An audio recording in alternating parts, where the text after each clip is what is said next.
Okay, good afternoon, everyone. My name is Michael Markowsky.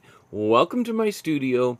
Today we're going to once again look at all the incredible artwork that you've been creating, or people like you. So hopefully if you haven't submitted work, this inspires you to do the same, because I'm so excited about the incredible work that our community has been creating over the past, in some cases, years. We're going to be looking at work probably going back to December of 2022, and there's a lot of stuff. I was only able to get through about a third of it last weekend, so I'm going to try to get through the next 2/3 today, which is all, those are good. That's a good problem to have, is a lot of people making work, uploading it to our Facebook group. I'm worst problems a person could have in life. Let's take a look at just a couple little housekeeping things. If you're new to the channel, please like, subscribe, hit the notification bell. That really helps the channel out. Somewhere between 65 to 70% of people who watch these videos are not current subscribers. So, whenever, if I'm pretty much subscribed to everything I like on YouTube. Some people, I guess, are very use their subscribe button like as if it's an ATM, and they're very, very cautious. But I guess you just have to search every time and hope that you find these videos when they appear. Of course, if you want to support the channel and you find any, let's say, particularly the feedback that you get from these episodes, and you want to support the channel with the price of a cup of coffee, $1 or $2 through PayPal, Super Chat, an e-transfer through email, or send an old-fashioned check in the mail, all the links are down below, including ways to contact me directly. My email's on my website and on the Facebook page.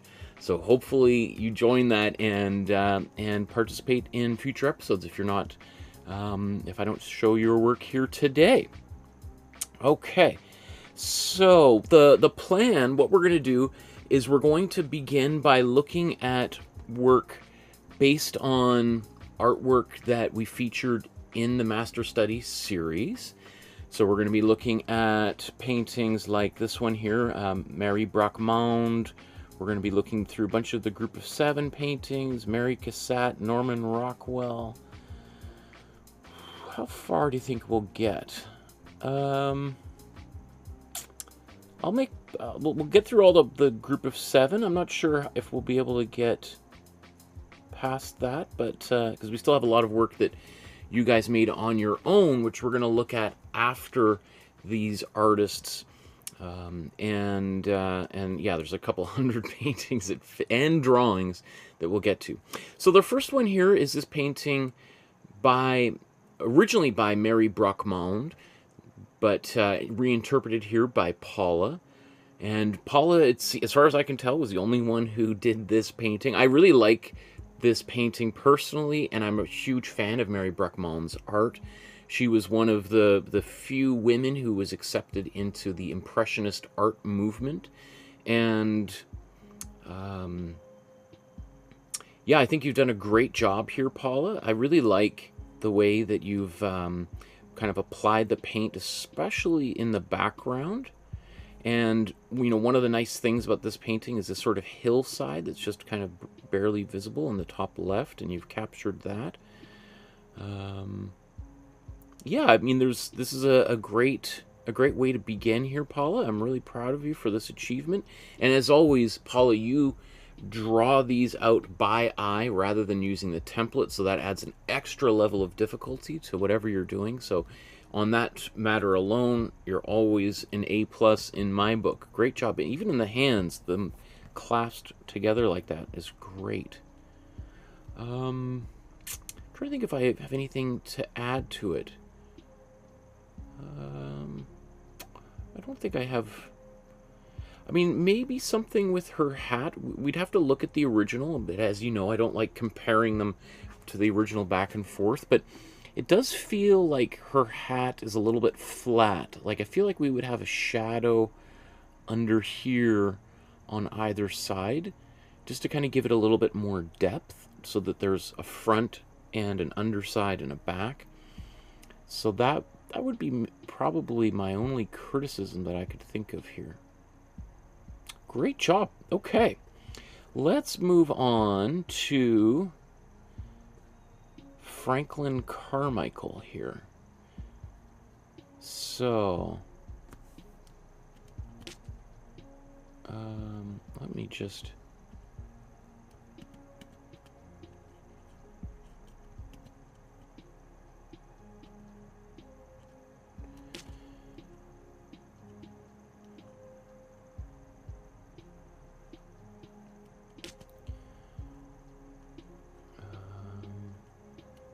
I was trying to consolidate all these, so it looks like I got a bunch of copies of these, so just bear with me for a second here.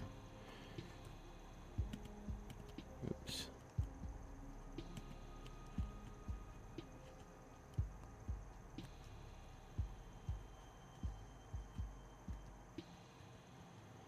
Okay, so let's, so next we're going to look at a bunch of paintings by members of the Group of Seven. The Group of Seven were Canada's, really the most important art movement in Canadian art history, followed, I would suppose, by a Quebec group called Les Automatistes, who were kind of like Canada's version of abstract expressionism, kind of through the lens of late surrealism, I suppose. We did do a painting by Jean-Paul Riopel, and I think we did a couple more. Anyway, why am I talking about that? Let's focus on the Group of Seven. So here's Kathy's painting. I'll delete that one's a little low res. Here's Maria's, Paula's, Richard's.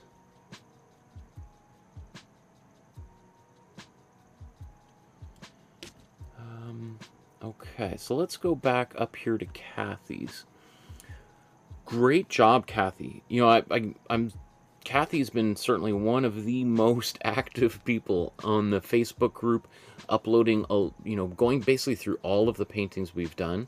So been really catching up on some of the work we've been doing over the past few years, and it's remarkable. I mean, it must be cranking out like a painting every day or so, Kathy. This is a great job with this painting. I mean, I love this Franklin Carmichael painting. I think it's probably his most famous artwork. One thing I would say is in the foreground, we generally want our most saturated and dark colors right in the foreground. And I can't remember just offhand. I'm pretty sure he would have done that. And then everything else, as we go further backwards into space, should have a little bit more white, get a little bit more...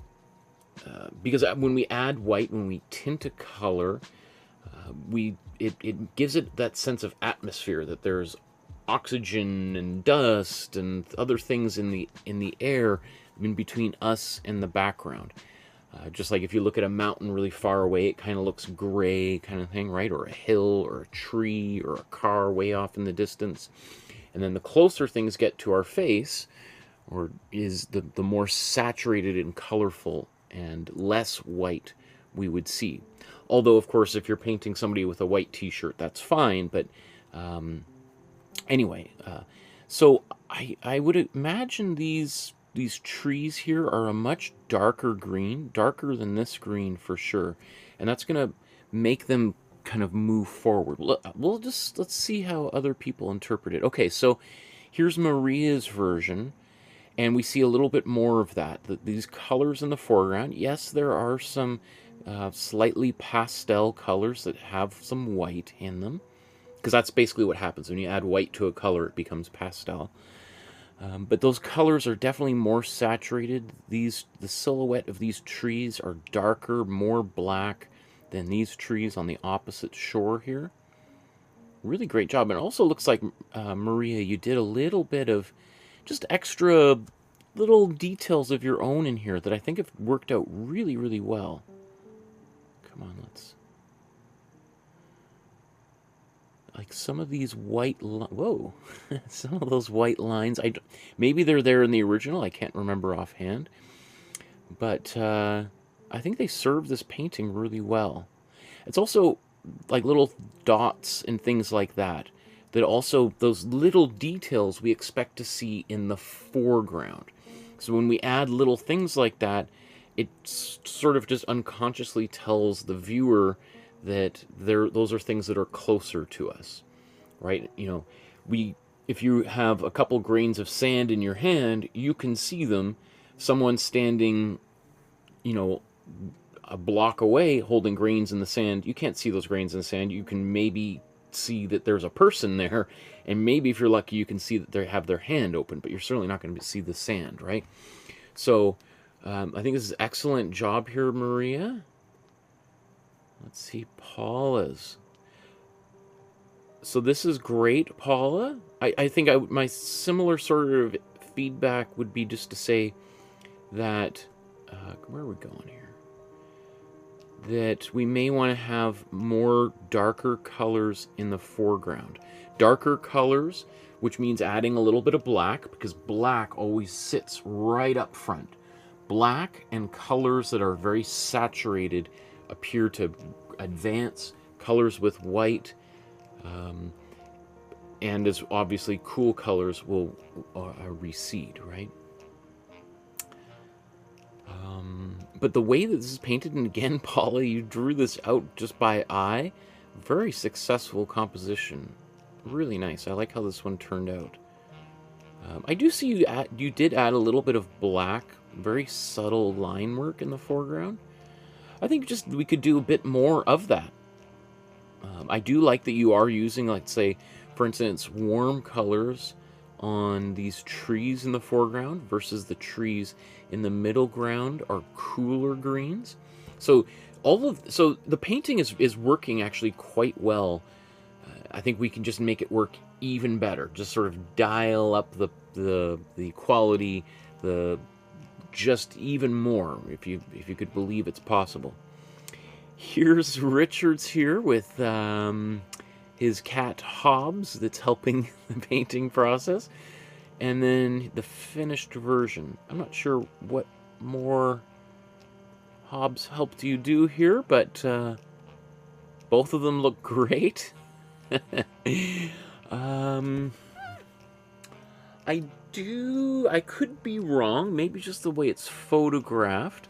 It does appear that things are kind of a little bit, the horizon maybe is not straight, or it looks like it's kind of sloping down here towards the left, like that's sloping down versus that's going up, right? That they're kind of converging a little bit, which, you know, I mean, I'm probably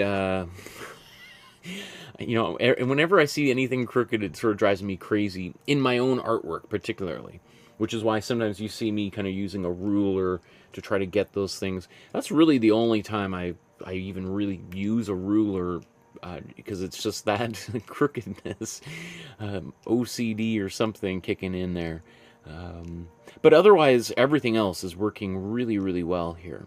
Like, you're using those warmer, more solid, more opaque, more warm colors, and more saturated colors in the foreground. That pulls everything forward.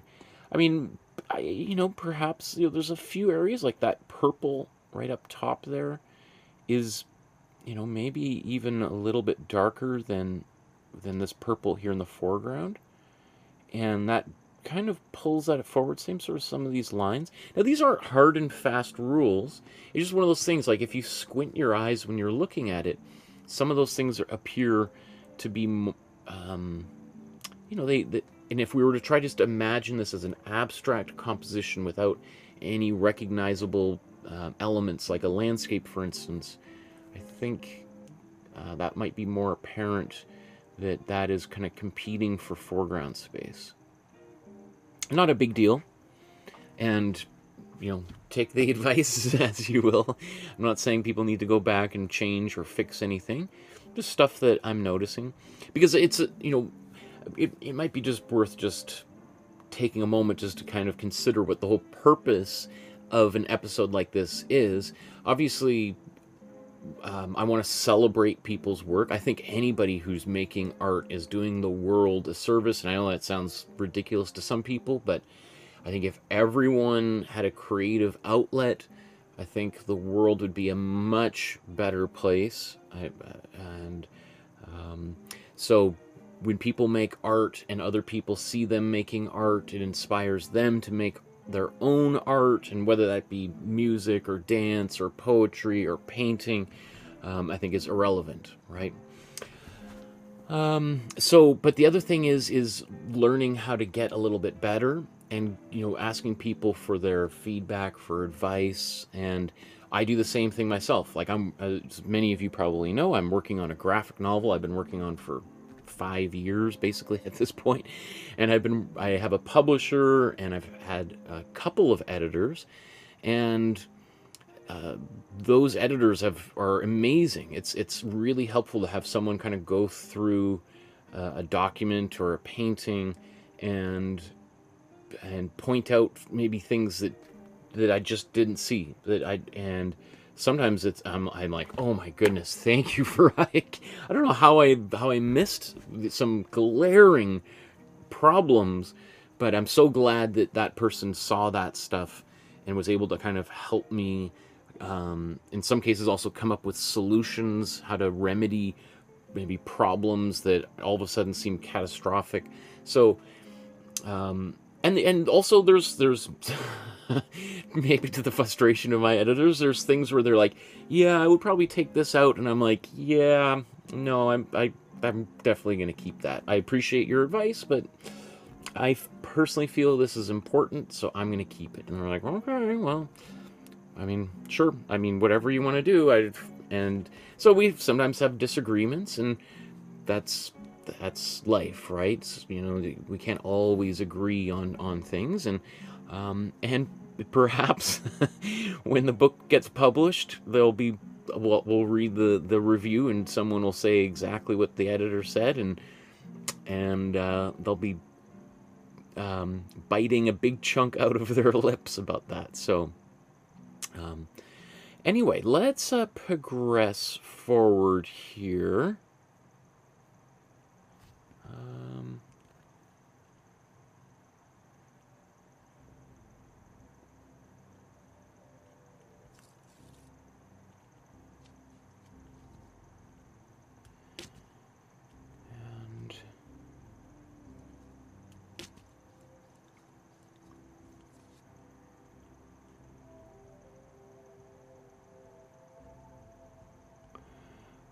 Okay, so maybe let's start back up here, and then we'll work our way. Is there really just 4 people that did this painting? I feel like there was more. I mean, it's probably more, but here we've got Christy Lynn's version of Arthur Lismer's painting. I mean, this is probably one of the most famous paintings by a member of the Group of Seven. Arthur Lismer, however, is maybe not as famous as maybe he could be or should be. You know, it's one of those things where sometimes an artist makes like especially as part of a group like this, has like a big hit, and yet, and it's almost kind of is like the most recognizable image from that movement or group, but they themselves, you know, don't exceed that. But yeah, anyway, Arthur Lismer here, I think, just creates such an incredibly powerful portrait of these big spruces that are kind of right in the middle of a painting, which is also quite a bit of a it's an unusual composition, because often a lot of artists use compositional strategies like the golden ratio or the rule of thirds to essentially create more dynamic paintings that are a little bit or maybe very asymmetrical, and then have to balance it with something else on the other side of the painting. And I've talked about this before in the drawing course when I think I talked all about composition and golden ratio and golden mean, or not golden ratio and the rule of thirds. So anyway, Christy Lynn, it's one thing that kind of stands out to me is this little gap where the sky dips down between these trees, and it stands out because I feel like that hill is leading towards here, and they're like and so, you know, it's possible that it looked exactly like that, but maybe Lismer just sort of trimmed this down, or that would just point a little bit further down, so that, you know, maybe it does, these hills dip all the way down behind. But if it's going to go like this and then, let's say, dip down, you'd kind of almost want to show that somehow. Like maybe there's a gap in the trees that show that break in, or a cliff or something, or just carry it through, or make these trees in the foreground cover up that little area. You know, again, I think you've done a great job. It's just a little something that I've noticed. So,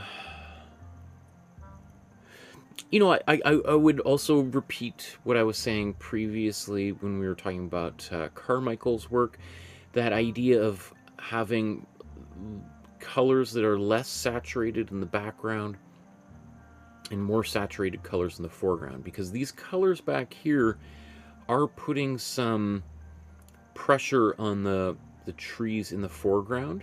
So when you have kind of a very colorful, saturated, darker colors in your background, it makes the colors in the front have to be more saturated and darker.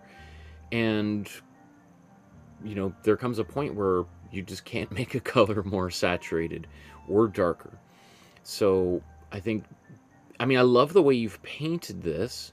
And in fact, I would say you could probably, I like the way the background is painted. I like the way the sky is painted. So my suggestion would be to potentially make these trees in the foreground even darker, make them more, add probably the easiest thing to do would be to do like a black glaze over top of a lot of this. And so you can use like your glazing fluid, and you could add a little bit of black, or you can mix your own black, and then you have like 90% glazing fluid, 10% black. Mix that together, and then just brush that over those trees, and that's going to make them like 10% darker, and they will appear to kind of come forward a little bit. It'll be kind of magical if you try it. So, and maybe there's a little bit, you could even do a bit of that in the water. You want to be careful that the water doesn't get as dark as the sky up, or as the trees as well. But, you know, great use of the sky. I think is very painterly, really nice. And these vertical lines and the trees on the tree line in the back there are really nice too. It's a great job, Maria. Wow, that's wonderful. So maybe the light on the water should be softer. Wow, and this also looks, I feel like, a little bit different than the original too. Like you've added your own spin to it. Like you can see here, what I was just talking about for Christy Lynn is darkening these trees, as you've done here very well, Maria. Really just pushes them forward. Ooh, that sounded, I whistled. Wow. It really pushes those trees forward, and it pushes, and because there's some white in these trees back here, they recede backwards. It's interesting that the trees in the water are sort of painted differently than the trees above the water, or how would I say it? So it's interesting how the trees the trees are painted differently than the reflections of the trees. It's almost like two very different styles of painting. And again, I can't remember what Lismer did here, but I mean, there is some logic to that of having two kind of distinct approaches, because the water's going to be moving, so it won't be maybe as iconic or stylized or graphic as the way that you've painted them up here. And so you've decided to paint them in a much more painterly, brushy, expressionist, impressionist type of approach. So it sort of creates two very distinct areas, almost like different dimensions. You know, like a mirror is kind of like a reverse dimension or something, right? So it does give one the impression that we're looking into a different world. That's really cool. I like how that turned out a lot. Really cool. Well done. Okay, and we've got Paula here.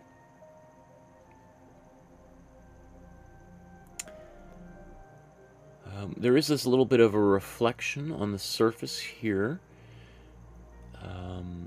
And one thing it does is it makes it very visible that that must be a Posca pen, or probably a Posca pen. You suppose you could use a Sharpie for this, but I'm always discouraging people from using Sharpies in their artwork. I mean, it depends on what your goal is for your art, but if you use a Sharpie, Sharpies, first of all, are not really intended to be for things to last. There might be an archival Sharpie now. It's possible, but Sharpies will tend to kind of, if they're exposed to light for any sustained period of time, are going to go green or purple as the black kind of is leached out by, or bleached out by the sun and UV. I mean, really, anything is going to be altered by light, which is why museums discourage flash photography, or and you will notice there's very few windows in art museums. Sometimes there's skylights, but there's always some sort of scrim or something over there diffusing the light, and also filtering out any kind of harmful rays. So, but you know, that's one of the things that I also feel about. Let me see if I have a painting that's got Posca pen on it, because the Posca pen, if we look at it from straight on, just looks like a brushstroke, or a very precise, thin, consistent brushstroke. But if we look at it from the side, it becomes very immediately apparent that it's a different material than the paint below it, which can be, sometimes can be, if maybe there might be a specific reason why someone might want to do that, to highlight or bring attention to something, give a little bit of like a bonus to someone who goes that extra effort to kind of look around and see how the light is changing based upon the angle of view. But generally I find it distracting. That's why I'm always slightly reluctant to use the Posca pens, because of that effect, which I find distracting in my own artwork. But by all means, you know, perhaps if one were to varnish a painting, or to instead of varnishing, just apply a thin layer of like a matte medium or a gloss medium over top of that surface, potentially that Posca pen might integrate itself better into the surface.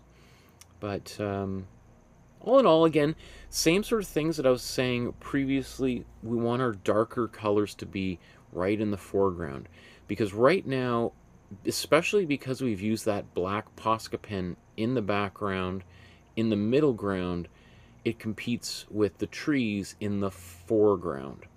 So these big black trees here, I mean, ideally that black Posca pen would only be used, you know, in this island and on these trees, and then like a gray Posca pen, or you know, some kind of, somehow a muted blue or something, perhaps on the rest.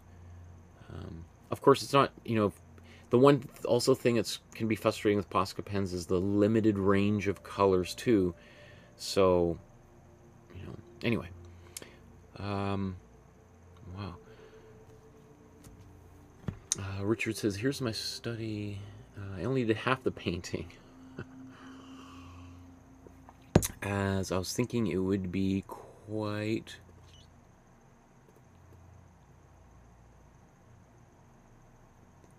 As I thought it would be quicker, and I tried to make it fit into an expensive frame from IKEA. Interesting. I mean, it kind of works that you kind of split this in half. I think compositionally, you chose a good composition to suit that canvas. And there's no reason why anyone has to paint the entire painting in any of the paintings we do. And you should feel empowered, like Richard here, to crop a painting, enlarge a part of a painting that you really want to focus on, eliminate details, or add details to a painting, because it's your painting after all.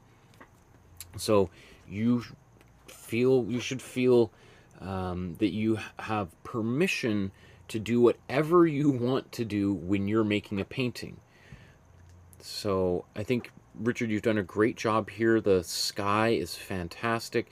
There's a lot of great depth going on in this painting with the back hill, like even just the way the light is kind of hitting the top of the hill there. Very effective. The way you've painted the water. I mean, I would probably say that maybe these trees here could get a little bit darker still. Just to kind of... I mean, because you know, this set of trees here appears to be on another little island or outcropping behind the larger island here. So it would make sense for these trees to be a little bit darker than these ones that are a little bit in behind. Yeah, I mean, again, I'm just totally nitpicking here, but just something that I see.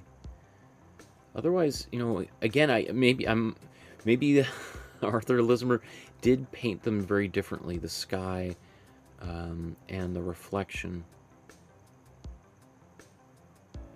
If I recall, I also kind of ran out of time while I was working on this painting, and the foreground I was kind of a little bit sloppy. So maybe everyone is just following my lead here, and maybe I need to go back and investigate how I completed this painting too. So, as I said, I'm certainly not above criticism, and being a YouTuber, I certainly get my fair share of it. So, very cool.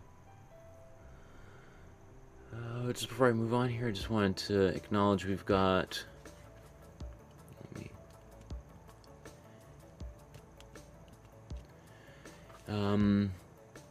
Ifigmu Samuel says, "Alright, let's do this. Alright, let's do this." It sounds like Matthew McConaughey. Alright. Vintage Vanity says, "Hi everyone, my name is Nia. I just came to enjoy the art chairs. I just saw the Japanese artist who did the wave on your shirt. I have his painting auctioned off at Sotheby's in London." These are the waves based on Hokusai's painting, the Great Wave, and Hokusai was a great Japanese printmaker and illustrator. So I don't know what the auction at Sotheby's was, but I'm assuming, based on what you're saying there, that they've maybe auctioned off one of the prints. It would be really interesting to see which print it was, from what series, how early in the you know, from what edition it is. Was it one of the first ones or one of the last ones? So I would imagine it would be an earlier print, because you know, maybe some of the later, because they did make a lot of prints. So for Sotheby's to auction it off, it would make sense that it would, you know, some of the later ones I'm sure you probably find on eBay, even though they were done 100 years ago.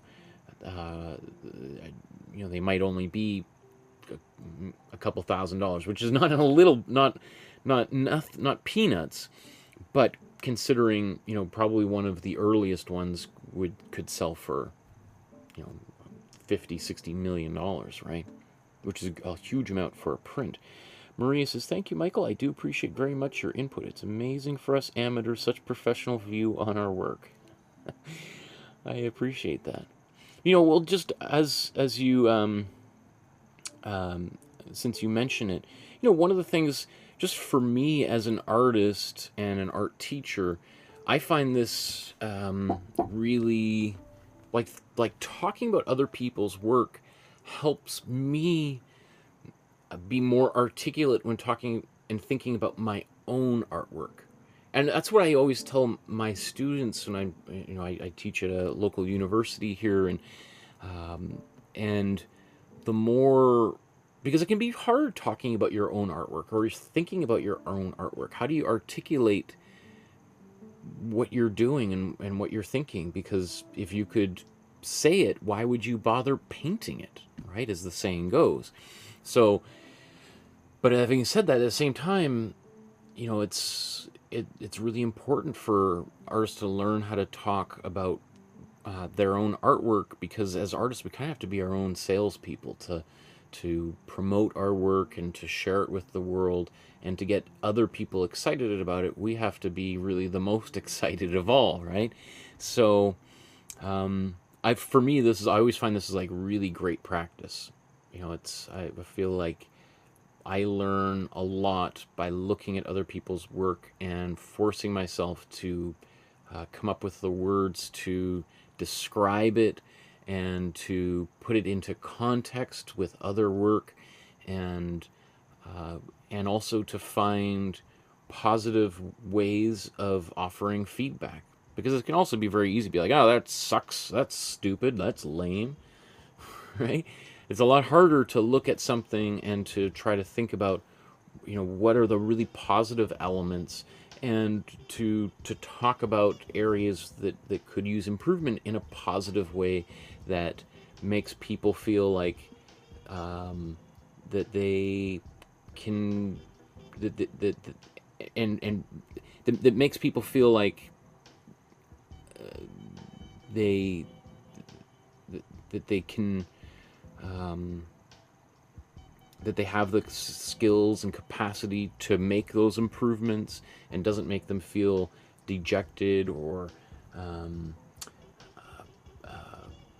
embarrassed or sad and just want to give up entirely, right? So anyway, a little meta moment there, trying to articulate what it is that we're actually doing here together.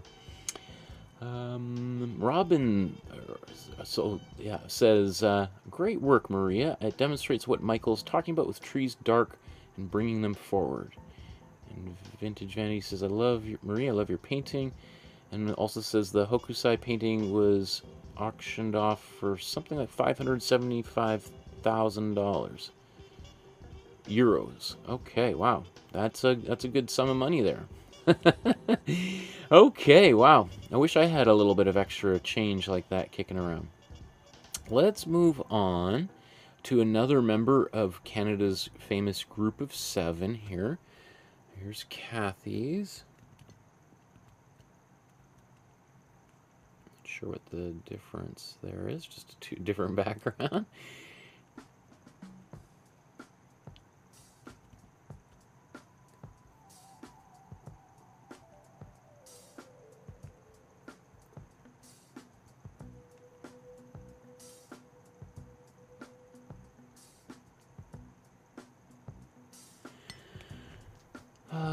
I guess let's, well, maybe let's start with Paula's here first and work our way back up to Kathy's here. So, what we're looking at here is a painting by J.E.H. MacDonald, who was the oldest member of Canada's group of 7, and the the kind of mentor in many ways to the, because he was about 10 years older than anybody else in the group of 7. He was their boss when they all worked at the same graphic design company, or well, most of them worked at the same graphic design company, Grip Limited in Toronto, and, or not their boss, but their manager.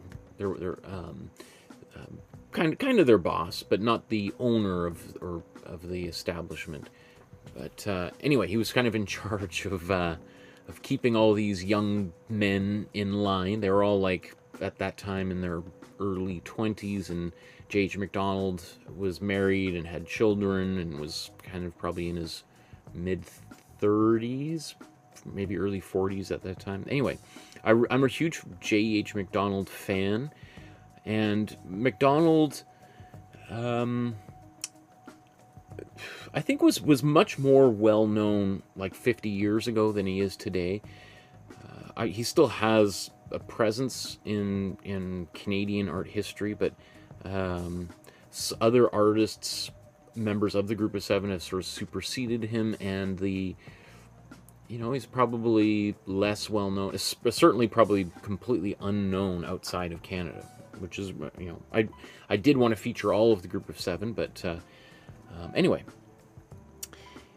Great job here, Paula. I think again, you sketched this all out yourself and painted it based on just sort of eyeballing the whole thing, and you've done a really nice job.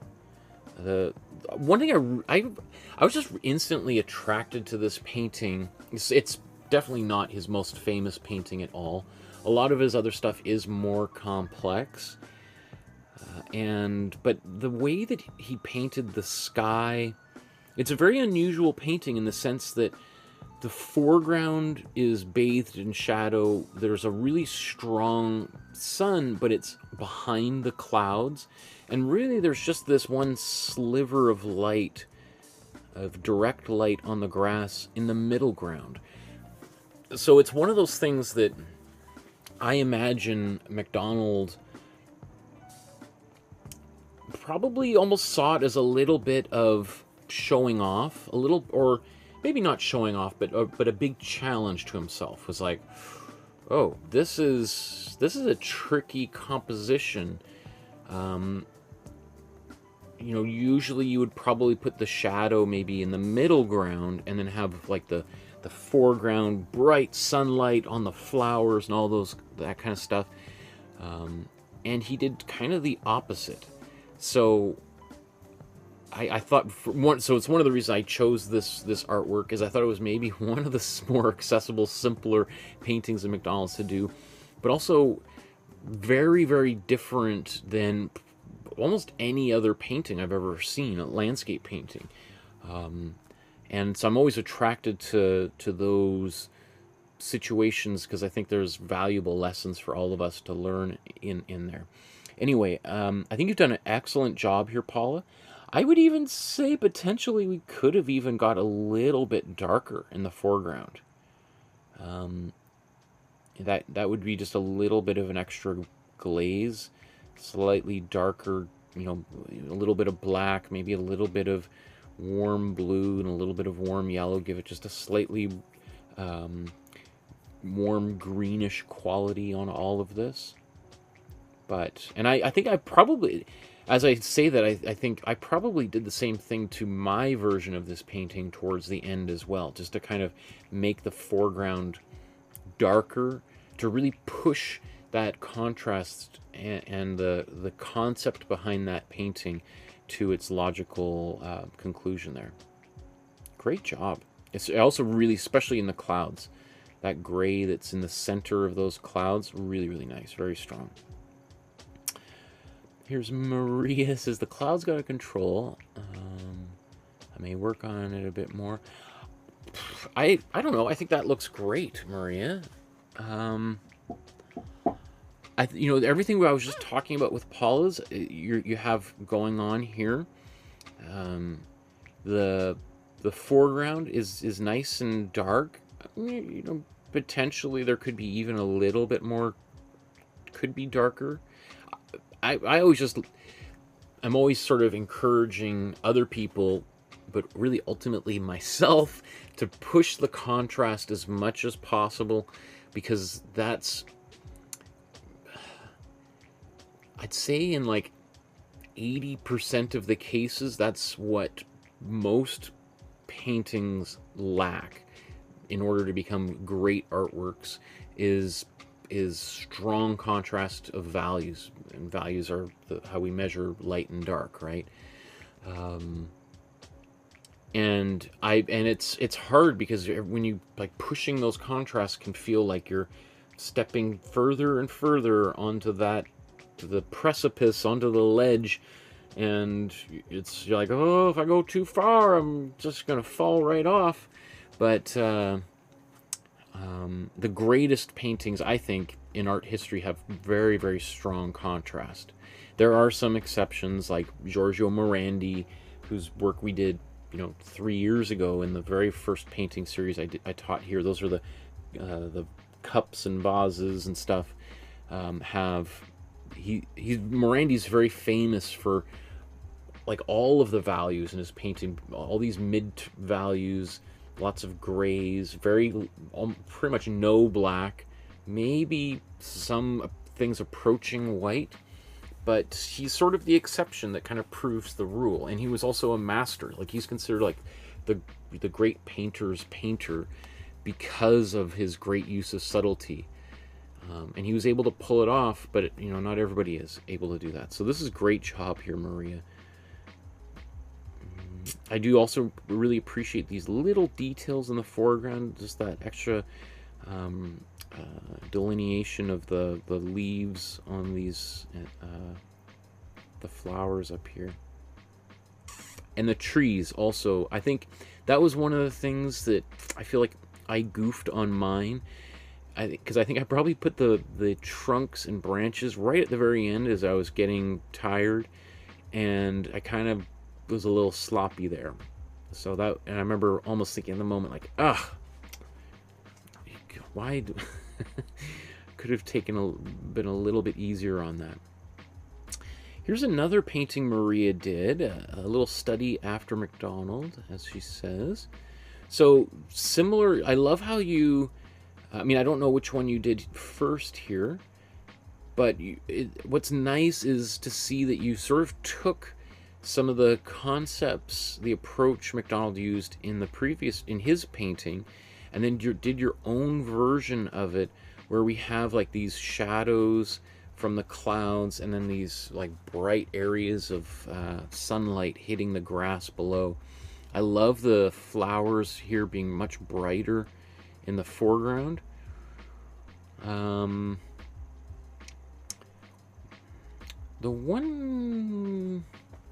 couple things. I think the clouds up here look a little bit messy, considering how like really refined these clouds are here. This one just seems it's almost like you painted that very quickly, and then you spent a lot of time in the grass, and then a lot of time in the foreground, and so the sky didn't quite get as much attention. I mean, if the whole painting had been painted like the sky, I think that would be great. I don't think there's necessarily any reason that I think it's just choosing a direction and sticking with it. I mean, having said that, I mean, the way that this cloud is painted, it does make it almost look like this is rain coming down here. This kind of slightly, barely visible vertical gray kind of cloud form is kind of nice. I do feel though that like these, like, it still feels like these flowers and things are in a shadow, and yet they're very bright and vibrant. Like, I feel like we'd almost want to see a bit more of like direct light into a patch right here, and that maybe some of the flowers on either side are darker, and that could be done with just a little bit of a glaze over top of them. That's just my feeling though, because if these are in shadows, why do we have like some of these bright yellows and whites, because the rest of the grass is much darker. Yeah, just a little nitpick, but I mean, very successful. The middle ground here, very successful. I mean, that's really strong. Like, I mean, I like what's going on in the foreground, but this area right here, that is gorgeous. I'll bring it back there, but just something to kind of wanted to highlight that. And then Kathy's version here, also very successful. Yeah, I don't think there's anything I haven't said there. I don't know if MacDonald did any detailing in the foreground here, but it does, you know, maybe kind of stealing a little bit of what Maria did here in her painting in the foreground could be potentially an option for you as well there, Kathy. Wow, these are great. My goodness. MacDonald will be so blown away to see what you guys have done. Let's continue. We're now going to look at A.J. Casson. And let's see.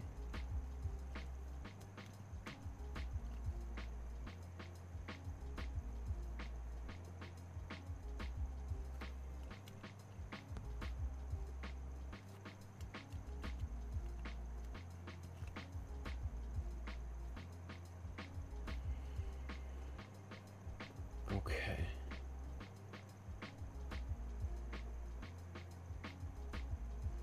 Interesting. It looks kind of like Maria, you did a few. Okay, so let me...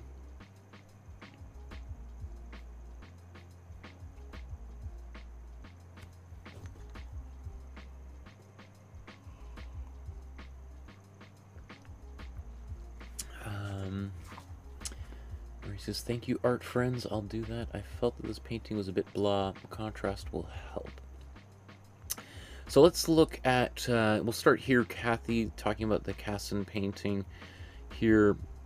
This white pine is, again, is one of the most famous group of 7 paintings of all time, even though Casson himself is less well known than he certainly was at one point in Canadian history.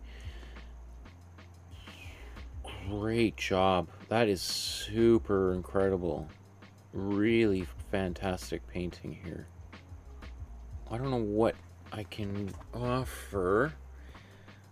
I mean, it maybe does look like this water, the water line kind of appears to drop down below here and then kind of get a little crooked. Now that could just be the way it's photographed, maybe. But, you know, I feel like, let's say if I just draw a line straight across here. Do you see how that line appears to go straight and then the water's edge kind of dips down below here by like a 1/16 of an inch or something, 1/8 of an inch, or, you know, a couple 5 millimeters.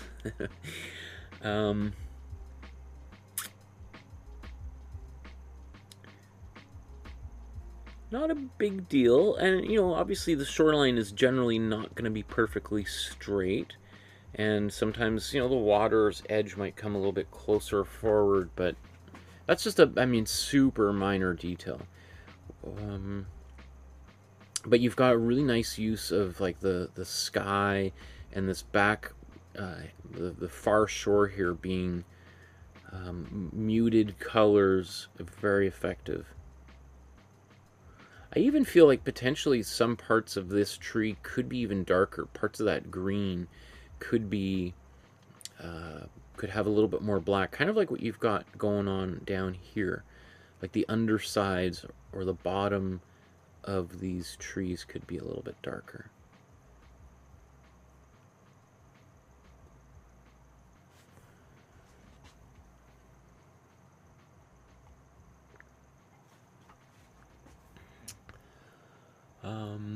Maria says, I have issue hard to fix. I usually paint 2 different styles in the same painting. I can't stop myself. It's like there are 2 different people. Interesting. You know, I don't think that's necessarily a problem. I think sometimes having multiple styles in the same painting can be really exciting. It can create, like when we were looking at the Carmichael painting of the reflection in the water, there's having the reflection painted in a kind of a different style than the so-called real world above the water adds something really unique, like philosophically, conceptually about that painting. It kind of makes us think of like that, you know, that a reflection is kind of like a parallel dimension, and the fact that and so it maybe demands to be treated slightly differently, because after all, the reflection in the water isn't a one-to-one reproduction of the sky or whatever, you know, your face. If you look into the water, there's a distortion. So using a different style can maybe be the right thing for some instances, right? I mean, when I put my teacher's hat on, I remember when I was an art student and when I did things like that, I would just get shredded by my teachers in art school, who were just like, you're just all over the place, Michael. Get consistent. Do one thing and do it really well and stay focused. And, you know, easier said than done. And so I might not be the best person to harangue you about staying consistent, because I'm not very consistent. I mean, you can see that we make a lot of different paintings over the course of the last few years together. Some are photorealistic paintings, and some are splattery messes, and some are impressionist, and some are cubist, and because I like exploring different styles, and I think that different styles, I think not enough artists think about what is the right style for this idea. They just try to paint their idea using their own personal style, and they just try to squeeze that idea into that through that cheese grater or something, right? Or pasta machine or whatever. Right? And sometimes it doesn't always come out right. Sometimes, you know, like if you think about it in terms of music, I think there's just some stuff, like some emotions that work really well for a raw punk rock sound of, like, you know, screaming into the abyss. And some other kinds of emotions work much better as classical music. Some work better as a blues song with one person playing guitar that's got 2 strings on it. You know, like, so it's just, I think sometimes different. Yeah. Anyway, I think you know what I'm talking about. Let's Maria to come back here. I think this is really strong painting. I don't know what to offer. I mean, I think everything I've been saying, having those darker colors in the foreground, more saturated colors in the foreground, really creates a very distinct space from the background. I mean, it really makes that background seem really far away, right? It makes this look like a really wide, expansive lake or ocean, whatever kind of body of water, right? The warmer and more saturated that those hillsides are, the more that width of the water appears to kind of narrow, and the more it goes from being, you know, a really, really wide lake to just kind of a river, right? And here's another version. I plan to finish another. Okay, so this might have been the first one, and this is your second one. Interesting. I mean, what's great about that, even just here, is this really taps into the kind of working methods of the group of seven, who quite commonly would do, you know, studies before they painted more refined paintings.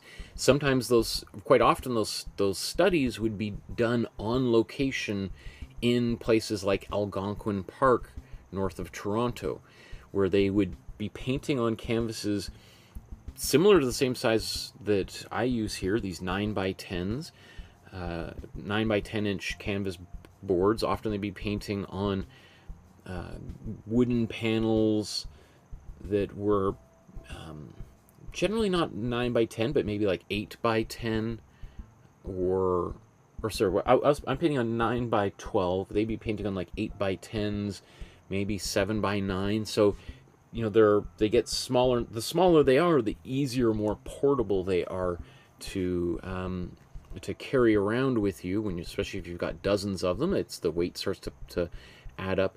But also, if you're painting quickly on location, the larger the canvas, the more area you've got to cover quickly. And if the weather's changing, you know, if it's a dynamic weather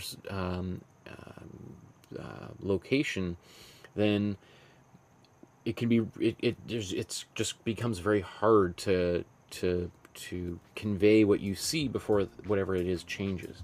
So anyway, there's something kind of there's a nice echo here of creating a quick study and then taking what you've learned from that study and applying it to a more refined painting. Yeah, great. I don't remember if the sky was pink like that. I thought it was a little bit more blue here, like what Kathy's done. But, you know, if that pink certainly looks nice, I think it's great. Here's Paula's version. Great job, Paula. Yeah, again, I think maybe we could have a little bit more saturated colors, a little bit more black in the foreground. Because there is this sort of black that appears to be on this hill, and this hill in the background. And because, you know, again, if you squint your eyes like you're pretending to sleep and you look at the painting, because that's dark, it's really arguably the darkest part of this entire painting, and yet it's so far away. So what it does is it kind of creates a slight confusion where it feels like, is this slope of the hill, does it continue into this shape? And so maybe you know, my eyes, if I try to look at it as fresh as possible, my eyes might kind of, you know, I might go to the tree and go down the tree, look at this, and then come back up and then kind of see this as a foreground form, and then I'm like, oh no, sorry, that's a background form. Oops, how did I see that?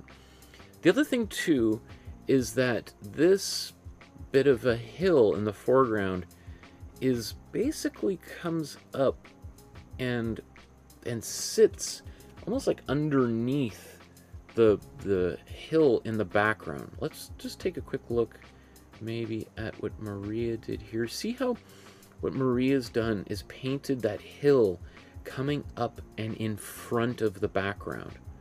I think it's sort of what Kathy's done here too, right? And so what that does is it just makes it very clear what shape is in front of what shape, right? Because if you put, like, it's, for instance, if I put my hands like this, and, you know, it's like they're basically on the same plane, right? But if I put one hand like that, it's very clear that this hand is in front of this hand because it's blocking part of this hand, right? So it's clearly this hand is closer to us, right? You don't have to even think about it. It's just, it's obvious.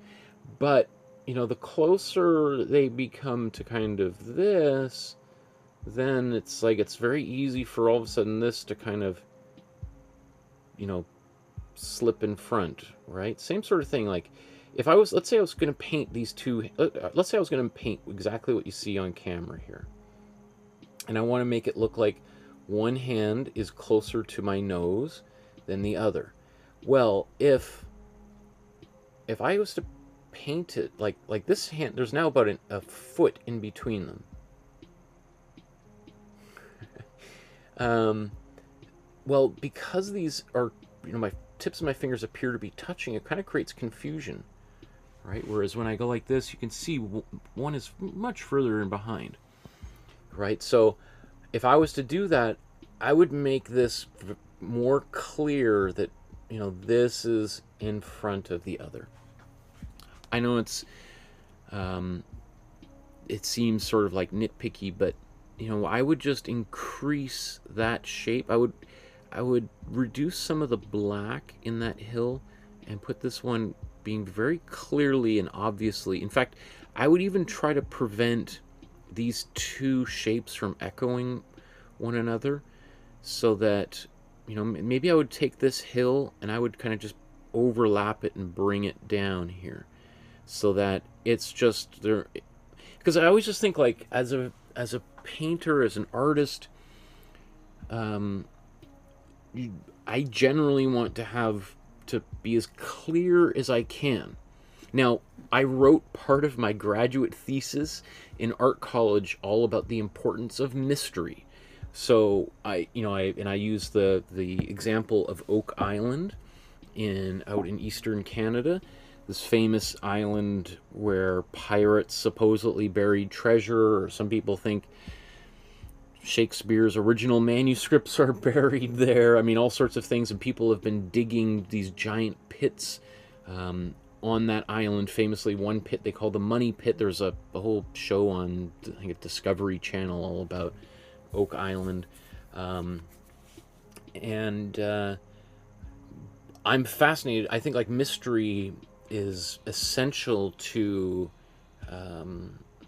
human society. That mystery and curiosity are really the things that have really separate humans from the rest of the animal kingdom.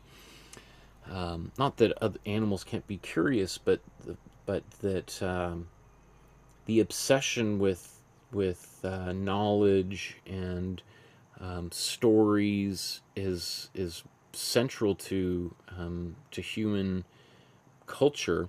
Anyway, so I just want to clarify that I'm not saying that you want to be making advertisements, because advertisements really have no mystery. Advertisements are very straightforward, right? You don't want to have any confusion whatsoever or any mystery really in an ad. Although I'm sure, yeah, I guess there's certain ads that have mystery, but generally you want to make things as clear as possible, with some sort of call to action, like buy now, act today, call this number before time runs out, kind of thing, right? Versus, like, art, we do want mystery, but you want people to be focused on maybe the mystery, the conceptual philosophical questions, and not kind of confusion, compositional, formal confusions. Anyway, getting myself wrapped up in in tangents.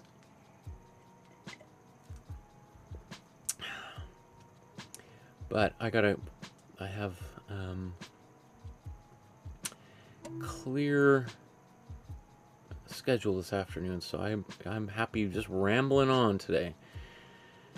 Okay, so let's move on here to Edwin Holgate.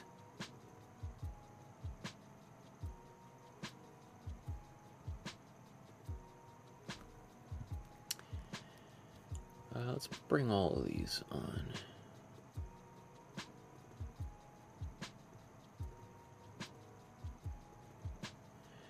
because we did 3 different paintings by Edward Holgate, or Edwin Holgate, and because I think Edwin Holgate is probably the least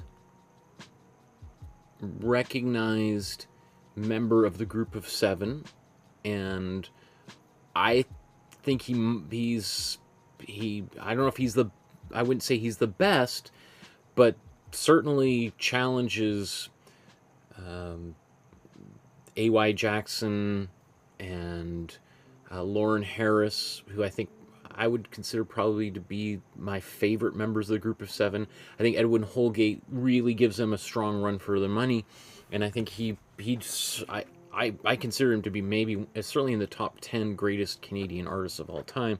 And so the fact that he's sort of kind of a bit of a footnote in the history of the group of 7, I think is kind of shocking to me personally. But anyway, so we have Maria's painting here, and then Maria did one where she took out the figures. Okay, here's Paula's version.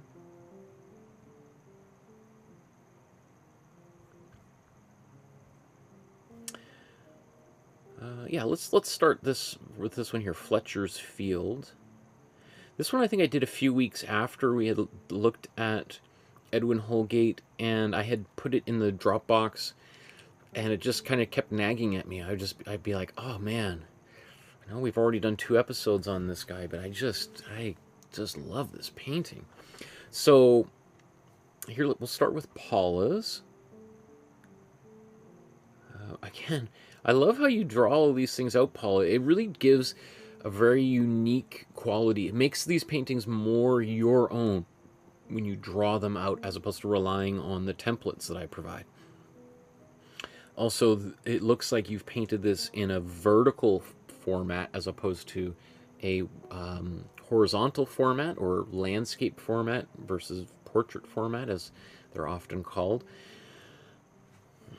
I don't know what I would offer here. I feel like maybe there's potential for something in the foreground. The foreground's a little bit empty, so just maybe some slight changes in, like, I was teaching a drawing class yesterday, and I was just sort of talking about how if you go into a field, even if it's a totally flat, like a soccer field, and you just look at it, you just stand on the sidelines, right, and just look ahead, you'll notice that there's almost like tiger stripes that kind of form where the field, the grass, will have like patches where maybe one area looks darker and lighter, more saturated, slightly less saturated, and they interlock almost like zippers. Right, you'll just sort of see these kind of striations, these horizontal striations kind of going back into the distance. And so first of all, that exists. You can see it with your own eyes. Second of all, really why it's most helpful for us artists is it can really activate spaces just like this. And it can really, because the danger of having a kind of an empty space like this is it can kind of, instead of the ground appearing to kind of just come towards us, it can kind of appear like it just drops down, right? That maybe instead of standing on the ground looking at it, maybe we're flying over it or something, right? So it becomes kind of a little bit unclear what that space is. So having just delineating with some of those horizontal lines of slightly different values can be really, really helpful. So let's thinking of that. So we have a bit of this here in Maria's version here. You see kind of these kind of horizontal lines. I think it was very successful there. But Maria was not happy with these figures, so says, I think I'll paint them out. And then there's the new version, which she says I like much better. Huh. I mean, it's different. I mean, it also looks like you've added a bit more color, kind of pinks and reds behind the trees in the background there, which is very bold. I mean, it looks like we've got some, these are kind of warmer reds. So generally you want to put those in the foreground. There is something about this, though, that kind of works. One thing, like, we got this sort of vignette where we've got a dark corner, we got another dark corner, and then the space in this right here,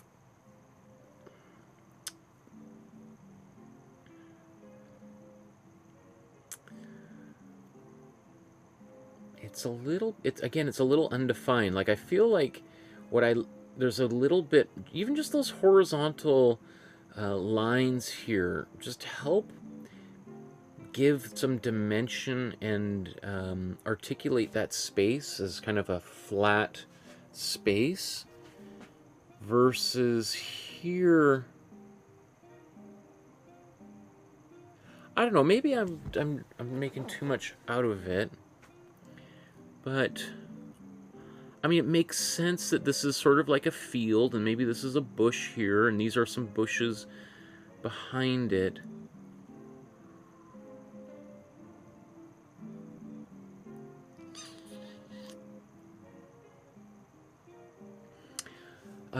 It makes me think of, I remember when I was in art school, I remember a teacher, he would always sort of talk about edges, about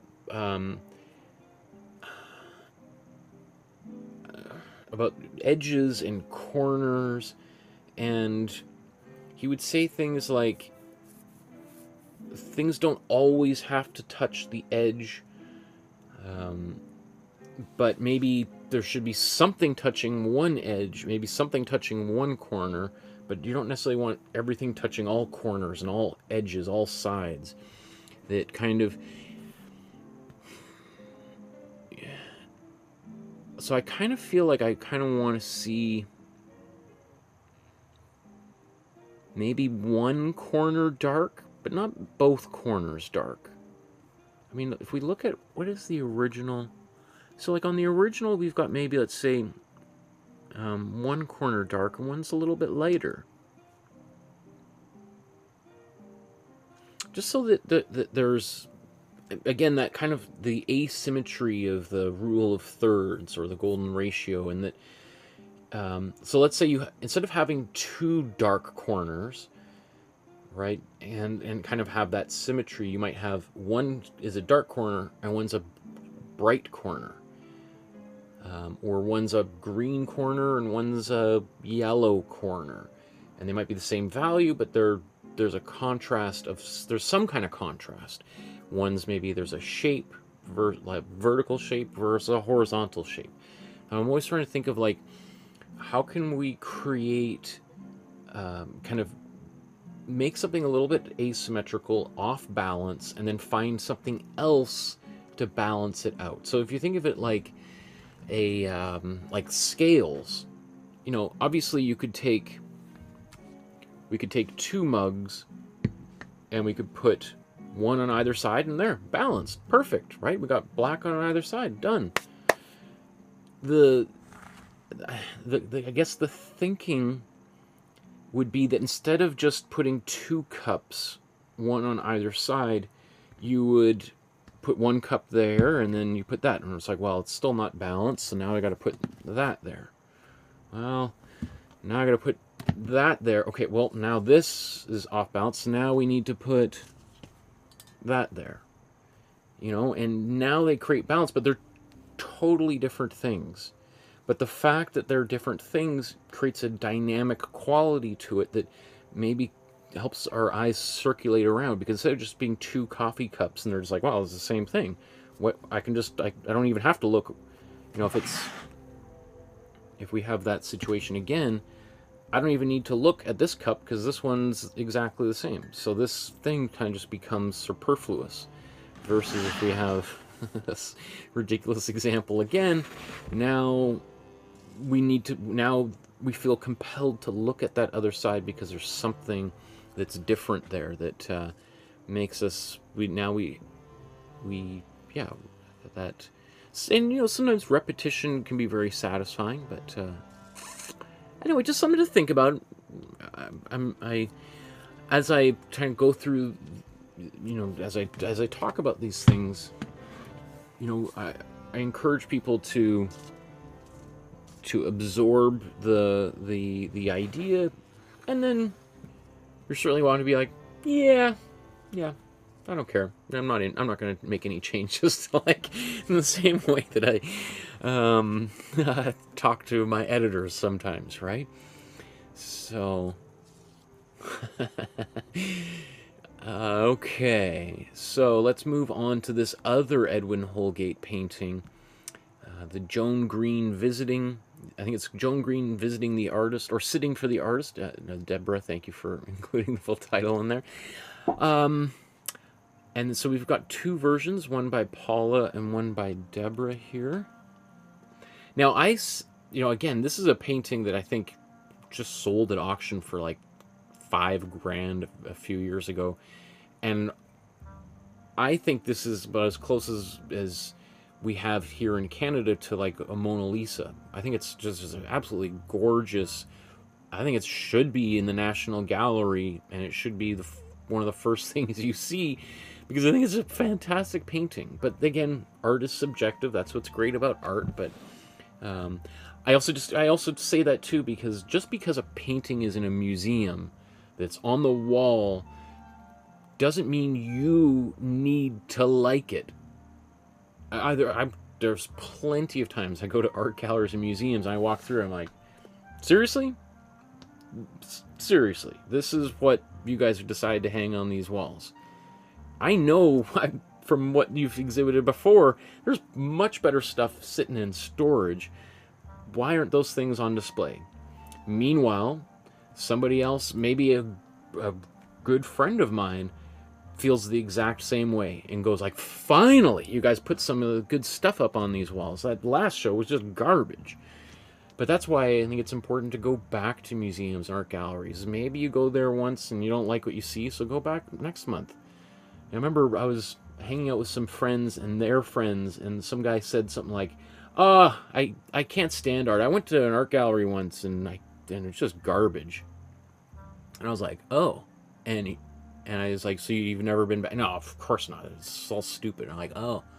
So by that metric, if you were to go see a movie and see a movie you don't like, you'd be like, I'm never watching a movie again. They're so stupid. I saw this one movie. It was so bad.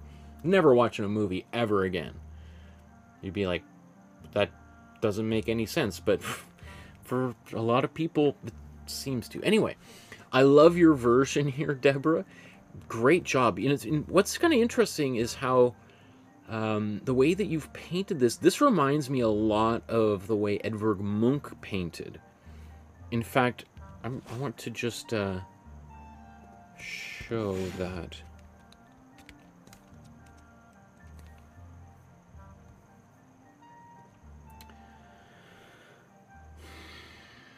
Let's see if we can get a good example that really... I mean, obviously Edvard Munch is famous for the screen, but I'm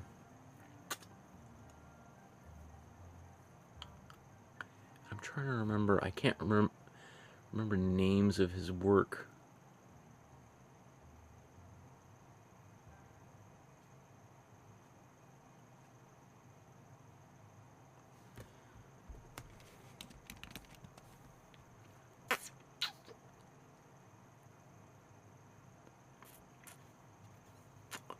Maybe it's...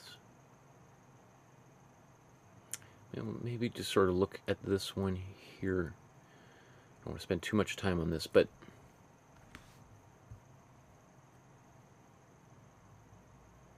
maybe not the best example of it. I mean, I really like Edvard Munch's painting. Oh, you know what would be?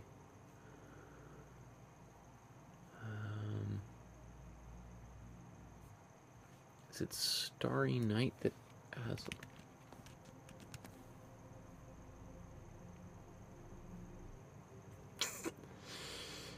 A lot of people don't know that Edvard Munch also did a painting called Starry Night. Obviously, Van Gogh's is far more famous, but it's not. I can't quite find the images that I'm thinking about. But one of the things I really like about Edvard Munch is, and you see this a lot in his drawings, is he sort of like circles around and around and around and around and outlines around. Like there's, rather than just doing one perfect line around things, you feel like he's just circling around and around things all the time in his own kind of very particular way. And there's just something about that I feel here. I mean, like, maybe it's just little things like the way that this chair, that line, instead of just going kind of like her head, let's see, is that her head? Okay, let's go this way. Instead of that line just going boom and kind of ending or going right behind her head like that, it kind of just at the last second kind of curves up. So it's almost like that. Essentially what it does is there's a confusion between the foreground and the background, that the background is kind of collapsing into the foreground. And you know, that sort of goes in the face of things I've been talking about earlier in today's episode, of using cool colors in the background, warm colors in the foreground, dark colors in the foreground, lighter, more pastel colors in the background, to create depth in a painting. But really, the story of 20th century art is a flattening of space that really culminates with,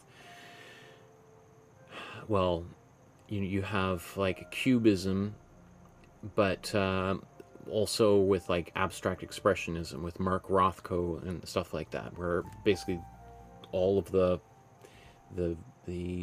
recognizable elements are removed and we just have pure flatness. But Munch was one of the leading members of the avant-garde, and so he was really pushing that kind of collapsing of space to the point where he's often using cool colors in the foreground, warm colors in the background, mixing them up to create these weird confusions. And the Scream is the perfect example, because when we look at the Scream, you kind of like, something's weird about this painting. I don't know why I feel almost like disoriented looking at it. It's because he's deliberately confusing those warm and cool colors in order to evoke kind of almost nausea in the viewer, because he wants the viewer to feel the same way that screaming person feels, right?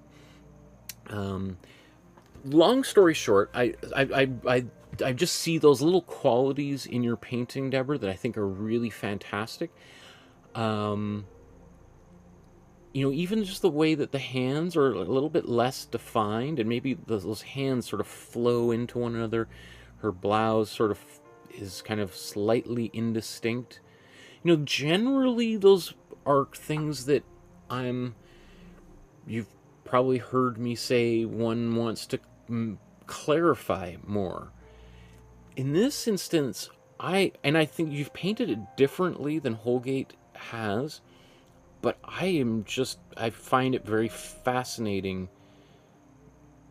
seeing this here.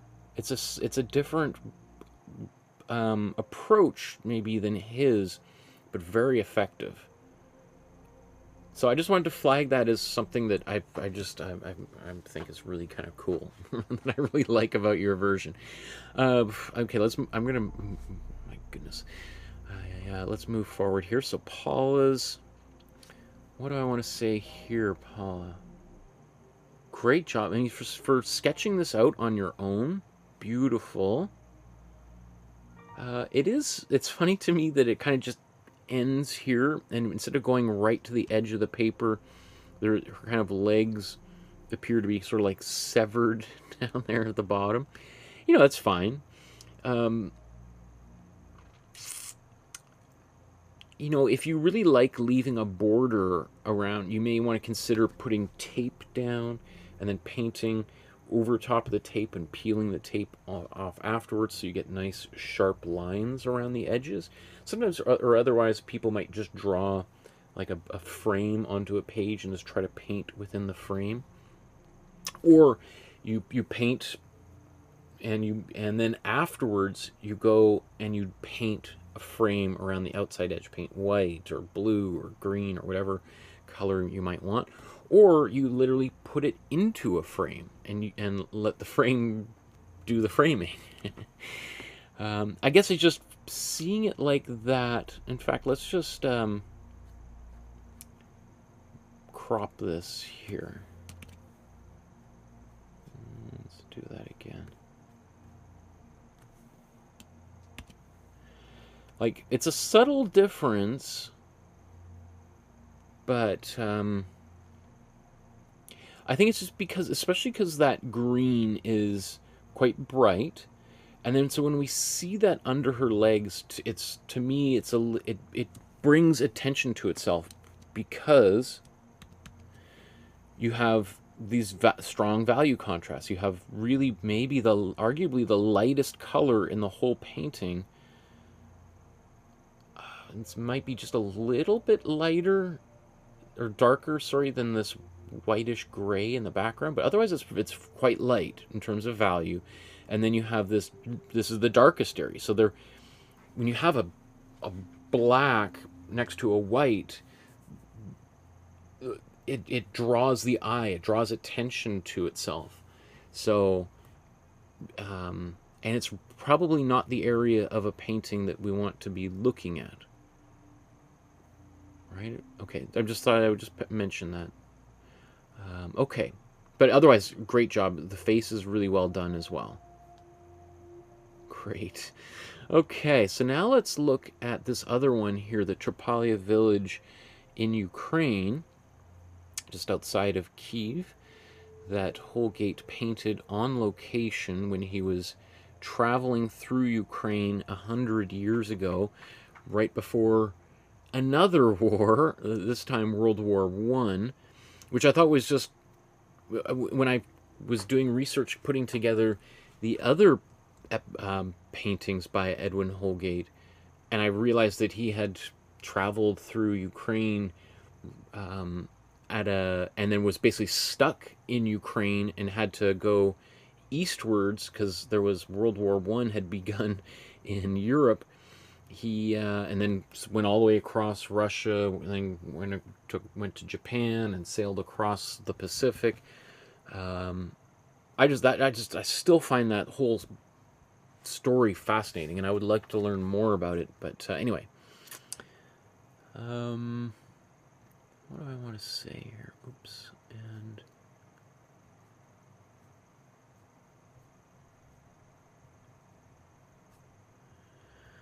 there's Kathy's, Maria's. Let's bring these up here.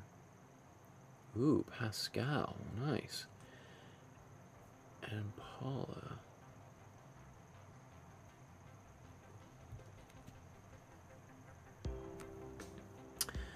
Okay, so let's look at Paula's here first. I like what's going on here. The sky, the clouds, that's beautiful.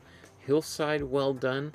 I think what we want to do with the water is similar when I was talking about like the grass and having those striations in the grass as helping to define that space as a flat horizontal plane that's coming towards us.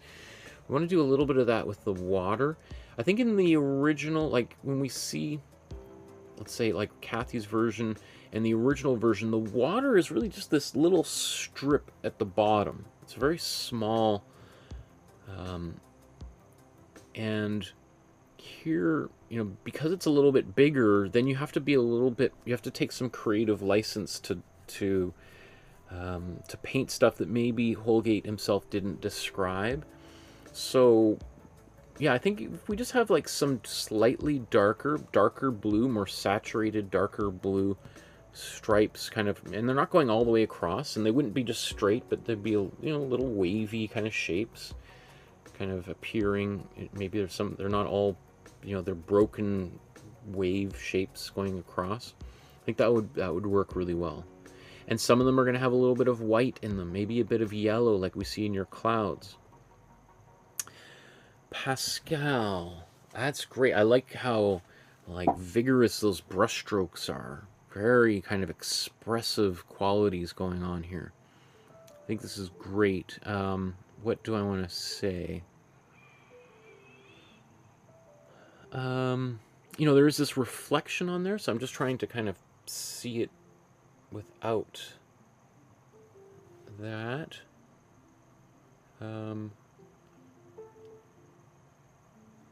Yeah, pretty good. I don't look. I mean, what I like about, I like all these different colors in the clouds. I like the colors in the sky. It just gives the sense that there's many different layers in here, and that's always just so satisfying as a viewer to see those. You know, it's like it just adds complexity. It makes it seem like whether we are or you know, it sometimes I think it makes us artists look smarter than we might actually be.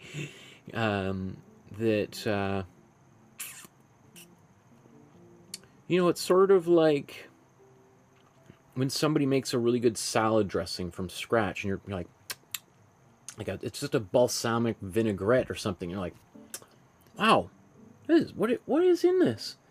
And they're like, oh, there's some olive oil. And you're like, yeah, obviously olive oil. There's a little bit of balsamic vinegar. And you're like, yeah, okay, but what else is what?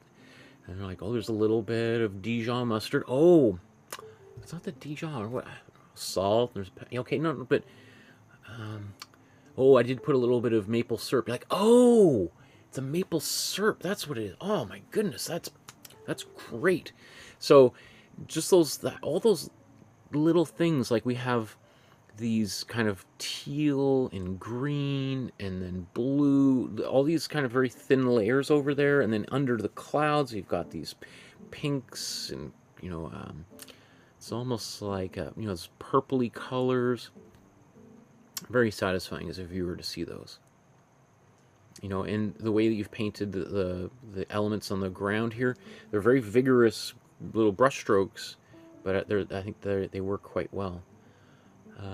Maria's here. It's interesting how like this one feels like a very stormy landscape, right? There's a lot of action in the sky, and even in the water, it feels kind of choppy, like it's kind of windy, right? Literally, the sky, we feel like the wind blowing through there, right? Versus Maria's feels like the exact opposite. Like that water feels like totally still, right? It feels like if you put a sailboat on that water, it would just sit perfectly still for hours, right? Maybe you know, be great fishing weather or something, right? So it's so interesting how just two different interpretations of that landscape create different kinds of feelings. You know, it does feel like this water is could use a bit more definition, kind of breaking up the solidity of the consistency here. Like just, I mean, I like that we've got this kind of, it's almost like the reflection of the clouds in the water. I just feel like I just want a little bit more detail, but otherwise great. And then same thing, Kathy's.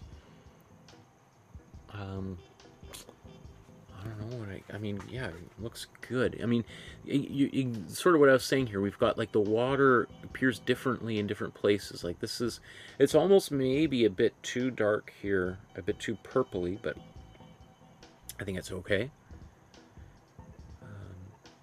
But those different kind of areas of the color changing in the water, I think is satisfying.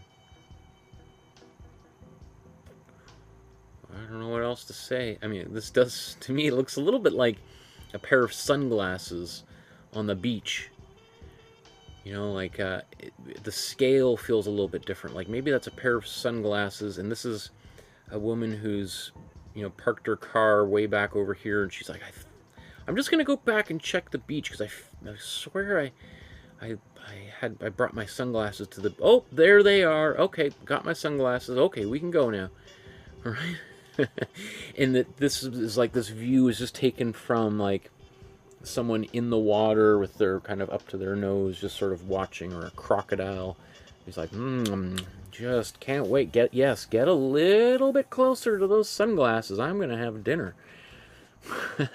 As opposed to, you know, this feels like a much bigger space, right? And Pascal's, that also feels like a very big space. Like that, these feel like houses or tractors on the top of that hill, and that's a big tower back there. And then Paula's, those are much clearer as buildings right on the shore. Maybe like boat cabins, I guess. You know, like the boat can sort of go in there and they close the door during winter or something to keep, you know. Anyway, let's keep on plowing ahead here.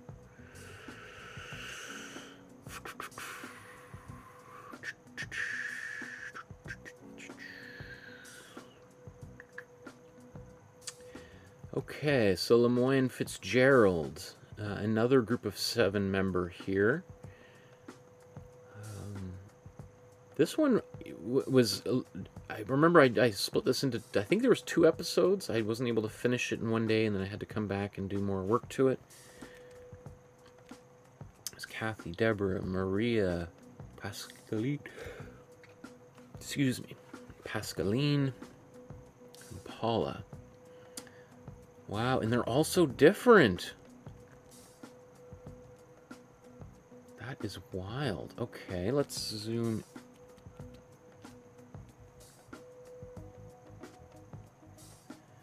So maybe we'll start here with Kathy's. I think that looks great. I don't know what I would offer. I mean, maybe just an extra little bit of shading on her body.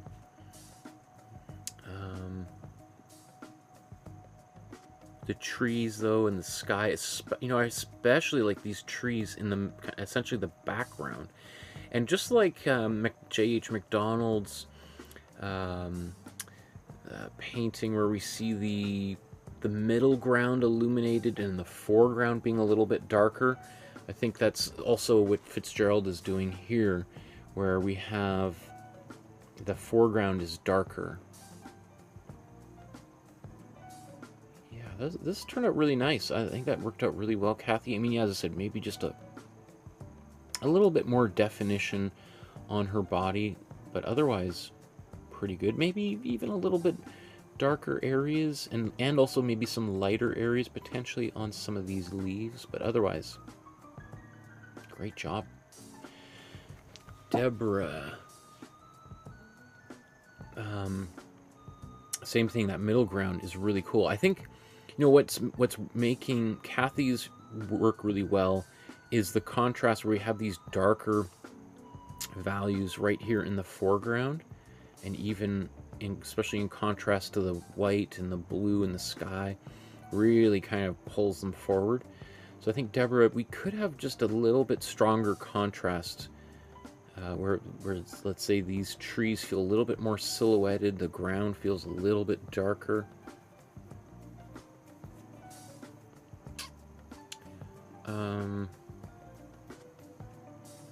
But you've done a good job at rendering the figure. I mean, potentially could be even a little bit darker, but I think it's pretty successful. Yeah. Maria's.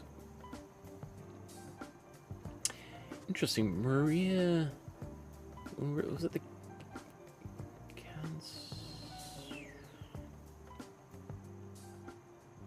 Yeah, just sort of, it's interesting. I was looking here. We go to the A.J. Casson painting, and you also added that pink sky to it.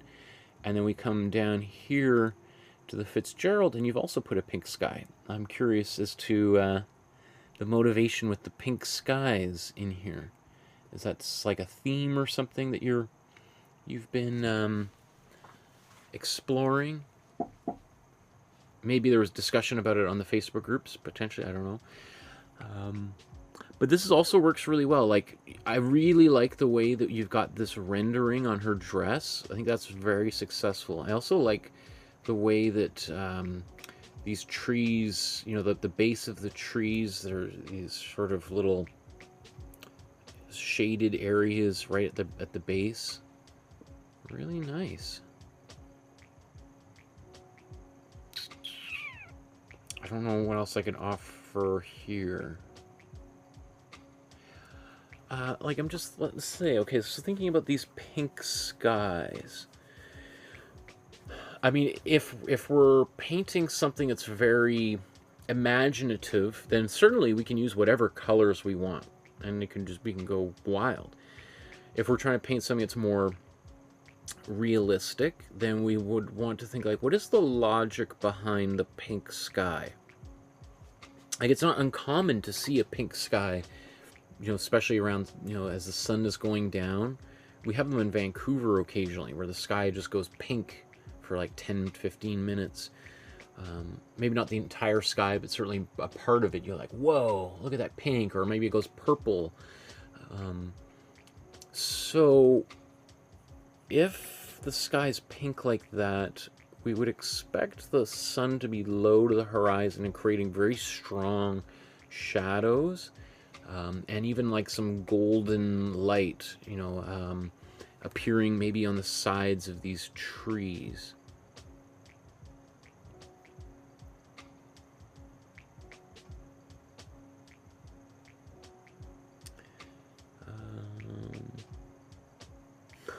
John says game over.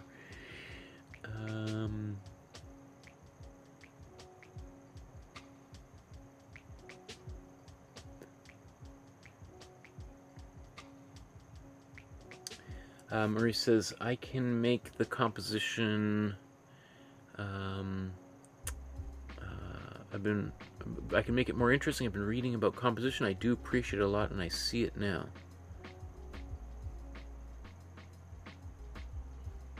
John says, you have a lot of paperwork. Oh my God, good luck. What are we talking about, John? I don't know. Deborah says, thank you, Michael. I just tuned in. We were out for dinner, but managed to watch the beginning. Silver Heights is an area in Winnipeg where Assiniboine Park is, and everyone goes there to picnic and play. Yeah, it looks like a beautiful area. I think when we did this episode, I did a Google Maps, and we were showing... I've never been there personally, but it looks like a really nice area for sure. It's also kind of cool knowing that all of these locations, especially the Group of Seven, generally exist somewhere, and there's people who've written books, and there's documentaries where people try to retrace the footsteps of the Group of Seven. You know, I think that can be really fun. I also wouldn't put too much focus on, sometimes I see people trying to match up the exact thing, and they're like, well, it can't be right because that tree's not in the right place, or that rock, and it's like, well, artists will move things around to make a better picture.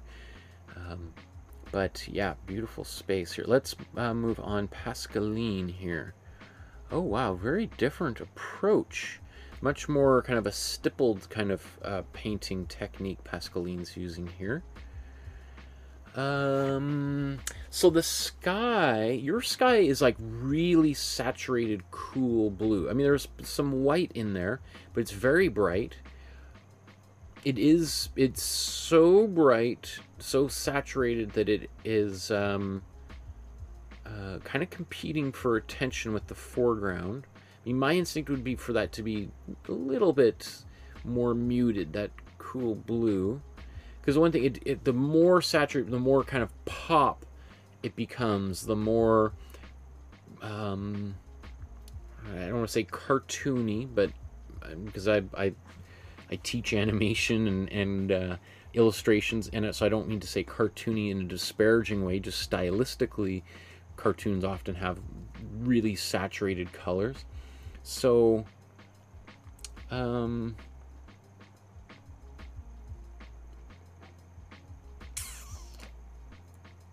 yeah, I think You've done a great job of darkening the trees. I think maybe the base of these trees could also be a little bit darker. So just kind of adding, you do that with a little bit of glaze, like take a warm green, maybe even add a little black to it, and then just glaze over some of those areas, kind of similar to kind of like what Maria's done here. To a lesser extent, Kathy, maybe I think Deborah could use a little bit of darkening as well. And then Paula, where are we? Oh wow, it's interesting, Paula, how you've kind of moved these elements up and given us more of the grass in the foreground. And in this instance, I think this works really well. Like, this is really nice. So this kind of, we've been sort of talking a few times about grass and water in the foreground. And instead of it just being a solid kind of area, is giving it like some chaotic complexity there, lots of kind of variation. And in this instance, I think it works really well. Like, this to me looks like really patchy ground, you know, maybe the kind of area where a lot of people were having picnics and the grass is kind of worn down a little bit. And, you know, going back to what Deborah was saying about like this being a very popular place for people to kind of spend time, in a way, by moving that landscape up and painting the foreground like that, it to me really changes this picture. Because, you know, let's say if I look like at Deborah's painting here, which is a little bit closer in terms of the composition to the way FitzGerald painted this painting.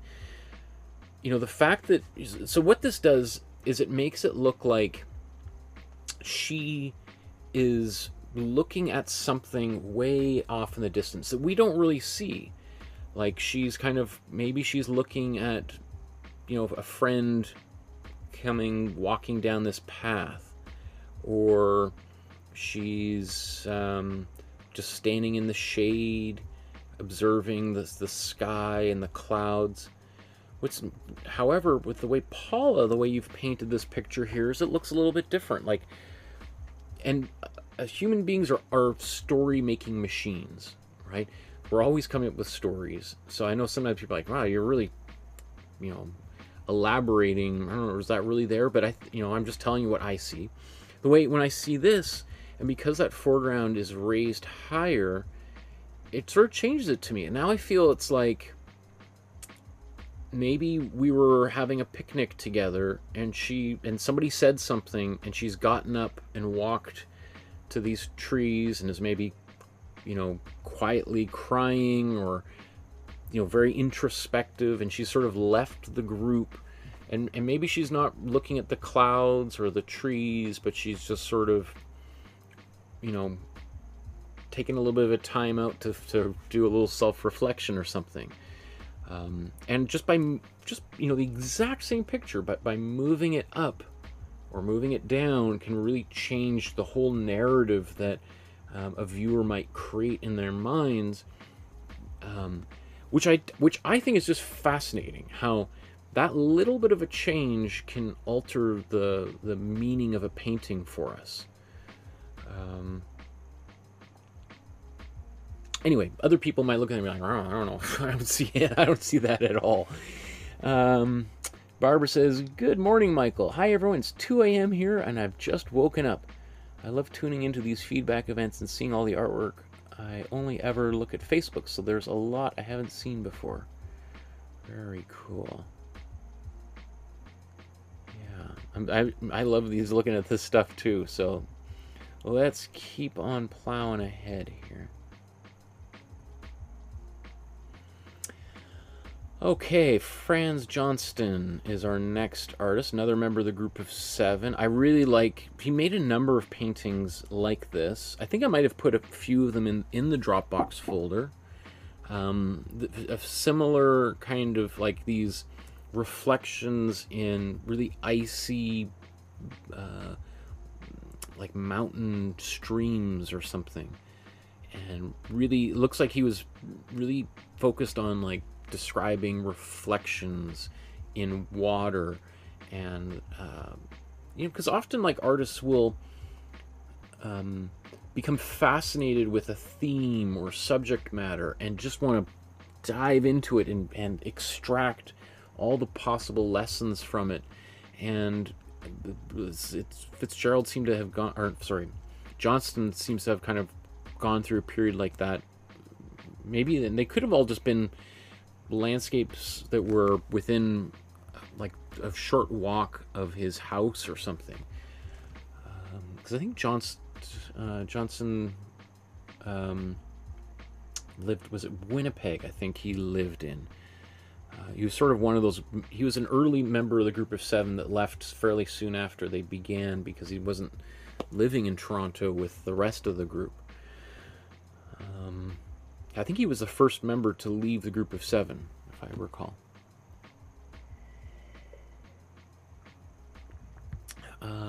What do I want to say here?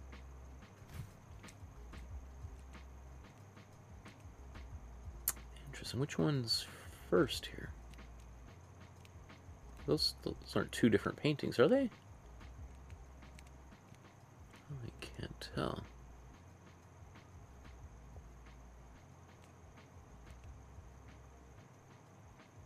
Oh, and then here's Pascaline's. Ooh, cool. And Paula's, and then Richard painted another painting by him that we didn't do in class. Although I do want to do this painting. I might have talked about this one previously, but I thought I would just include it here just since we're talking about this artist. So Maria's painting, I think this one is the final version, right? I think. I don't know now. It's kind of hard to... Or are they 2... They're not 2 different ones. I see some area... I'm getting confused with the trees, how those trees are painted.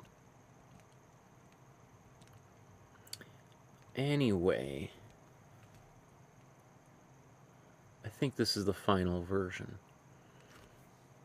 But it does, for me, it looks like, oh, it looks like there was, you know, someone really wrestling with this painting at one point here, trying to kind of try a few different things, which I love. I think it's whichever version, and I'm pretty sure this would be the final one, right? Yeah. Yeah, because this one is not signed, and usually artists sign the painting when it's done. Oh, yeah, it looks like you did come back and kind of clean that up. And now that I see the background kind of touched up there.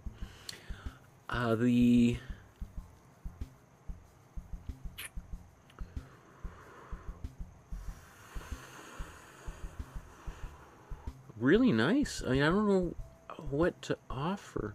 I think probably my favorite part is the grass and the snow in the foreground. Even the building, those trees, the branches are really nice. And the water is really nice.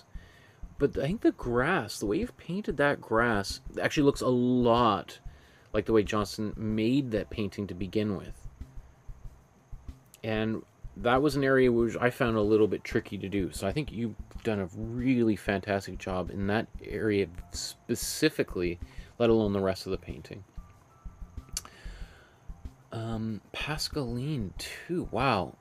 And so again, really nice job with the grass and the snow, the colors in the snow, and that kind of stippling effect that you've painted even with the trees. Really nice, those pinks in the background. That is really strong. That's definitely one of my favorite paintings that I've seen you do. That's a home run right there for sure. That's very successful, Pascaline. Yeah, I don't think there's anything I can do to. There's nothing I can offer in terms of criticism. I mean, again, the grass, that's really beautiful. I mean, I feel like I remember struggling a little bit with that area of the painting. So seeing how well you did is just like, that's very impressive. Yeah. Really great job. I mean, you can even see just that little bit, those trees being just that little bit darker in front of the shack and behind, or that cabin. Pushes the cabin a little bit back, pushes the trees forward. You know, and the fact that there's some real darkness in the grass prevents the grass from kind of falling backwards into space. I have nothing I can really offer there. Paula, that's wild. That's great. I think the one thing I would say is maybe these greens, almost like glow in the dark green, is a bit too much. I think we would want to have a bit more of like a icy teal color, like almost like you see kind of the way that both Maria and Pascaline have painted it, where it's like cool blue, some white, and some yellow, cool yellow, and because that goes from being like a really cool winter river to like some sort of invasive algae that's growing on the water, that's like a stagnant pond or something, which is possible. I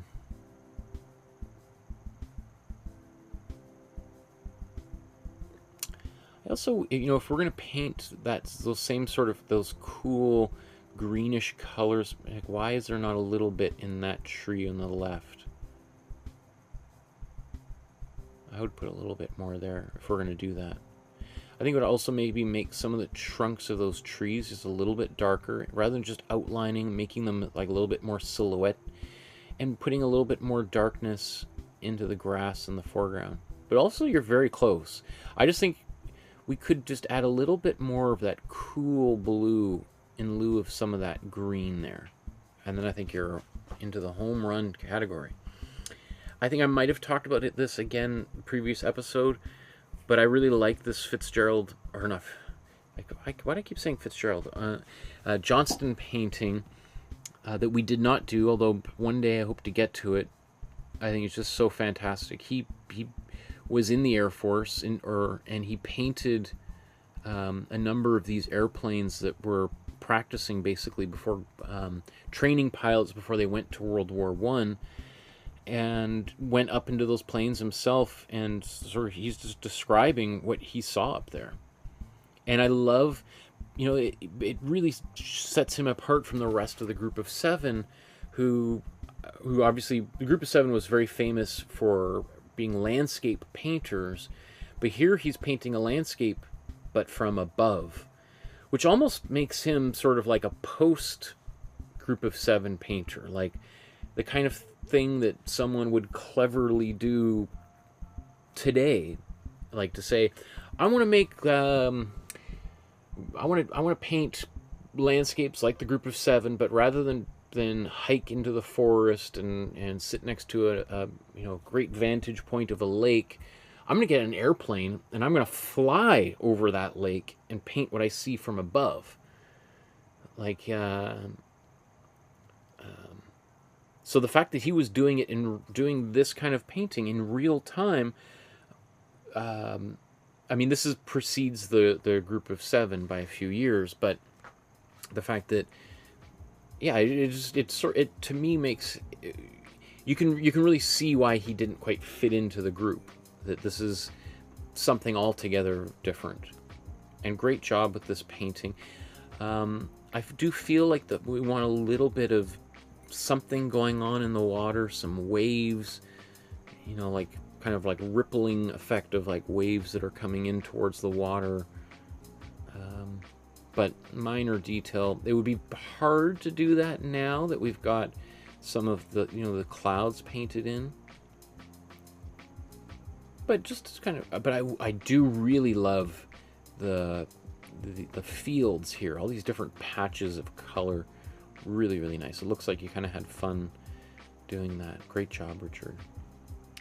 So, okay, I think we're one more group of seven member, and then I think we got two other artists, Mary Cassatt and Norman Rockwell, and then we've got a couple hundred paintings that you guys did and drawings outside of class. So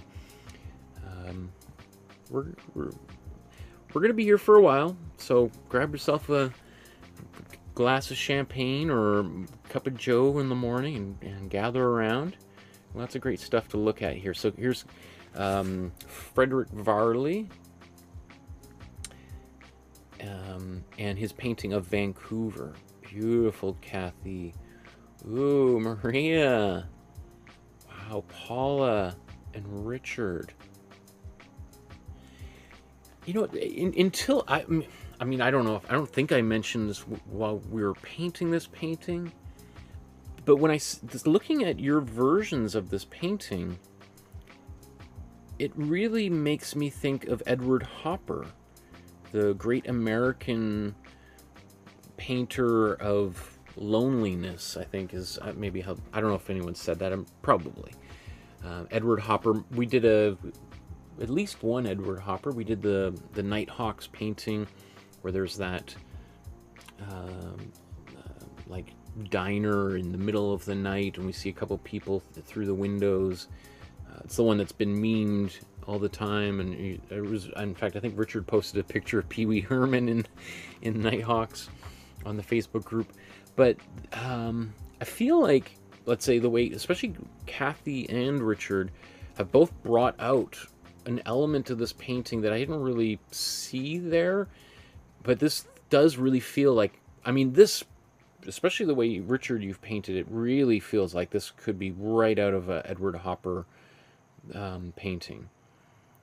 Like this, you know, the focus of this solitary figure silhouetted, and the way it's painted, and also it's also painted a lot like Edvard Munch too, a little bit of a drier brush, the way you've painted this here, Richard.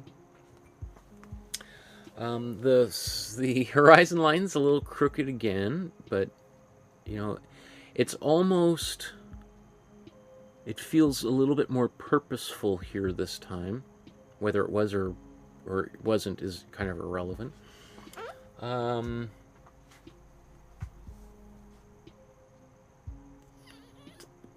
I don't know what else to say.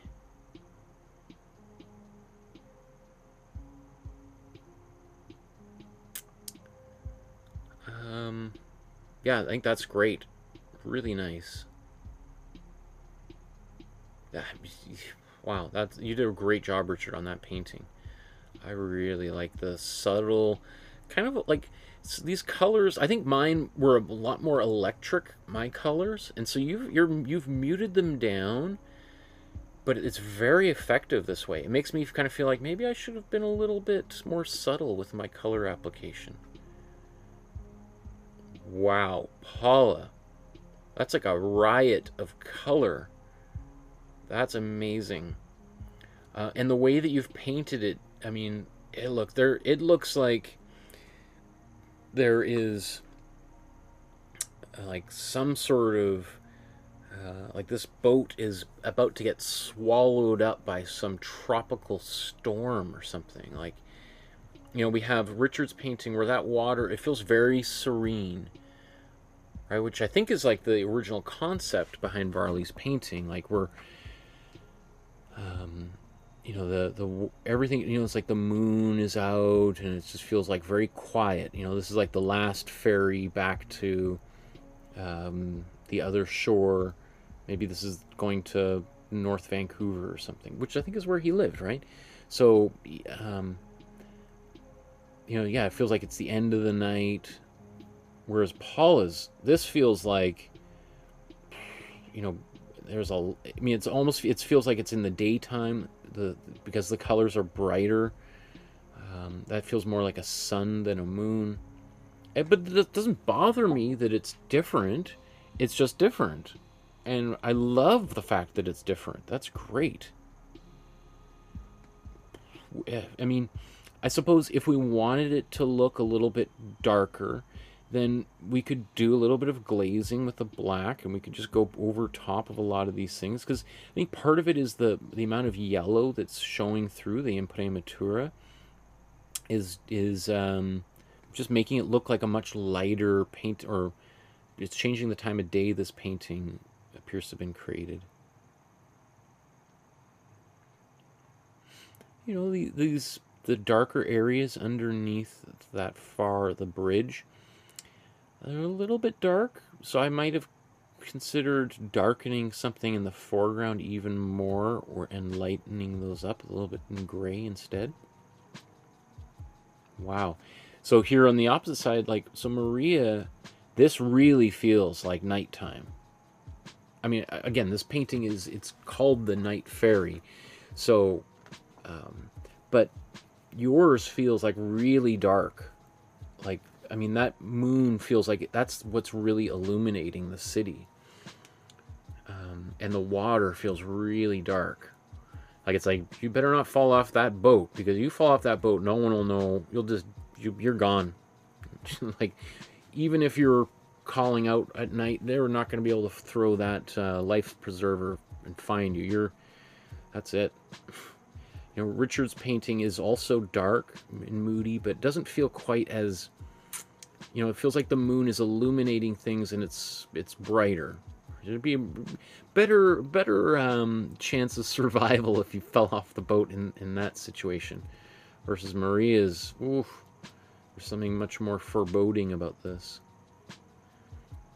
And he also seems kind of creepily watching this couple make out here on the corner, to the point where this guy seems to be looking at him like, buddy, move on, okay? You're kind of creeping us out. Where this guy, they seem kind of, they're watching him like, what do you think that guy's doing? Do you think, is he, like, the way he's, like, do you think he's going to jump off the boat, or what's going on? Paula's feels like this guy is kind of crouched down, like he's running. Maybe he's going to do a skateboard trick or something. And then Kathy's here is same, as a little bit more kind of like what Richard's painting is. Also very effective.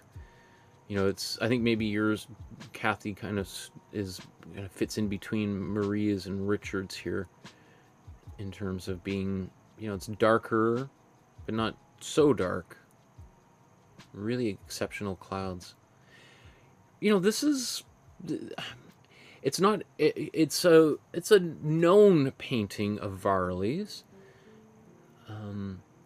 but, you know, just seeing the way that you guys have interpreted this painting, it just feels like this painting, I think, will gather more and more recognition as the decades go forward. That it won't surprise me if 20 years from now people are talking about this painting as like a seminal painting in Canadian art history.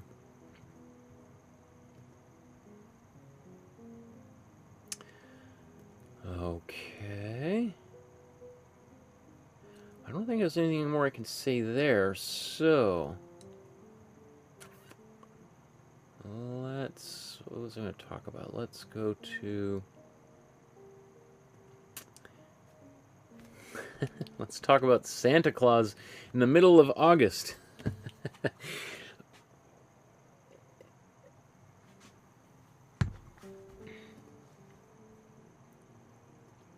So, we got old Saint Nick here.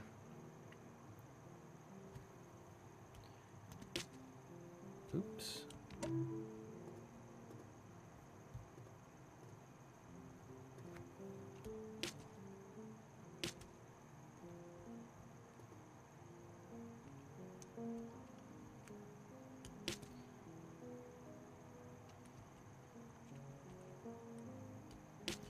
Just gonna delete some of these here.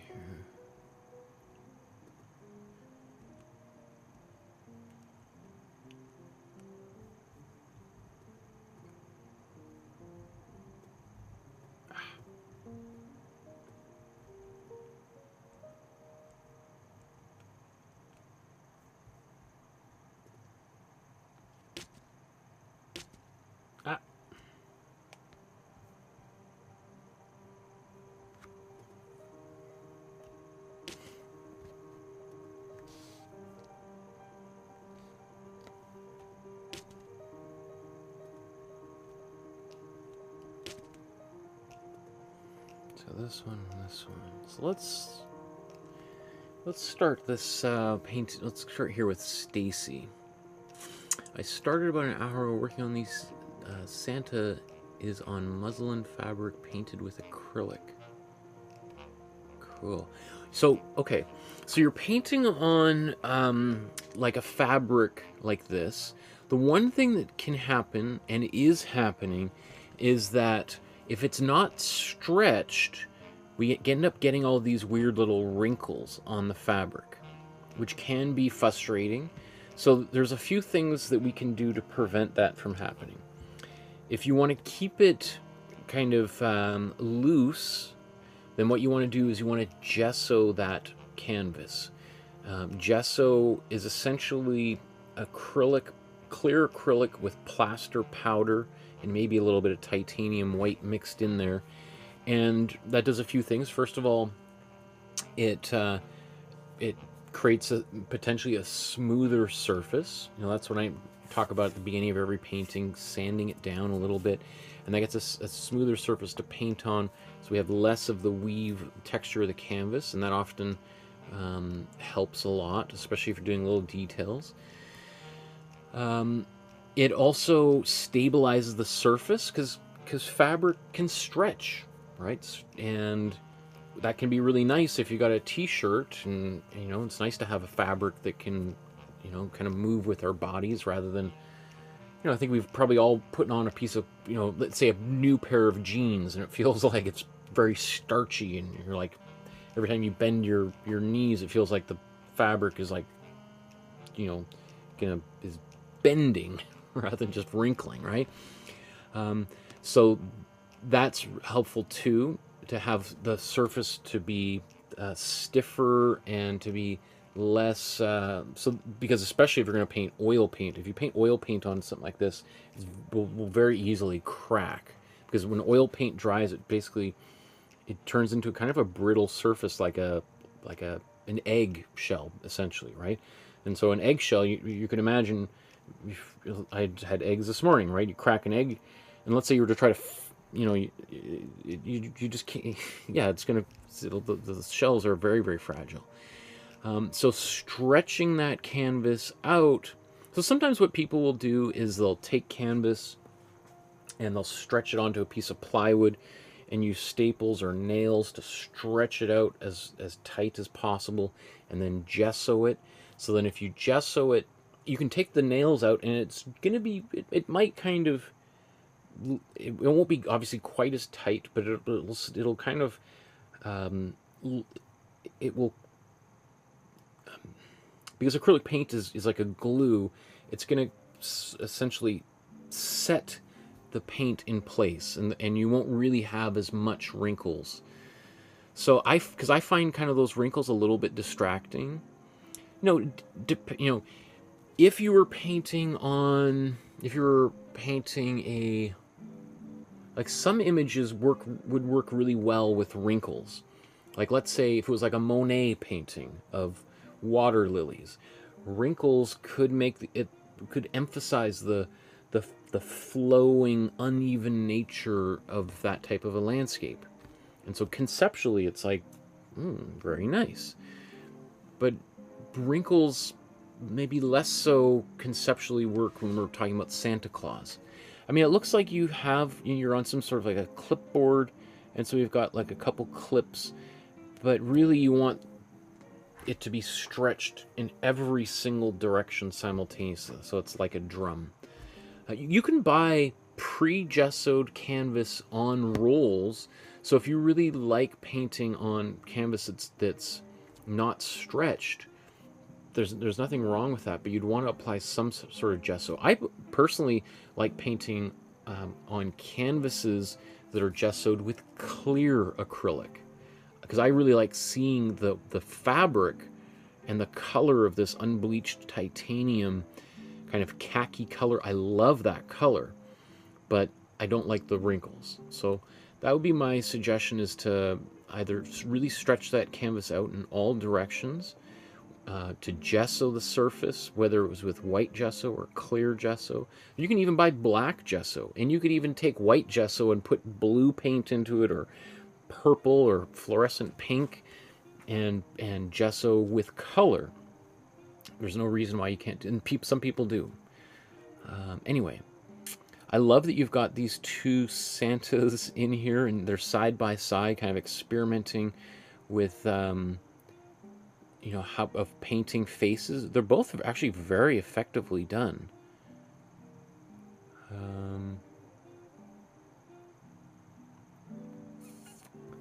think there was a what's the different version?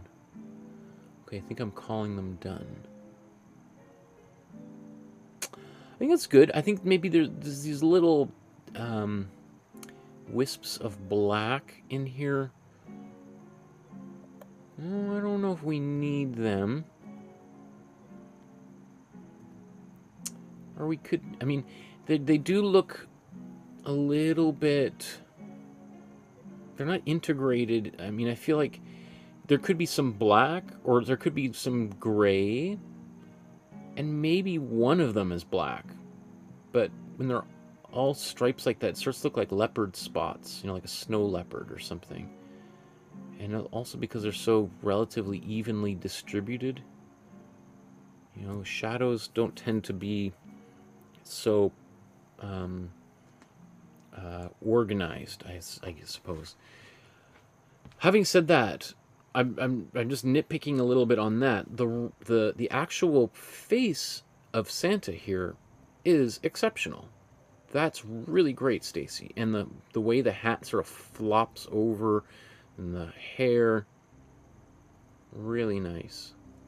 You know, and these highlights, a lot of people would be too afraid to put that really bright highlight there. And I love that you included that. Highlights in the eyes are also very effective. So, like, even the way that you painted the mustache, where we've got a little bit of these kind of blacks, but there's some grays and things in here. I kind of feel like I wish you paint the beard in the same sort of way you painted the mustache. Right? So clearly this is something you can do. I would say as well that maybe the beard would get closer to his bottom lip. I'm not sure. This extra little bit of red right here,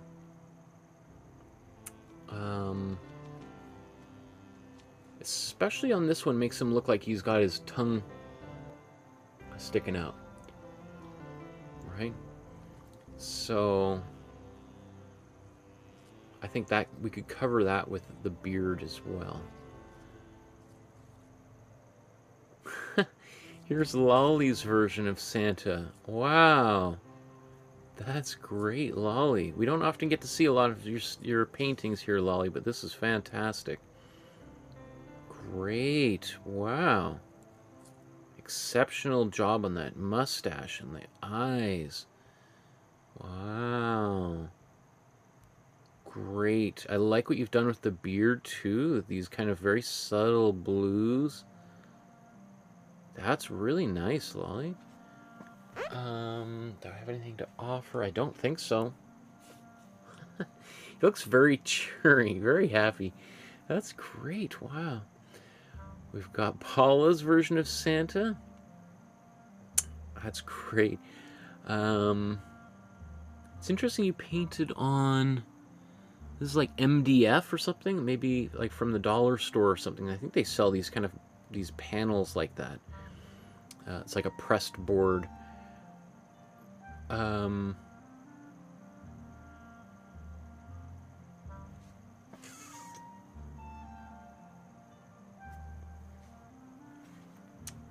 Yeah, it looks, I'm trying to think of,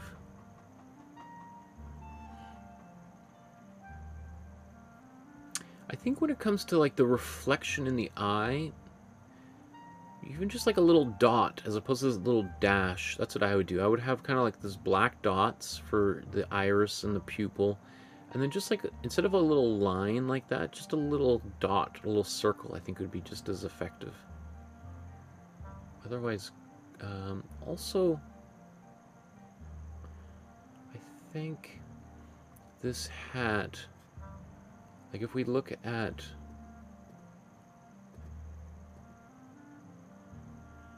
you can see the way, let's say the way Lolly's painted this, where, so there's this trim on the hat, and then the hat is sort of flopping down, and then the ball is attached to the floppy part of the what's Santa's cap, I guess, right? Whereas Paula, yours kind of feels like the trim is kind of transforms into his hair, and that the little tassel ball at the end is attached to his ear, or it's like an earring or something, and turns him into a little bit more of like a pirate-like figure. I'm not sure what these blue polka dots on his hat look like. But I mean, it's good. I mean, I'm always just sort of offering maybe a little bit more of a critique, especially to people that have been painting with me a long time, to offer as much help as possible. Judy. Wow, that's great. I like how you added these little glasses to old Saint Nick here. You also painted the nose, I think, really round, like really see into his nostrils, which I think is great. It makes him just look even more kind of like rotund, I suppose. What else could I offer? I mean, I think I might have used a bit of green like this. I feel like you want to be careful about putting too much of it, because then it could look like he's you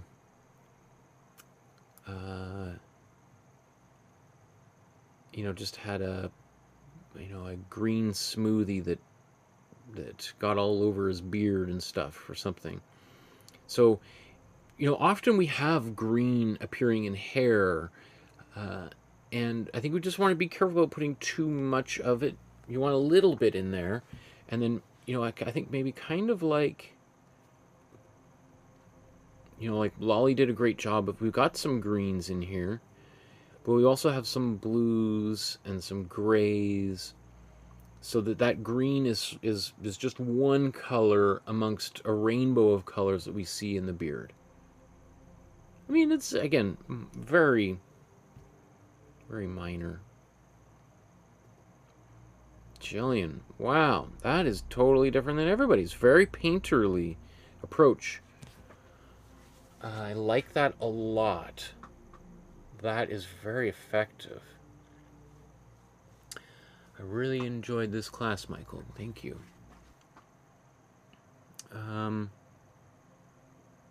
Yeah, I mean, sort of what I was saying. Like, we've got this green, and that's a pretty bold stroke there. We got a few more here, but they're all kind of, you know, they're not all distributed evenly. There's just little bits of green here and there, and that's, I think, what we want. Just little pops of it, not kind of consistent, almost like a pattern, as I was saying here with Judy's. But that's he looks very happy, old Saint Nick there. Eleanor, same thing. Wow, he just keeps getting happier and happier. He's so excited that you guys made paintings of him. What else? I mean, I don't know. What else can I offer here?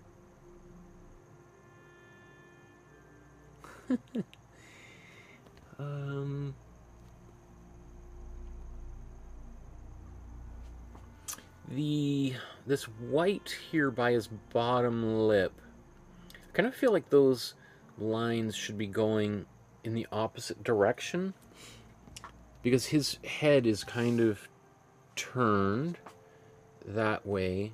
So we want, so right now those lines are kind of conflicting with the way his head is turned, whereas if they're going in this direction, right, because his head is turned, yeah, I think it's very subtle. I mean, again, I'm always just, people are like, wow, does it make that much of a difference? No, not really. I like the kind of the darker areas on his side of his face. That's great underneath his mustache. Very effective. Really nice shadows throughout here. Great job, Eleanor. And then Kathy. So that's so interesting. So here, you know, it's much more subtle. We don't really have any of those strong, almost outlining around the beard and things. You're just letting the contrast between color and to a certain extent value, create distinctions between different elements.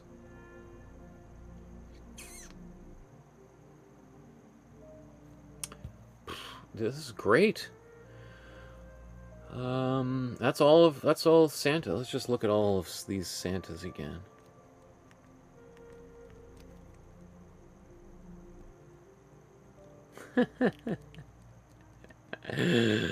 That's great. Oh wow, that's awesome. Okay. So let's look at one more artist, and then I might even take like a quick break here and grab myself just an energy bar, and then sit down and take a look at all of the rest of the stuff you guys have made on your own time. So here we've got Mary Cassatt. Mary Cassatt was an American painter, and the only American to officially exhibit with the Impressionist painters as part of their Salon de Réfugiés, which was like a monumental kind of shift in the art world back in the 1870s.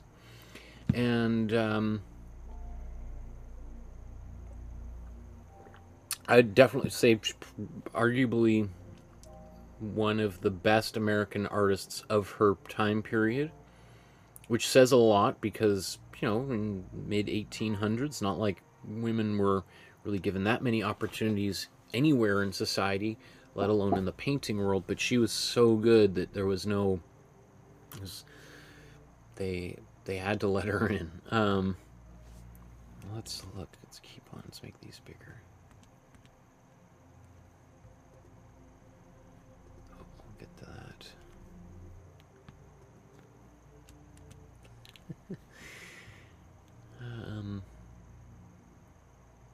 Let's start here with Paula's.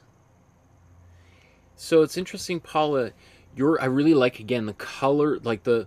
Okay, so one of the things with this painting, with Mary Cassatt, and really the way that she did a lot of her paintings, is her paintings just ooze confidence. Like, she was like very, obviously super talented and very knowledgeable and very confident with the way, like, just sort of very aggressively, quickly applying paint in a way that, you know, most other artists of the time would be so delicate and careful.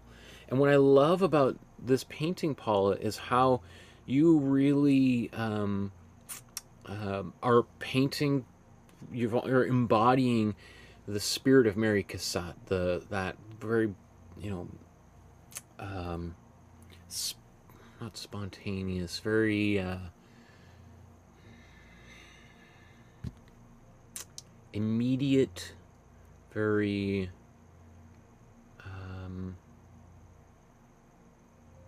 another word for confident, just very, like, there's a level of precision to Mary Cassatt's paintings. It's remarkable considering how quickly she's painting. Anyway, I think that's great. You did a fantastic job here. I love it. It's, yeah, really well done. I will say her eyes do appear to be a little bit crossed. She also seems a little bit older. I think part of that is her chin being a little more angular. Like, when we're painting kids, a few things, like if you're painting children, the eyes are proportionally going to be larger than they would be on an adult. Like, as we grow, our eyes tend to sort of just appear to get a little bit smaller. The face is going to be a little bit more round, and the chin's not going to be quite as pronounced. You might have a little kind of like bubble chin kind of poking forward, but cheeks, you know, are going to be bigger. So you've got a lot of that stuff going for here, you know. But I would, you know, those eyes I think could be bigger, and they are appearing to kind of look a little bit close. So I think even if that eye, we just round it out a little bit more blue on the right side there, and we just add a little bit of extra white on this side, and all of a sudden those eyes will be aligned. Getting the eyes, when you're drawing a portrait or painting a portrait, to look like they're pointing in the same direction, whatever it is very tricky. Often They appear to be kind of diverging or converging. And so I don't really have any secret techniques except for when I'm doing eyes. I tend to kind of start in the center and then just keep, I'll paint like little dots and then kind of look away and like, are those dots pointing in the same direction? And if they are, perfect. But if maybe one appears to be a little bit closer, then I'm like, okay, well, I'm going to now paint a little bit more on that side to see if I can make, it might be bigger, but now they both aligned. And then once they're both aligned, then we just, enlarge them outward from those points. Wow, Pascaline, great. That's excellent. You really got the kind of messiness of Mary Cassatt, of this painting in particular, which is one of the reasons I chose this painting. Is I think it's like it to me is like the essential kind of Mary Cassatt, like the it's like how do you,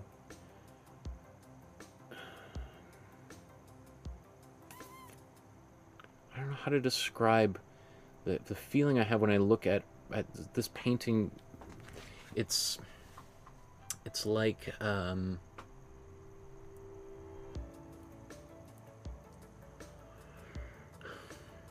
there's so much movement that I think it works. It's exceptionally conceptually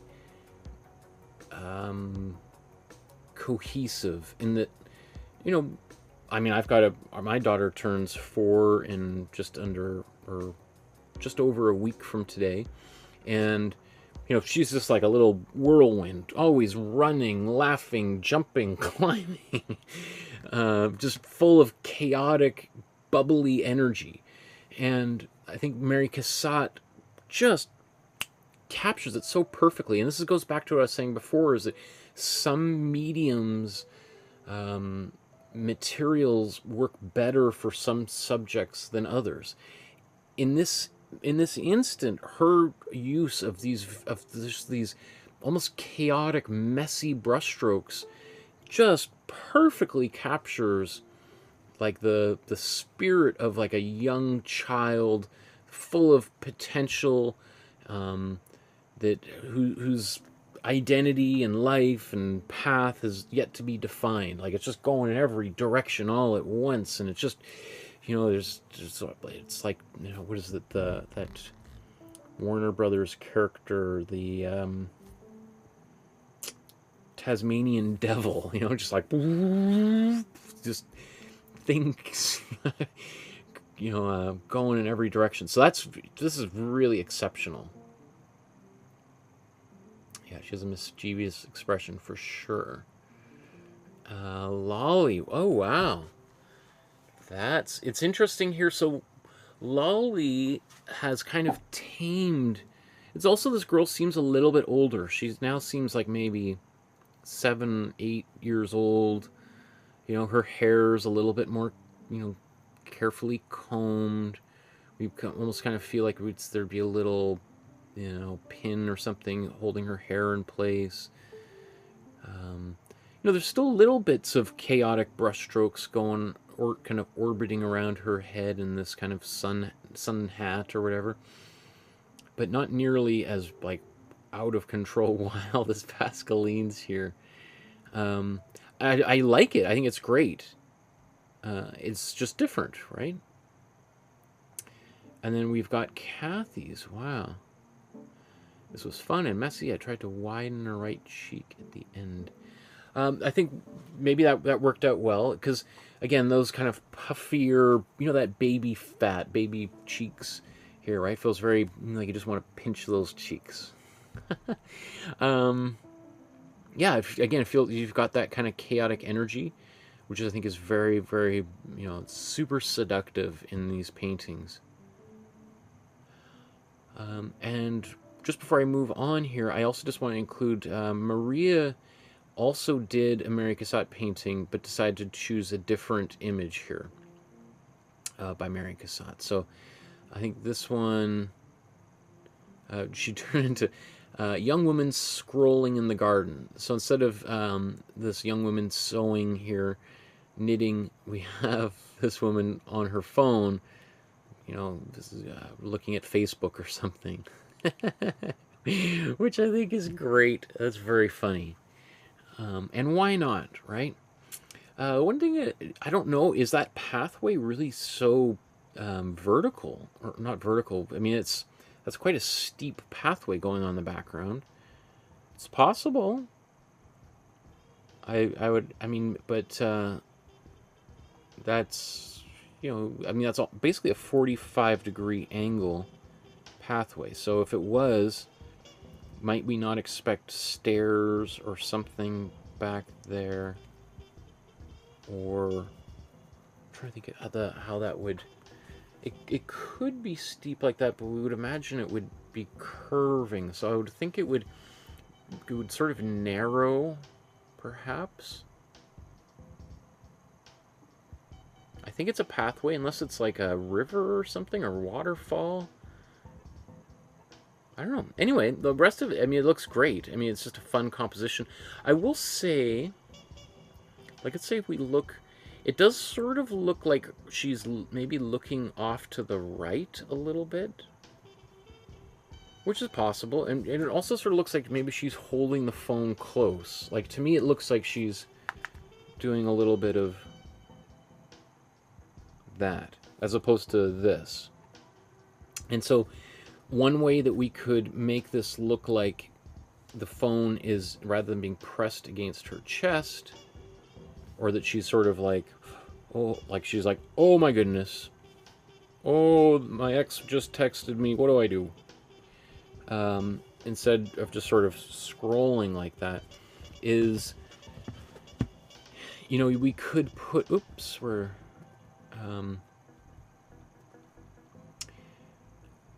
we could sort of make it just a little, like, see, because it's a little bit darker there, it pulls her eyes towards the corner of her, towards her nose, whereas if we had it a little bit darker right like here, I think that would kind of make her vision look down here. Same sort of thing of that other eye, which almost makes them a little bit crossed, but that's fine, right? I would also have a highlight on the top of the phone to make it so that we see that it's, if it's just straight, like, I don't know if you can, how do we do that? So if a phone is just kind of straight up top, then we're not going to see really that reflection. Versus if we tilt it down, it's either going to be darker or lighter, whichever, or maybe there's a reflection on top or a reflection on the back as the phone kind of tilts down, as opposed to being straight up. We want it to kind of tilt backwards so that she can be looking at it, because otherwise if it's like that, it's pretty hard to look at your phone when it's straight up down. And then I would also darken that. So maybe, yeah, you might have a highlight on the top, and then that phone becomes like very close to a dark black, which pulls our attention towards it. If you want that to happen.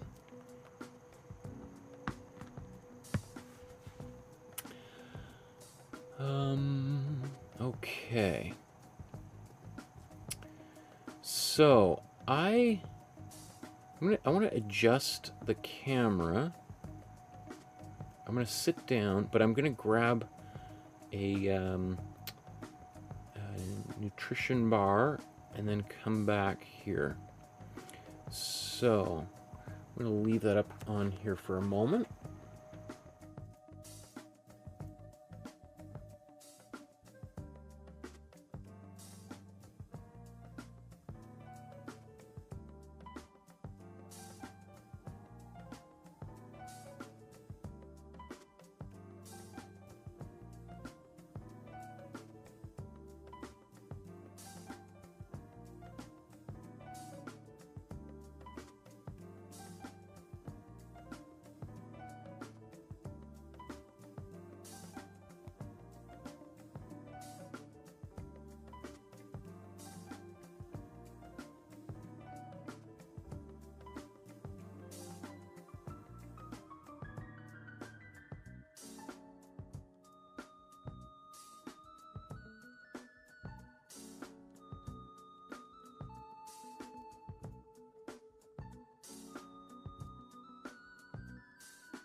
Okay.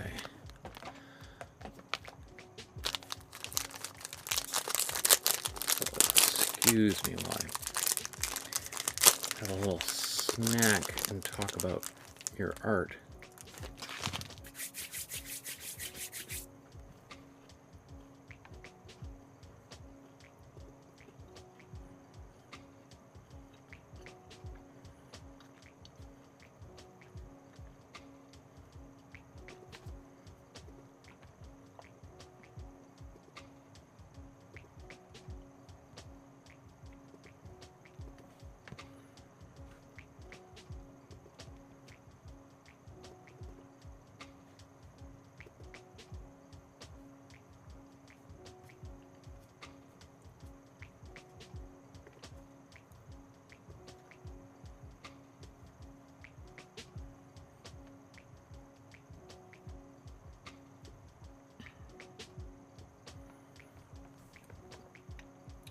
Okay. So, based on some of the feedback I saw on the Facebook about people, because there's a lot of people that have been joining the Facebook group who are doing the drawing course, and of course there's a lot of people who are doing the painting course. So what I'm going to do here is, because one of the feedback I saw is somebody like, wouldn't it be great if we just had a Facebook group just for drawing, or if we just did a feedback episode just on drawing, which I guess would be great, but I only have so much time, so I have to kind of do all things at once. So what we're going to do is we're going to look at all of the drawings together, and once we get through that, we're going to look at all the paintings people. And I know there's some people who've got, we're going to have, you know, sent drawings and paintings in, so your stuff is going to be in both halves of the next series of works here. So and when people were submitting watercolors, if you put, there's watercolors or gouache, they might be in drawings and painting. I mean, we'll see. You tell me if you like this approach, or if you think I should just have them all mixed in together. I'm always open to feedback. I want to make these episodes as good as possible. So let's start here with Randy.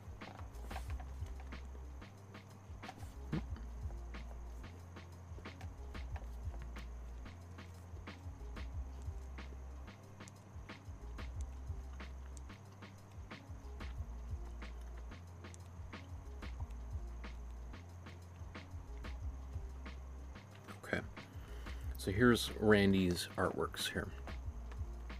So I think these are from the first episode.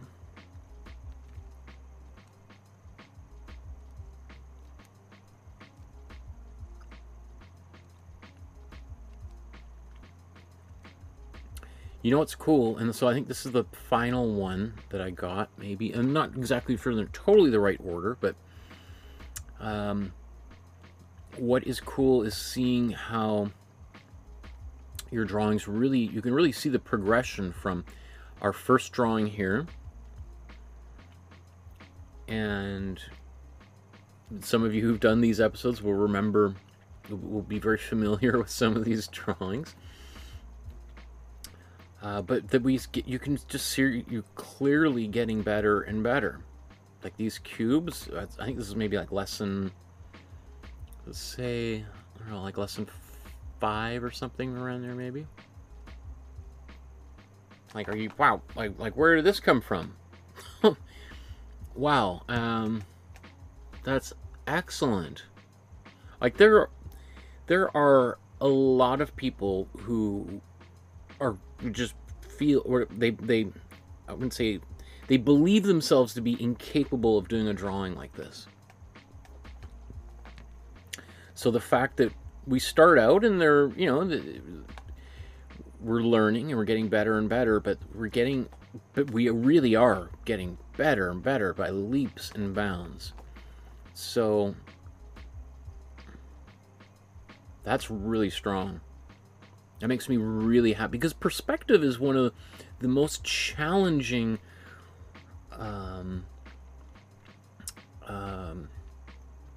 skills when it comes to drawing or in concepts. And I mean, I have friends who are artists who really struggle with perspective. And so the fact that you can do this, wow, you have a bright future, because, I mean, and certainly not everybody, as I said, there's lots of people who draw who deliberately don't use perspective, but I think if we can do it and we know how to do it, then you always have it in your back pocket ready to go. So that makes me really happy, Randy. These are great. I like the way you did these cubes.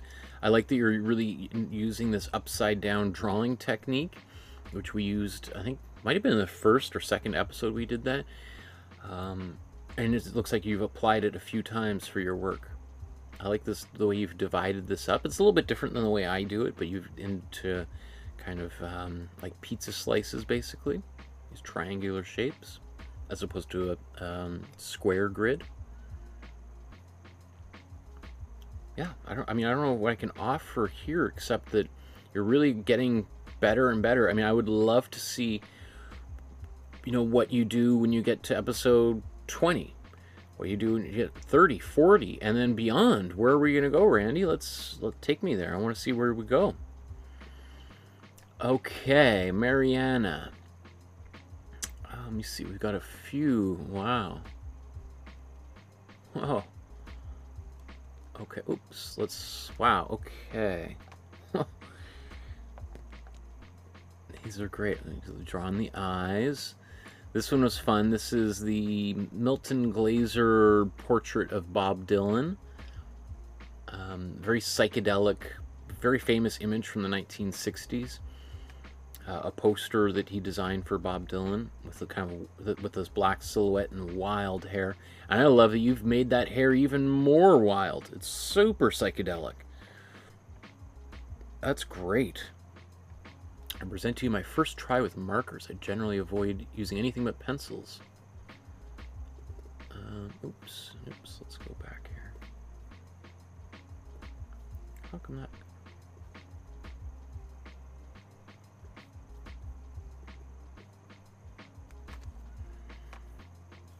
Oh, you avoid using ink because you can't erase. Yep, makes sense.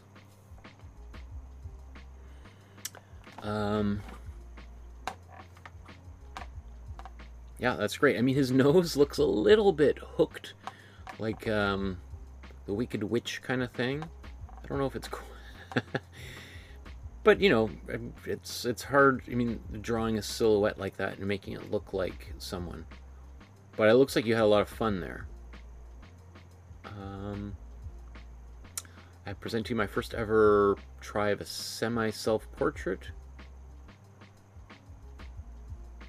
Okay, yeah. I mean, it's a little unfortunate there's an eye covering up the bottom of your mouth. Your eyebrow sort of looks like a mustache, I guess. And that eye kind of looks like a mouth. You know, if we extend your jaw over there. You wouldn't be the first artist to put an eye where the mouth is supposed to be.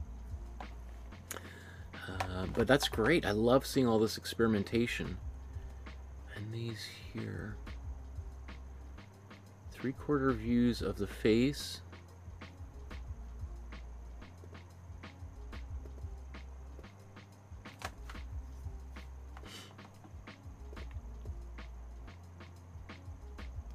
So you found these illustrations on Pinterest, and you struggled with the 3/4 view of the face, so you decided to do these kind of characters, and they're great. I mean, yeah, maybe these aren't your character designs, but you've done, they look really fun and cool, and you've done an exceptional job of illustrating them.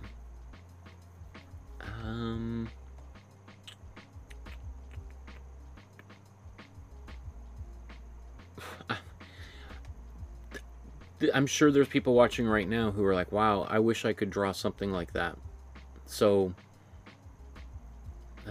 I would just say the more and more you do, the better and more confident you're going to feel.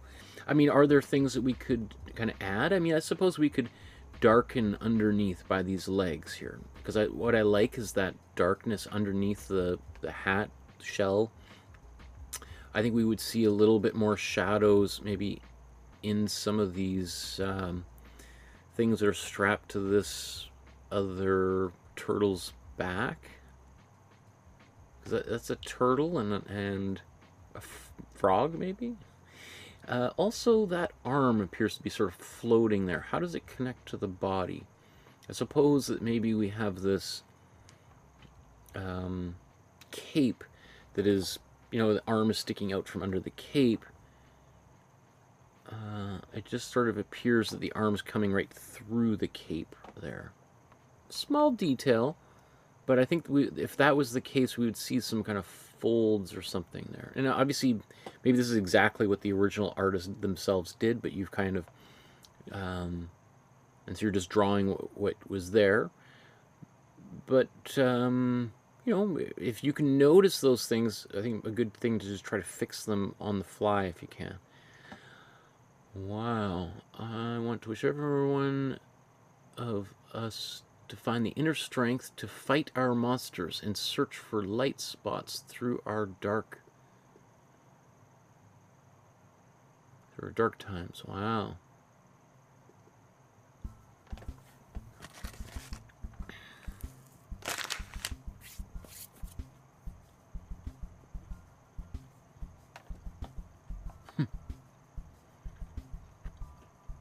Wow, that is wild, Mariana.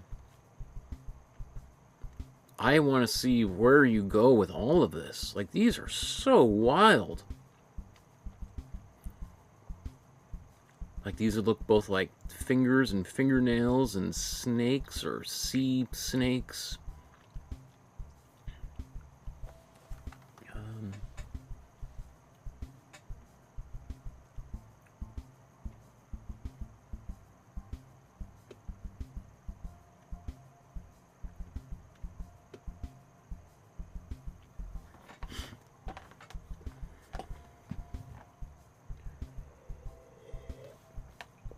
I mean, these are really wild and strange and fantastical. So, I don't know what I can offer here, except to say go further, do more. And, I mean, I don't know if these are all sketches for just different characters, or if you see this as one image.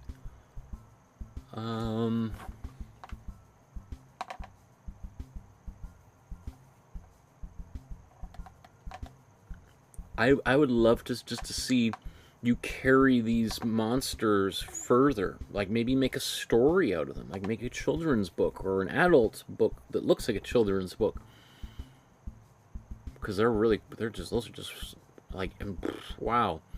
Present I made for my sister's birthday. And the artist name. I like how you included the artist name. That's really generous of you to find an image online and then draw from it and then give proper credit to the artist who inspired that work. Really cool.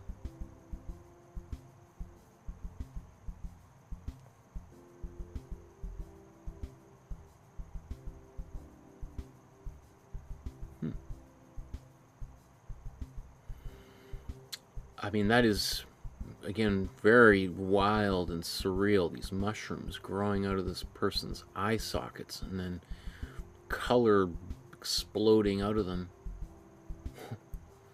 Yeah, you got a very vivid imagination, Mariana. Like, so let's just keep on going. Like, really push it. Like what are... Because it looks like you really enjoy describing some of the kind of your fantastical ideas. So where are we going to go? Could we turn them into stories, into animations, into books, into mysterious single paintings and a whole series of single paintings? These could look cool as like album covers and stuff. You know, it makes so much sense now, especially when we see that compared to the Milton Glaser Dylan portrait. Great. Okay. What does that say? Lady Survival Sylvanus Loyalist is, I think, the name of the artwork, or maybe the person. I'm not sure. I think these are from Instagram.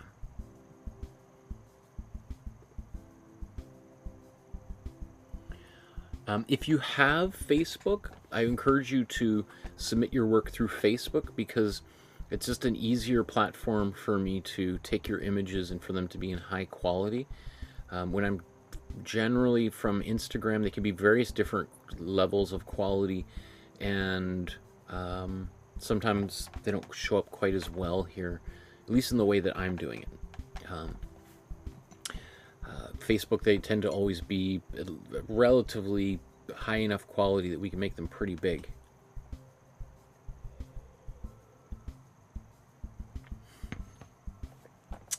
So I like that you did 2 versions of this, and that you weren't satisfied the first time and just did it again.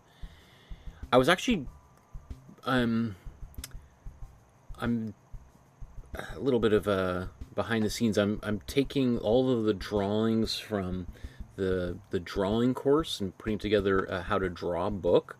So I was scanning these drawings from the first 5 or 6 episodes just last night and looking at them. And so that drawing I did of this Rosie the Riveter is not my strongest drawing, but for me that's sort of generally irrelevant. I'm not really concerned with drawing people quote-unquote perfectly. I'm more interested in capturing emotions and expressions, conveying feelings and emotions to the viewer. I think, like, you know, again, that's really the story of 20th century art, is less of an emphasis on perfection and more on individual expression.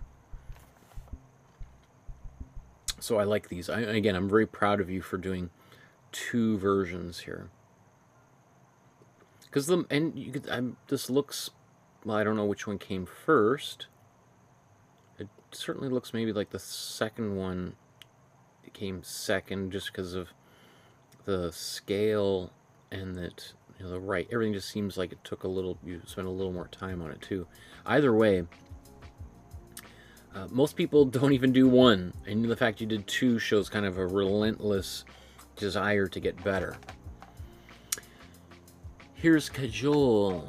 Okay, what do we, this one, and I think here's the original. Okay, she is beautiful. And then there's your initial sketch, and then, is that the same? Okay, so again, it's a different images, right? So you did 2 as well.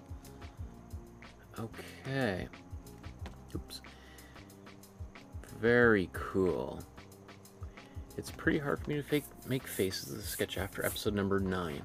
So, obviously, as part of the drawing series, I think, I don't know what episode I started teaching portraiture, but it might be episode like 20 or something. So this is before you even learned how to draw faces, and yet you decided to attempt this.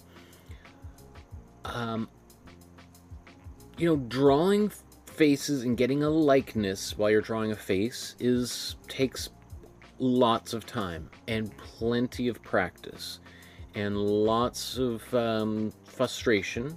But once you break through, you're more likely to get a likeness and make a drawing you're happy with. I would probably discourage you from trying to use this technique to draw faces before you really understand how to draw faces, because I think it's just going to make you really frustrated, and it makes me afraid that you might give up, because, you know, it's like, what would an analogy be? Like, I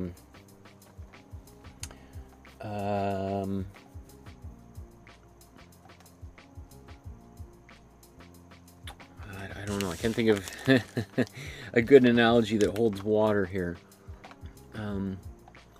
But try a simpler image. Like, essentially, you chose essentially the single most difficult image you possibly could have used to use for this technique. In fact, this technique is not even really the best. Using a grid isn't the best technique for doing this type of drawing anyway. It's helpful to get the composition, to kind of get roughly where the face goes and where the shoulders are and where the fingers are going to be, but it's not really helpful for doing a likeness unless the grid is very, very tiny. So, you know, if you wanted, you could take this picture, make it really big like that, and then draw a grid over top of that and just draw that face on a single piece of paper. That's going to be a lot easier to get a likeness than trying to draw that face like that big on a grid. It's so if you're thinking like, it didn't turn out the way I want, I'm kind of frustrated, I am not at all surprised, because the likelihood that anybody, even myself, would have success doing that method is very low. So, but that's an important part of the learning process, is learning which tools and techniques are best for which types of images and which types of situations. Just like, you know, certain kinds of, like, you know, maybe drawing, like think about different kinds of knives. Like there's, like a Swiss Army knife is great for when you're camping, and you know, it's got scissors and a couple different knives, nail files, screwdriver. Perfect when you're camping. And if you got to do a little bit of cooking with one of the knives while you're camping, yeah, I mean, if it's the only knife you got, it's a great knife.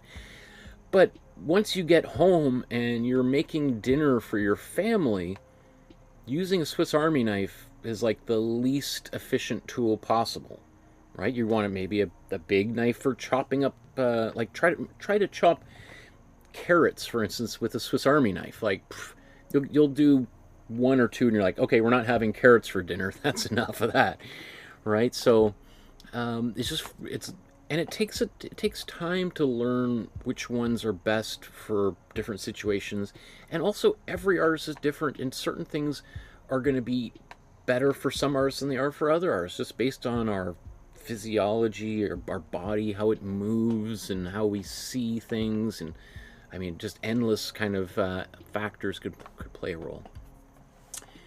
Here's an animal I drew after watching episode 7.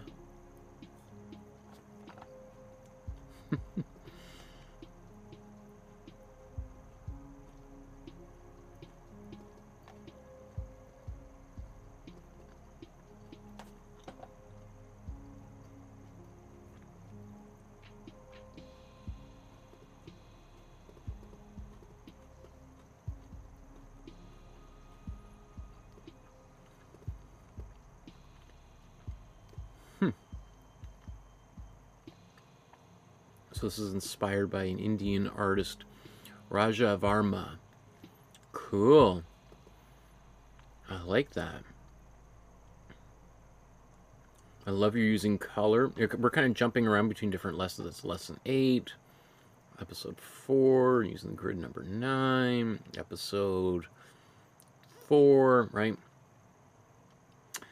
These are great. I love that you're doing the course, and you're clearly growing and getting better and better. This one here, I think I wasn't quite clear. You had, like, I'm doing shading. How can I improve my shading? And it says, Markowsky said that essentially you want to draw fast lines because they disappear, but mine are still visible. I've kind of condensed what you said there into the file title from the caption on the Facebook. I'm not quite sure what... I don't think I said the lines disappear when you draw quickly. I think I meant if you draw lightly. If you draw lightly, then those lines will disappear because they're virtually invisible the first time you draw them. So you want to just, you know... because if you draw really, really light lines, it's easy for them to erase, or that you draw them and then they can get incorporated into the other lines. Now, maybe you're talking about the rendering or blending and getting rid of the you know, and when we're using the blending, we're using the side of a pencil. So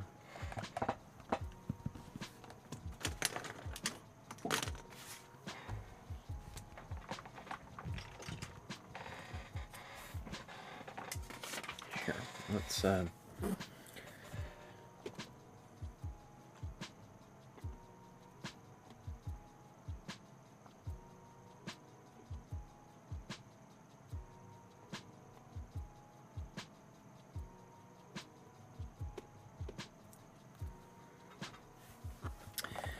so I was saying how, so, I mean, we can just take the sphere, right?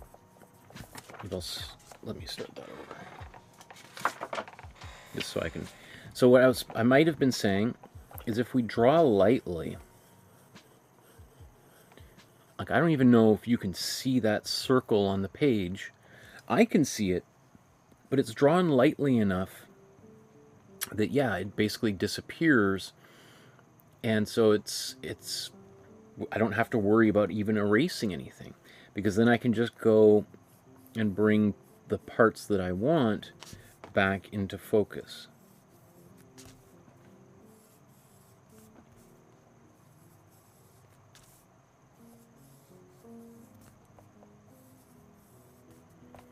And let's say,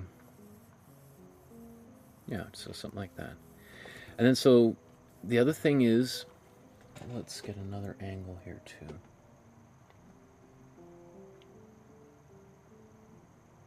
Oh, I don't have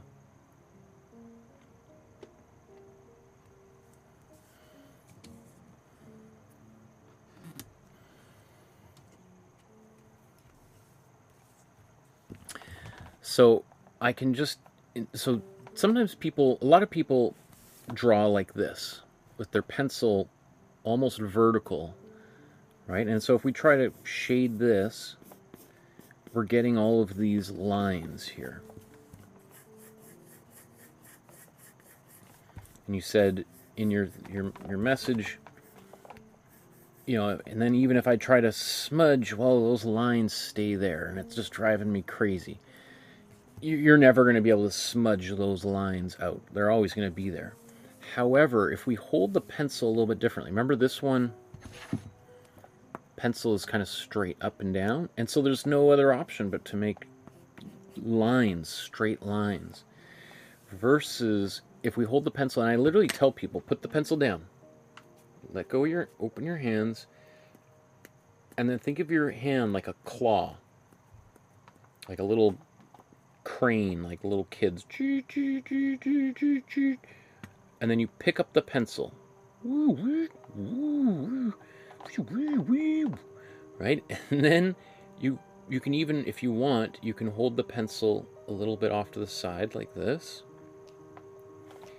And then that way the pencil is now, you know, just rubbing on the side like this. Now I'm not using the tip of the pencil, I'm using the side of the pencil.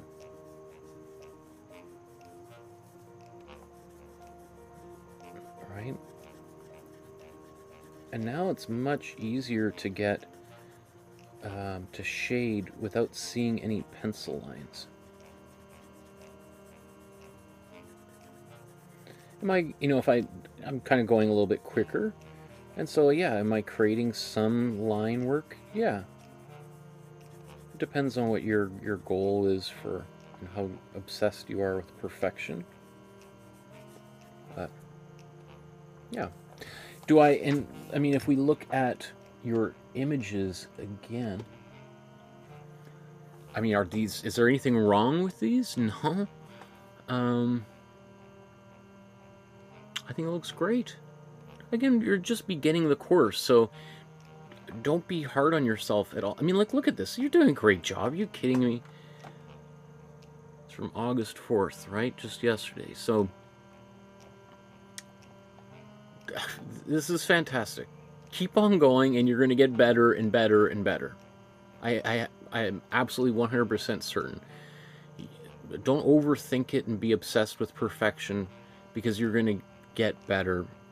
You won't even be able to help it. You'll just get better. Okay, here's Jones. Homework for class number 4. And the 1-point perspective. Or 2-point perspective. Do we even do 2-point perspective in class? Wow, you are really... And you drew your own... I mean, that's amazing. 2-point perspective is a lot harder than 1-point perspective. And, wow, that's very impressive. I don't have anything to really add. One thing I would say is just sort of keeping these lines vertical. I mean, unless that cabinet is, is the front of it kind of slopes, because that's the way it looks like in here, which is entirely possible. I think those lines probably should be vertical.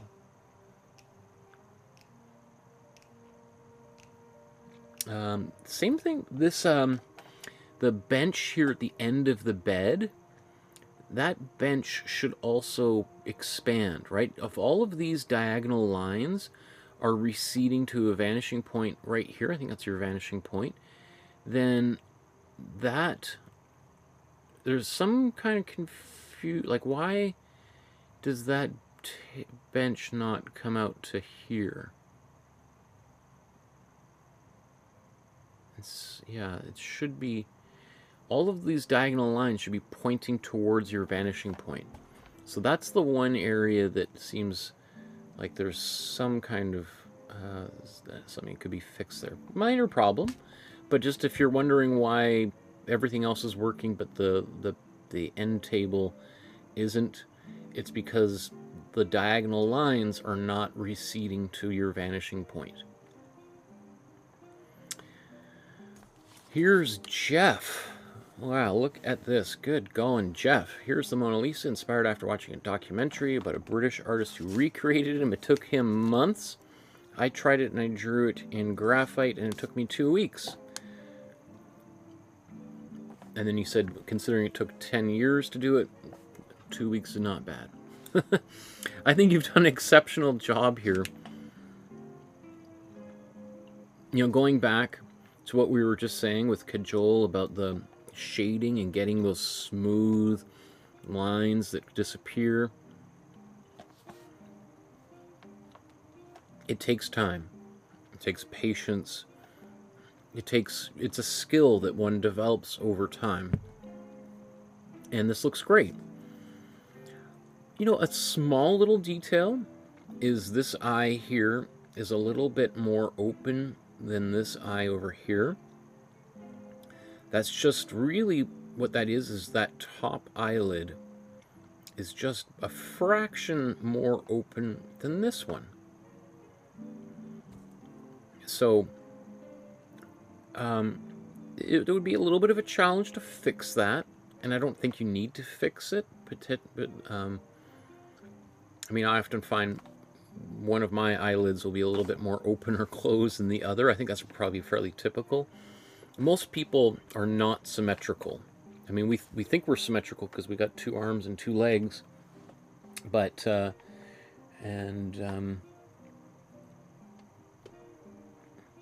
oops.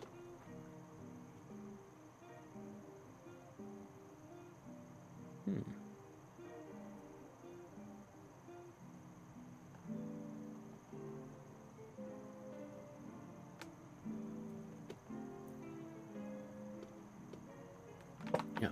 So we think of ourselves as being very symmetrical, but our faces are not perfectly symmetrical. There's only a very small number of people, percentage-wise, who are perfectly symmetrical in their facial features.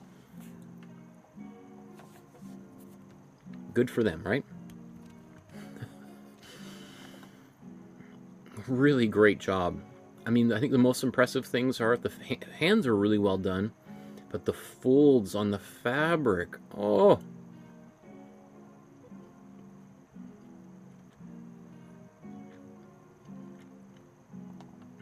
Most people do not put this level of attention into their drawings. I can see why it took you so long to do it.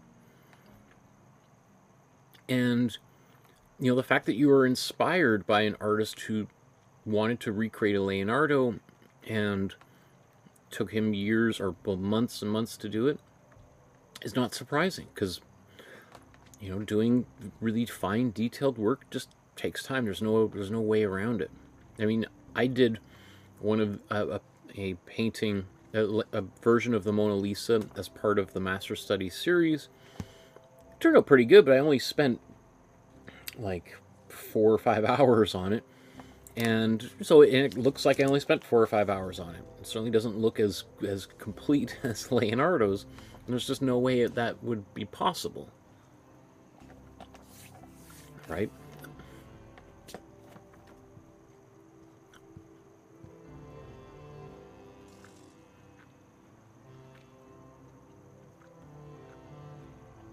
Great job, Jeff. I mean, you asked for criticism and feedback on these, and there's another one that's in the painting series, which we'll come to after this.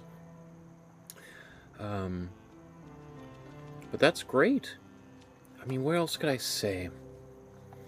I suppose we could really push the contrast. We could get some more blacks in here, some even darker values. Like, we've got a few of them here. We've got a little bit of black there, got a little bit of black here and under her hand, a few in these folds, maybe here, and her pupils.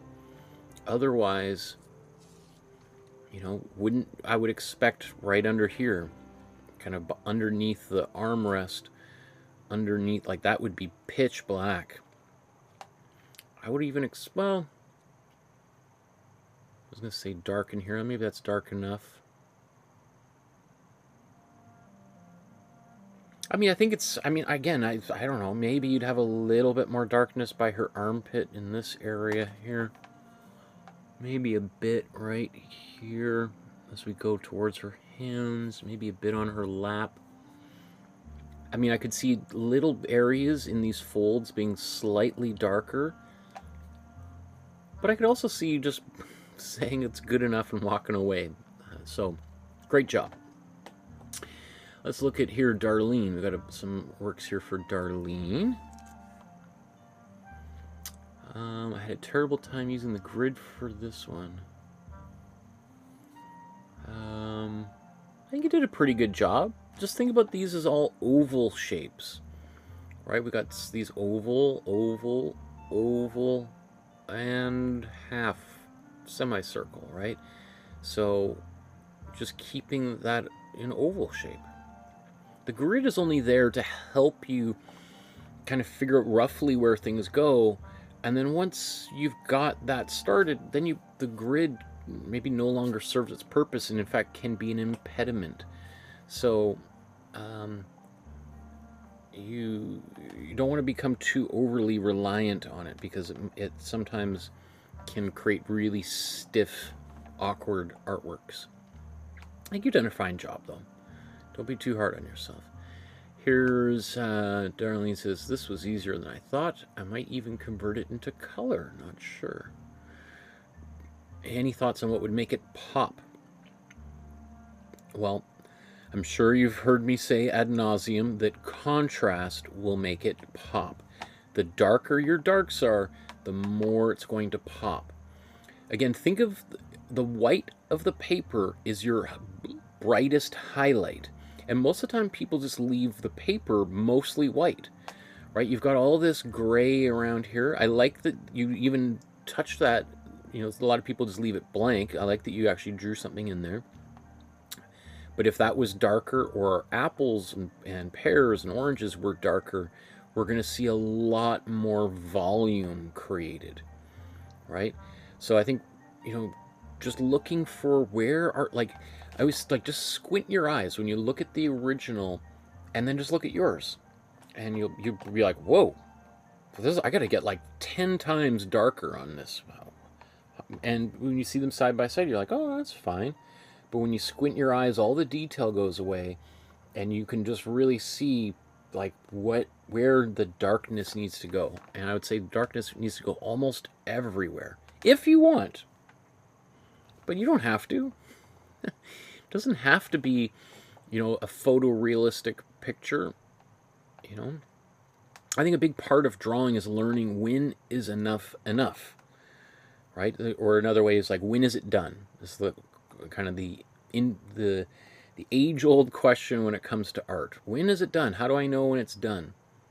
Well, nobody really knows when it's done. It's a kind of a feeling you get when you look at it. You're like, I can't think of where I would put another single line on there.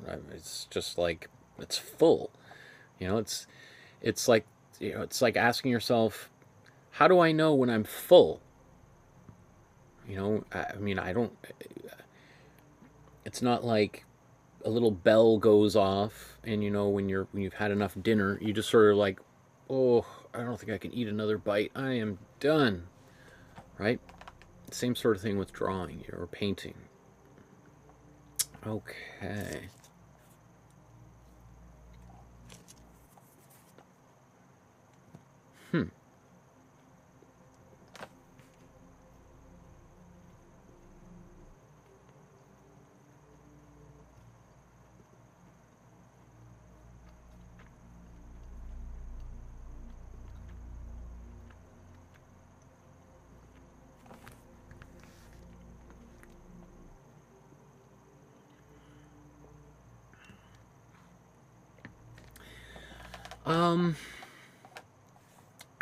So we've got a bunch of here, Darlene.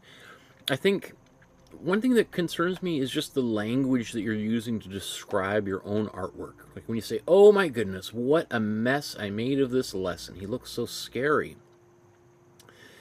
That tells me that you're really hard on yourself. There's like, I think you're too focused on perfection. And I'll just tell you straight up, the more focused you're on perfection, the more likely it is that you're going to give up. That you're just going to be infinitely frustrated with your progress, and you're never going to appreciate how far you've truly come. And there's because you'll never achieve perfection. There's no artist who's ever achieved perfection, or at least no artist believed they achieved perfection. We were just looking at the Mona Lisa, perfect example. Leonardo da Vinci thought that painting was an embarrassing failure. He worked on it endlessly for a decade or more. Somewhere between 6 to 15 years he worked on that painting. I use that example all the time because you know, he was painting in very thin layers, so each layer took a long time to dry. But essentially, Leonardo da Vinci was never happy with the way the Mona Lisa was turning out, and that's why he took it with him when he moved from Italy to Paris to be the court painter for the King of France. Because he was just like, this thing's driving me crazy. I can't get this thing right. Leonardo da Vinci thought the Mona Lisa was kind of like a failure, and it just drove him bonkers. So just think about the fact that Leonardo da Vinci, if he couldn't be satisfied with the Mona Lisa, then, and yet we look at it today, and some people think it's like a perfect painting, the ultimate artwork, then what hope do we have, right? No, there's not a single example that anyone can show me of a perfect artwork. So obsessing over perfection is just going to doom people forever. It's the single worst thing that you can strive for in art. Perfection might come as a byproduct eventually, maybe, perhaps. I don't think so, but you know, I mean, there's also, it's possible in the same way that it's, you know, mathematically possible that there's space aliens somewhere out in the vastness of space. But have space aliens ever visited Earth? Probably not. You know, mathematically it's virtually impossible for it to have happened, but it's possible. Same sort of thing with perfection. Maybe it's possible, but I wouldn't depend on it. Anyway, so I just say that because whenever I hear people getting so upset and down with themselves with their art, it really concerns me, because I feel like it's missing the whole point of making art, and it's missing the point of learning, and you're gonna not be able to enjoy the experience of making art. I think making art, it's all about the journey and not the destination, right? You need to be able to enjoy the trip and not just be like, how much longer? How much longer are we going to be there? I'm getting frustrated, right? You got to just sort of like embrace the experience anyway. I think I've gone on long enough, but I don't think there's anything wrong. That's the thing. I don't think there's anything wrong with this drawing. I do think that maybe it doesn't seem like we're using the proportions of the face that I taught, because those eyes should really be right in the middle of the face here, right? And so they are much higher, closer to where the hairline would be. And so, you know, I'm not sure, when I did that class, I remember very precisely, because I think this was like the beginning of a class, just like saying, okay, let's do a recap of what we learned about the proportions of the human face. So use that. There's a reason why artists and art teachers have been teaching those basic proportions of the human face for 1,000+ years, is because it works. Does it mean everyone's face fits along the exact same guidelines and structure? No, they're not all exactly the same, but they are close, right? Like some people's, I got a big nose. Not everyone's got as big as nose I do. I got big eyebrows. No, there's very few people got as big eyebrows as I do. Not everyone's got a mustache, and not everyone's, you know, some people got lips that are thinner or bigger. There are lips that are closer to their nose, and some have got lips that are closer to their chin, on and on. But essentially, the features all fit in the same place, right? So again, it doesn't surprise me that people draw eyes so much higher on the face, because most people think of a head as being this. They forget that there's still a quarter of the top of your head is for hair when we're looking directly into a mirror. So people, whenever I teach, people always move the eyes up because they think, oh, my forehead's going to be huge. Anyway, so follow the guidelines, and then once you've got the guidelines, break all the rules, throw them all out. These lips look great. I like how you did that, and then you also colored the lips in. Is that better? I think it looks great. I think obviously the top lip is going to be darker because, you know, if we look even here, this lip points up, so it's getting all the light. This lip, my top lip, points into my mouth, so it's like the underside of a shelf. It's going to be darker. What else do we got here? We've got these eyes. Looks great. It almost looks like there's like an image on those eyes. So it looks like we've got, I'm not sure what's going on here. So we have the iris is the blue part, and then the pupil is the black part.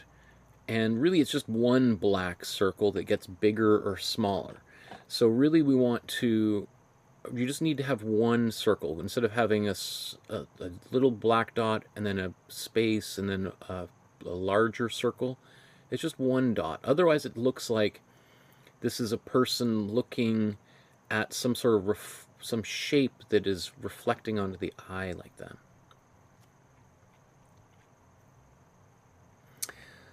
Lisa says, listening to you tonight, you are such a great teacher. So relaxing to watch all of your videos. I love how kind you are. Thank you, Lisa. I appreciate that.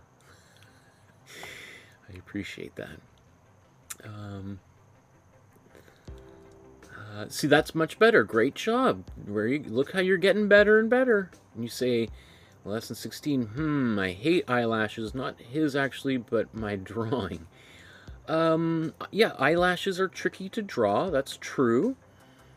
I think the thing with drawing eyelashes is not drawing every single one of them. Is sort of making a decision as to drawing some of them. So,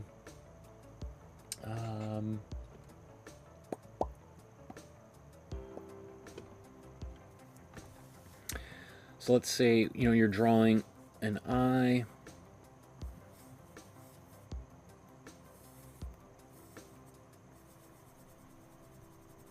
So, you know, sometimes people will draw all these little things. I think we only need some of them, and right, that might be enough. Think about like the direction they're going in. That can be kind of tricky too, because sometimes people are like, how do I, if I see them and they're coming straight towards me, what do I do? Well, if they're coming straight towards you, then maybe we just see a little dot. You know, maybe if they're going this way, right? But also, often what artists do is they'll kind of combine the top eyelid into this kind of a darker shape, like that. And especially if it's a female eye, we tend to kind of exaggerate the eyelashes, and when it's a male eye, we might de-emphasize them or not draw them at all. And I know, again, those are just conventions. Every culture has conventions in the way that they draw. I mean, think about like a very kind of popular convention these days is anime and manga, which is Japanese comic books and animation. The iconic convention of those mediums or those genres is really big eyes. And, you know, so it's just, yeah. So let's look at another eye. That's great. Yeah, looks great. Good job. What else do we have here? We got this fella here. That's great. Got these flowers. There, I like to hear. I'm pretty happy with that. Just be kind to yourself. I think we all... I think one of the things, when you're a visual artist, you have to give yourself positive feedback. You need to be kind to yourself. You need to give yourself positive encouragement. Because it's kind of... making art can be a lonely activity. That's one of the reasons why I like doing this, is it's like I get to have people like yourselves come into my studio and keep me company while I'm working, right? And then here's how I can pay the favor back, is by talking and sharing my feedback on your artwork.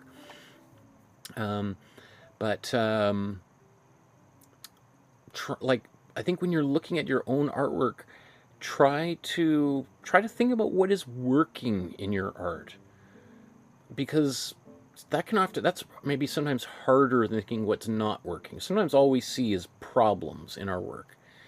And maybe there are problems and challenges and quote-unquote mistakes. Yeah, every artwork has them. There's mistakes in the Mona Lisa. You better believe it. You know,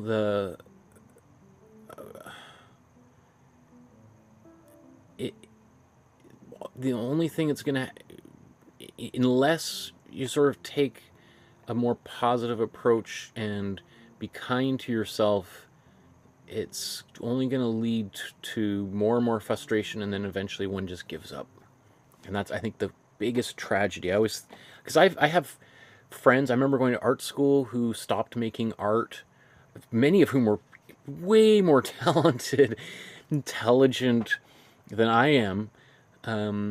But they just were so hard on themselves. All right,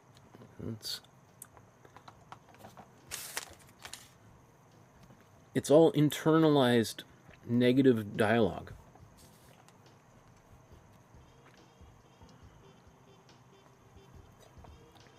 On the other spectrum of that is, you have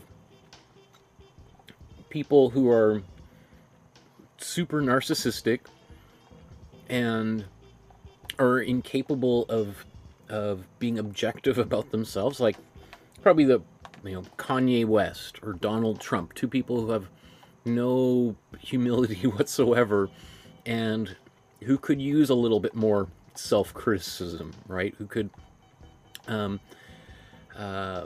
so there is there's a line between, like, maybe some of those fellows could have introduce a little bit of self-criticism, a little bit of negative self-talk, moderate those feelings of superiority a little bit, and then the rest of us could go a little bit more in their direction. Not that one wants to be either of those people, but one could say, if we were to try to think positively, there's some positive aspects to both of them. Okay. Oh, so there we go. Okay, so these are out of order, but there's your first one. And look, great, you did, so that's nice. I'm glad that you listened to my feedback, even though you did this last week or so, right? Or last month. So yeah, you can see getting darker. Look how well that works. Really makes them pop from that kind of the background being a little bit kind of muted. Great job. Great job. That's great. Excellent. I like that. Beautiful. Wow. This silhouette is a little bit undefined. I think what I would do here, I think one thing that's kind of throwing me off is that you've drawn some things in the silhouette, like I think this would, is her shirt, right? And so this is the shirt, and then yet everything else is just a flat outline. So why then do we not see, like, this is the other leg, and these are her heels, right? So why is that leg not kind of separated from that leg, but this line, like, I think if we were, let's say, get rid of that line, I actually think that drawing would improve. Really what I would suggest here is if we just made this pitch black, like you took black ink and painted over, I think that would help.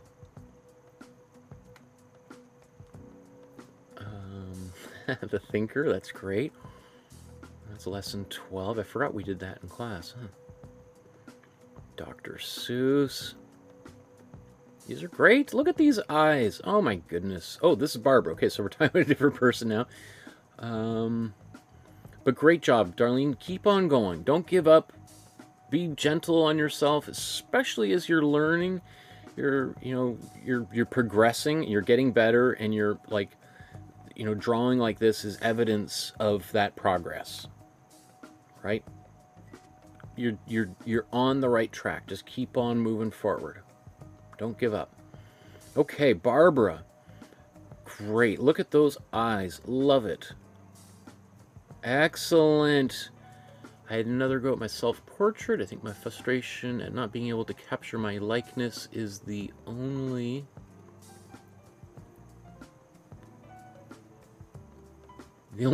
my frustration at my inability to capture my likeness is the only thing that I've captured properly. My friend says it looks like I'm about to thump someone. That's not unusual. I say this all the time when people draw their self-portraits, is often people look like they're very angry when they're drawing their self-portraits. And it's because especially if you're drawing, looking in a mirror, there's a lot of intense focus. You're looking in that mirror drawing, and so people tend to kind of look like they're like, oh, they're so like, so it never surprises me that, I mean, I've taught entire K through 12 schools, like 600 kids over the course of a few months, how to teach every single one of those kids how to draw a self-portrait. And then we have an exhibition in the gymnasium, and then sometimes parents are coming by, I'm like, why does everyone look angry in this? And I would just be like, okay, just because it takes a lot of focus to do this, and when people are focused, they're kind of they're they look intense, right? So it's not a reflection on people's personality. It's like super common. So first of all, I love that you did this twice, you weren't satisfied, and you kept on going, Barbara. I mean, that's what it's all about. Is, you know, it's just, you know, we all at one point learned to walk, and as I said, I got a 4-year-old here, and I remember teaching her how to walk, and it wasn't easy. There was a lot of tears, a lot of frustration, you know, a lot of just collapsing on the floor and giving up, right? And I think that's why we don't remember what happens in our lives before the age of like 6 or so, or maybe a few small memories, because otherwise we just would give up, right? And so we forget how hard it was to do some of the most simple things in our lives. But the fact that you get up and every time you're not happy and you feel like you fell flat on your face, you just got up and tried it again. You're getting better and better and better. And so I look at these drawings and I'm like, really? You're not happy with these drawings? Really? Like, I don't really... I think you should be just fanatically excited and exuberantly running down the street like Scrooge on the Christmas morning, throwing dollar bills in the air and squealing with joy. These are great. Like, I mean, just again, if you were to show this to random people on the sidewalk and say, what do you think about these drawings? Most people would be like, whoa, that's incredible. Like, how many years have you been making art? Like, you must have stuff in the collection at the Museum of Modern Art. And you're like, pfft, I'm on episode 12 of a how to draw course. I mean, give me a break.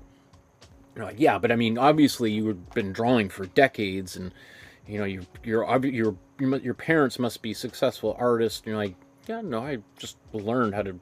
I just took a few online classes, and because most people just think that this is just out of the range of possibility. Nobody except, you know, but these fortunate few who happen to have the right mixture of DNA can do it, and it's just not the case at all. Those are great. These are, I mean, I look at these and I can't really think about what you could possibly be upset with. I mean, again, especially when we're drawing ourselves or other people that we recognize, whether it be friends or family or celebrities, it's tricky because we're so used to seeing our own face or their faces that if anything is slightly off, we just think it just looks terrible. But it's very tricky to do, and it's a skill that we develop, and for this, if this is your second self-portrait and that's the way it turned out, like, I think you're probably a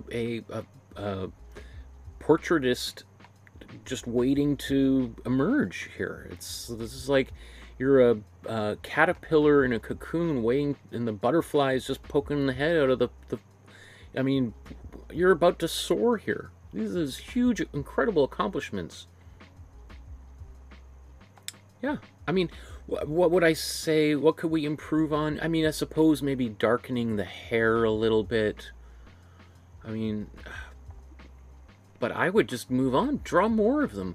Look at this Rembrandt did like hundreds and hundreds of self-portraits, drawings and paintings over the course of his life, and some of them are better than others.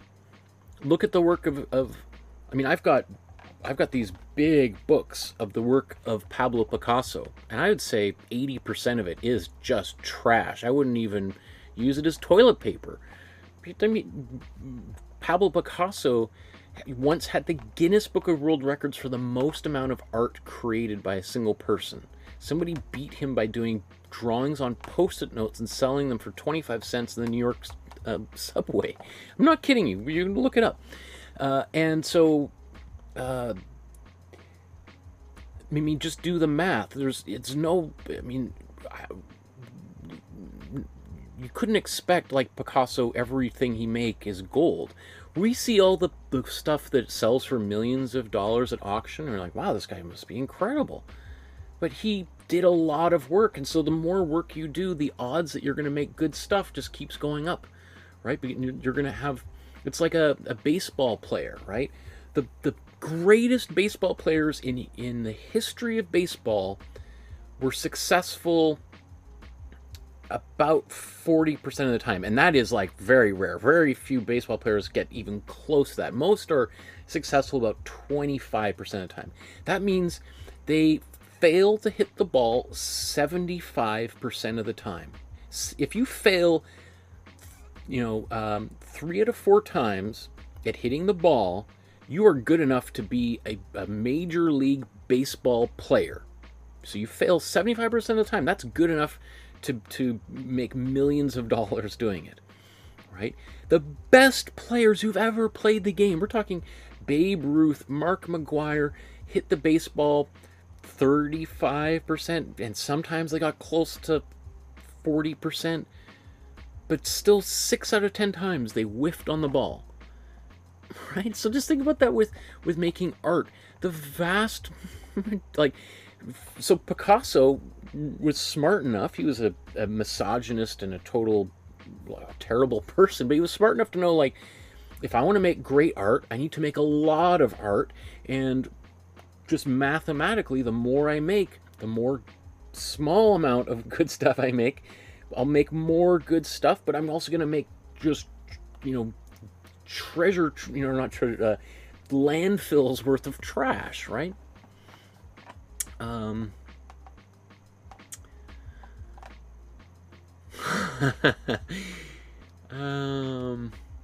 Let me see. Vintage Vanity says, it's so true about being overcritical of our artwork. I was just telling my friend the other day that I need to stop being so critical of my art and just relax and enjoy and understand it. It's a learning experience. And Hannah says, besides, who's to say what's right and wrong anyways, right? Totally. Or besides Trump. Lisa says, have you ever looked at Kanye West's artwork? I have not seen Kanye West's artwork. I've heard his music. I didn't know he made artwork. It doesn't surprise me that he would venture into every single form of expression. And maybe he's a better painter than he is a musician. I mean, he's got a few really good songs, but I don't think he considers himself equal to Jesus. I think that's a little bit stretching it a bit, right? But yeah, okay. Vintage Vanity says, I think your advice on being overcritical of your work and the negative chatter in our head about art is overall good lesson for everything that we think about ourselves in our life. That's very true. And Vintage Vanity also says, great job, Darlene. Don't stop. And says, wow, Barbara, fantastic. And also says, I agree, these self-portraits are great. I wish I could do a self-portrait as good as these. It says, if these were sketches of an alleged suspect, the suspect would be caught instantly. The eyes are fantastic. Barbara says, it's so encouraging to hear Michael's words. I'm so happy when I'm drawing. I wish I'd started 40 years ago. Well, never too late. You're doing great, Barbara. You are doing great. And, the more and more we draw, I think it extends our life as well. So I think it's, an apple a day, a line a day will help you, live a nice long life. As the ancient Greek philosopher, really the first art historian, Pliny the Elder, used to say, no day without a line, nulla dea sine line. The more and more, every day should include a line. You should draw every day, and if you do that, you'll get better and better. Look beautiful, Barbara. Look at these roe deer. Wonderful. I like how you've kind of used some of these more angular lines to do that. Very cool. Wow. And there's a painting of yours in the painting session we'll come back to later. That's great. Excellent. I love that. Oh, wow. Whoa. Wow. Excellent. Whoa, that's great. Wow. Great. The caricatures. Barbara, you're doing great. Look at these. Just... oh, wow, you are rocking it. And so there's the original. Yeah. I'm trying to think how I did that. I mean, I think one thing that I notice is that these eyes... so the face is on an angle. Oops.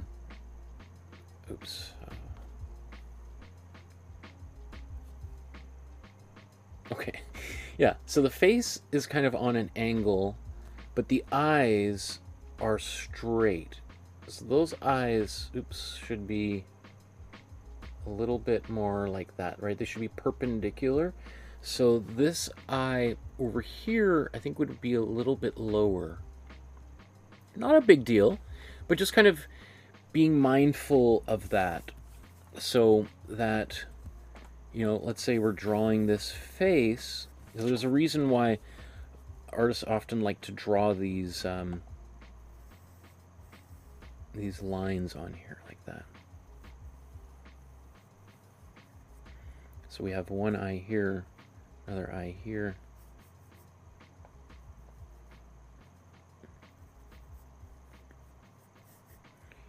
Right, because currently that eye is up there a little bit, right? So we want it to kind of be in line, perpendicular to that line on the face. Not a big deal, but just... and maybe I made the mistake myself when I taught things too, right? I'm certainly not infallible. Looks great. Oh, wow. The Albrecht Dürer praying hands. These are great, Barbara. My goodness.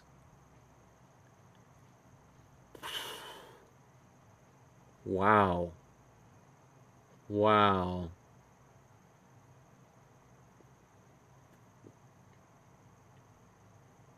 Speechless. That's great.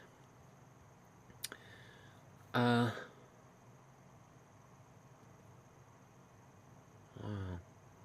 So Maria, I think I accidentally. So these are off your face or Instagram. I think I took some of this. So maybe I miscategorized, but that looks great. Looks beautiful. You know what's really nice about this, Maria, is just the level of detail and the amount of focus it would have taken to draw this. I bet it would be painstaking and kind of frustrating and just kind of feeling a little bit overwhelmed with detail, but you persevered and you kept on going, and you probably felt like you lost it a few times and you wanted to give up, but you kept on going, and beautiful. Looks great. Wow. Okay. And then I've got a bunch here from Alex. And then I think then we're going to move on to paintings. Okay. So we'll start here. I like that you've got this grid and you're transferring that grid onto this paper. You know, it's amazing. And then, like, look at what you're able to create.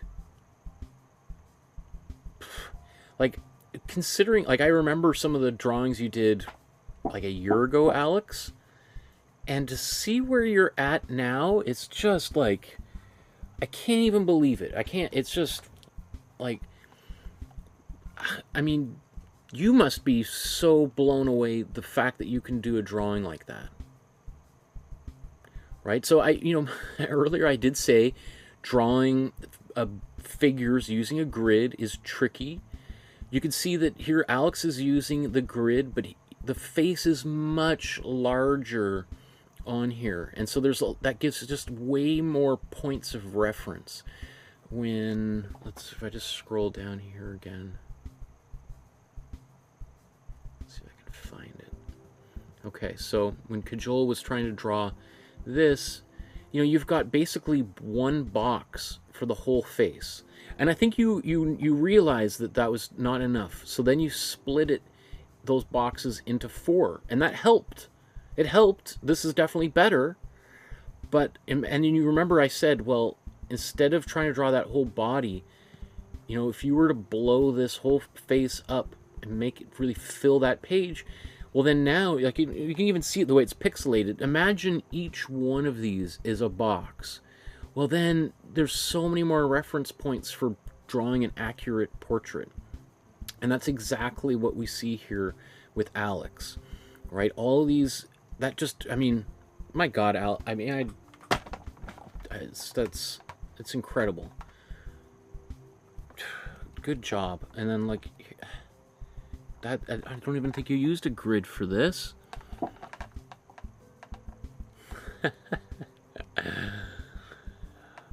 Well, okay, so here, if I can just mention,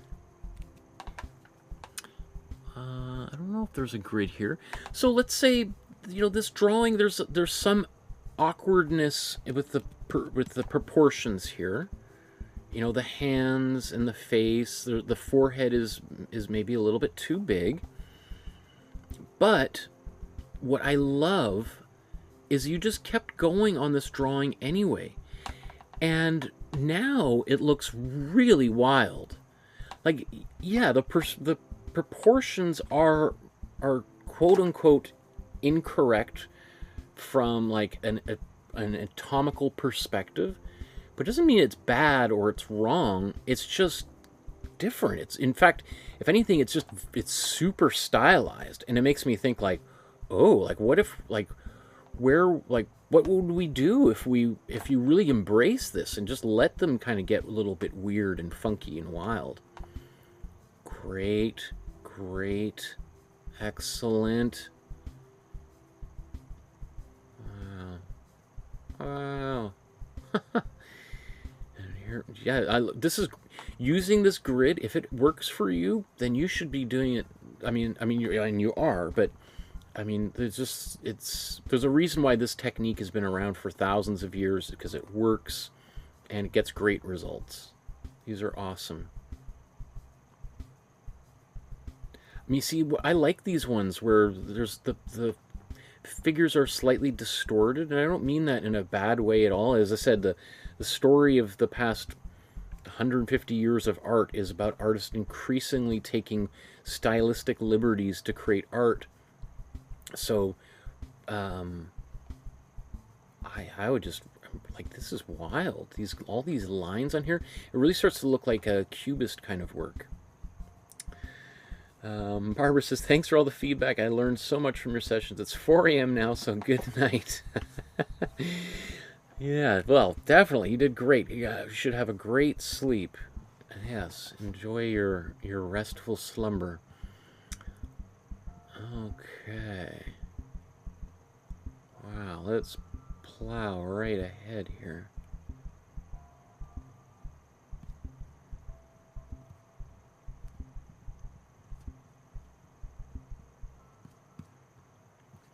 So I just want to, just before we move on to the last series for today, we've been going for 4 hours, just remember to hit the like button, hit the subscribe button, and then the notification button so you know when these kind of spontaneous videos happen. You know, I just posted, you know, about 3 hours ago, or this before we began, on our Facebook group that I was going to do this today. But if you had the notification bell here and subscribed on YouTube, you would have known immediately that it was happening.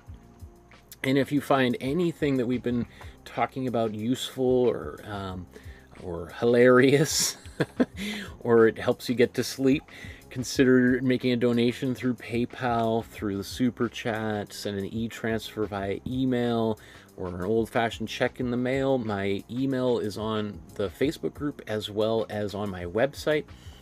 All those links, the PayPal link, all that's in the description down below. And thanks you to everybody for your continued support over the years. Okay.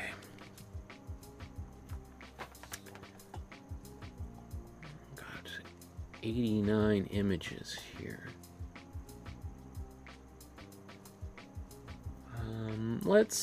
We were looking at some of Barbara's stuff. We just have a couple of artworks by Barbara.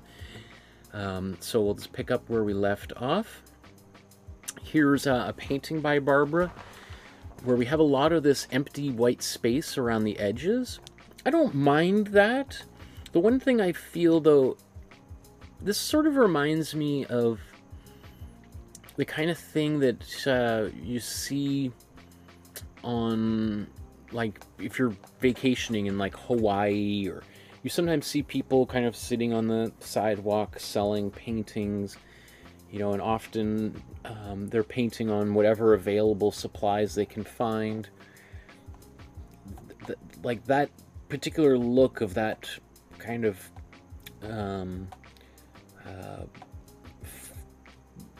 fuzzy edges, dreamlike kind of quality seems very typical of that type of genre of painting, like tourist painting.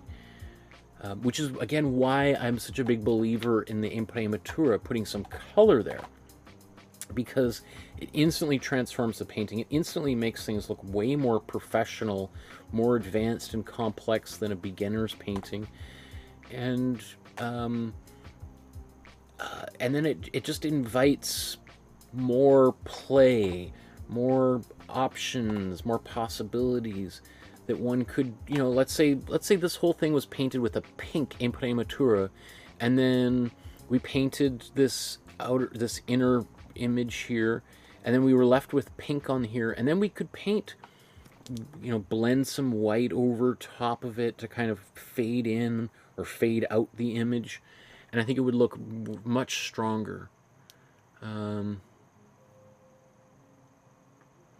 Said I channel a little bit of Bob Ross. I had a happy accident. I flipped the white acrylic paint over on my desk, scooped it up and spread it all over and started painting with it. That's great. That makes me happy that you use that as an opportunity. That's very open yeah, that's fantastic. Here's the deer that you were talking about, and here's your painting of the deer. Looks good. Yeah, I mean, the thing is so what this is painted, I don't know if this is like on a t-shirt or something. So even if you were to paint on clothing, I would stretch that fabric out. Like, you can even like just take a piece of cardboard, put the cardboard inside the t-shirt, and just kind of, you don't want to like really pull the fabric, but just sort of just gently kind of pull it on all sides, and then tape the fabric around on the back side, or twist it up, put a elastic band there, just to kind of, because you want some tension to kind of get rid of some of those wrinkles, potentially even ironing that fabric out, because wrinkles can be really tricky to paint over. And the thing is that once if there's wrinkles on it and then you paint over top of the wrinkles, it's quite likely that those wrinkles are now going to be what would you say, locked in, that you won't be able to ever iron them out, because now the paint has essentially glued them in place. So you want to prep all that before you actually paint. So here we've got Beth. I was doing a gouache Skillshare class, and I love nighttime pictures. That's beautiful. It goes to show how like simple that image is. Really, we've just got, you know, this straightforward blue, a white dot in the center, and then these silhouetted tree forms and power lines.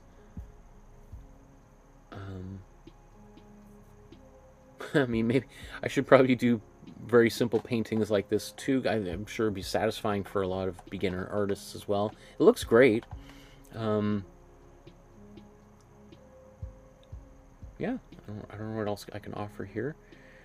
I've been another nighttime scene of like I think that's a road or something. Going. That looks good. One thing I like.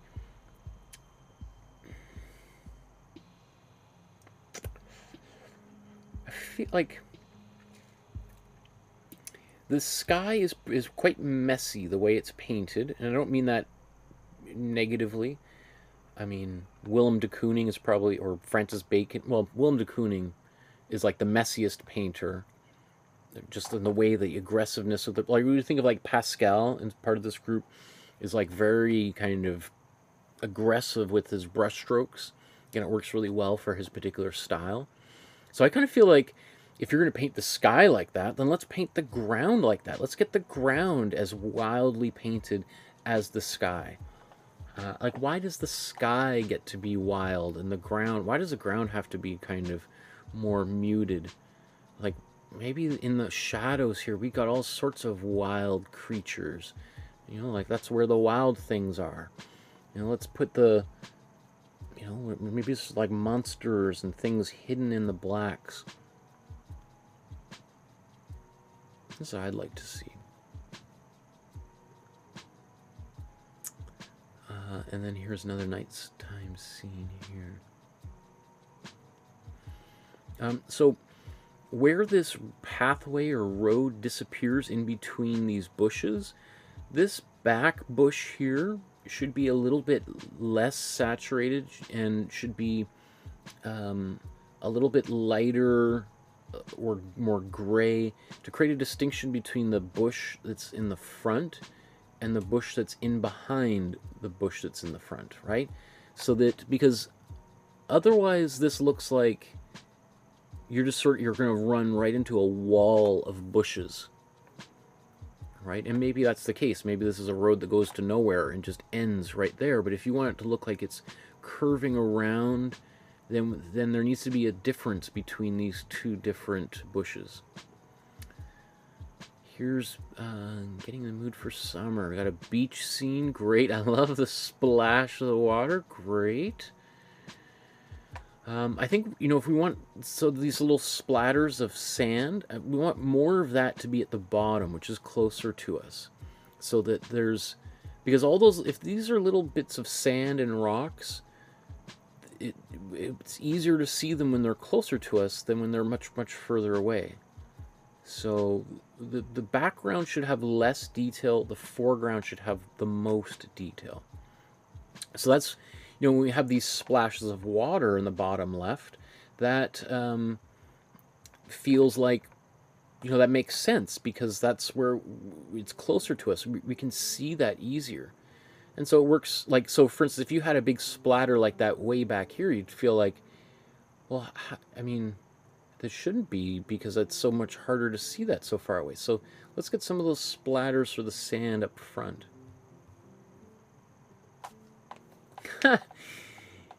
My cheeky donkey. Great. What I can offer here. Except maybe the mouth might continue a little bit more darkness over on this side, I think, perhaps. Otherwise, it looks great. Wow, what are we looking at? My tree in... Oh, I see. Okay. So if that's in moonlight... So it took me a second to see, because I think what we're missing is a little bit more contrast. So yes, the front of this tree that's facing the moon is going to be just bathed in light. That makes sense. And the other side that is facing away from the moon is going to be dark. So it should be dark here, but I think we want a little bit more, like, just through the rays of the moon, a little bit more darkness, and especially more darkness as we get close to the front of this kind of path, I guess. I kind of seem to see like some sort of purple pathway.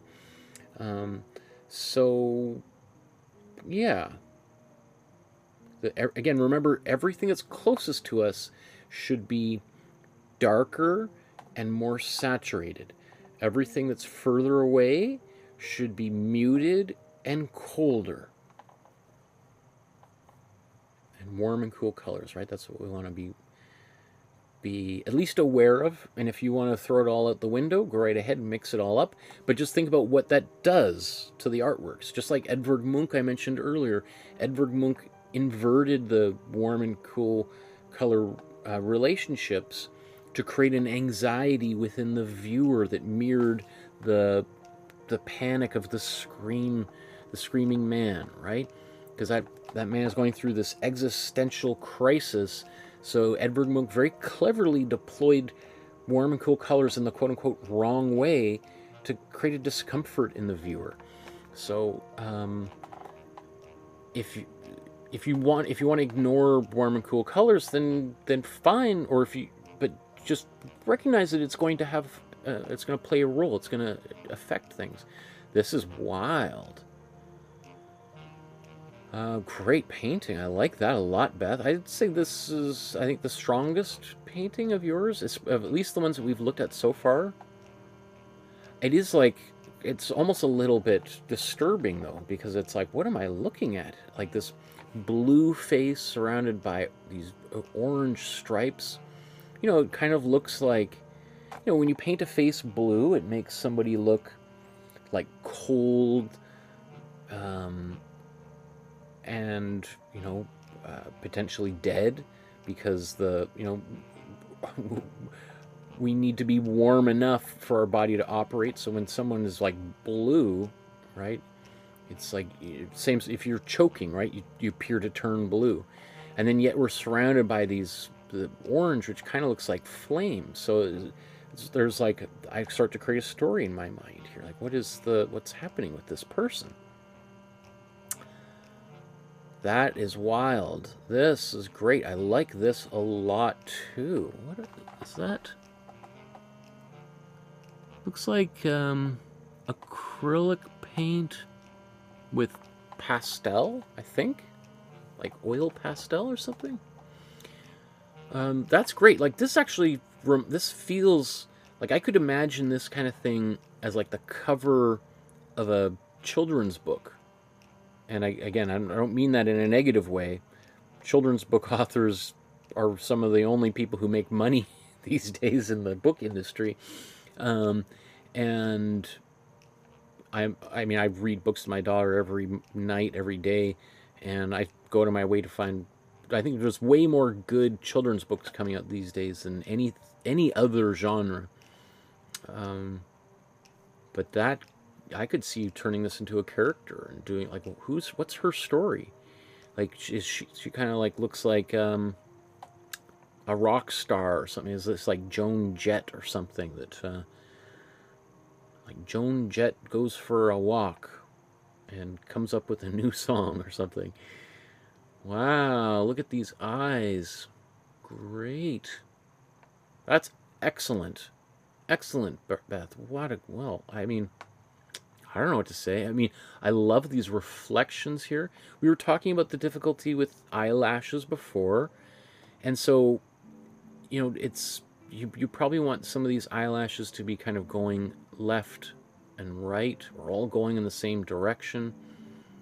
It looks like this is the tear duct, so the nose is on the far right here. So probably these eyelashes would tend to kind of be going towards, sorry, the left. No, this way. Yeah, they'd be, why am I having such difficulty? Everything's backwards. Yeah, they'd be kind of growing up. No, I want them to be going like that.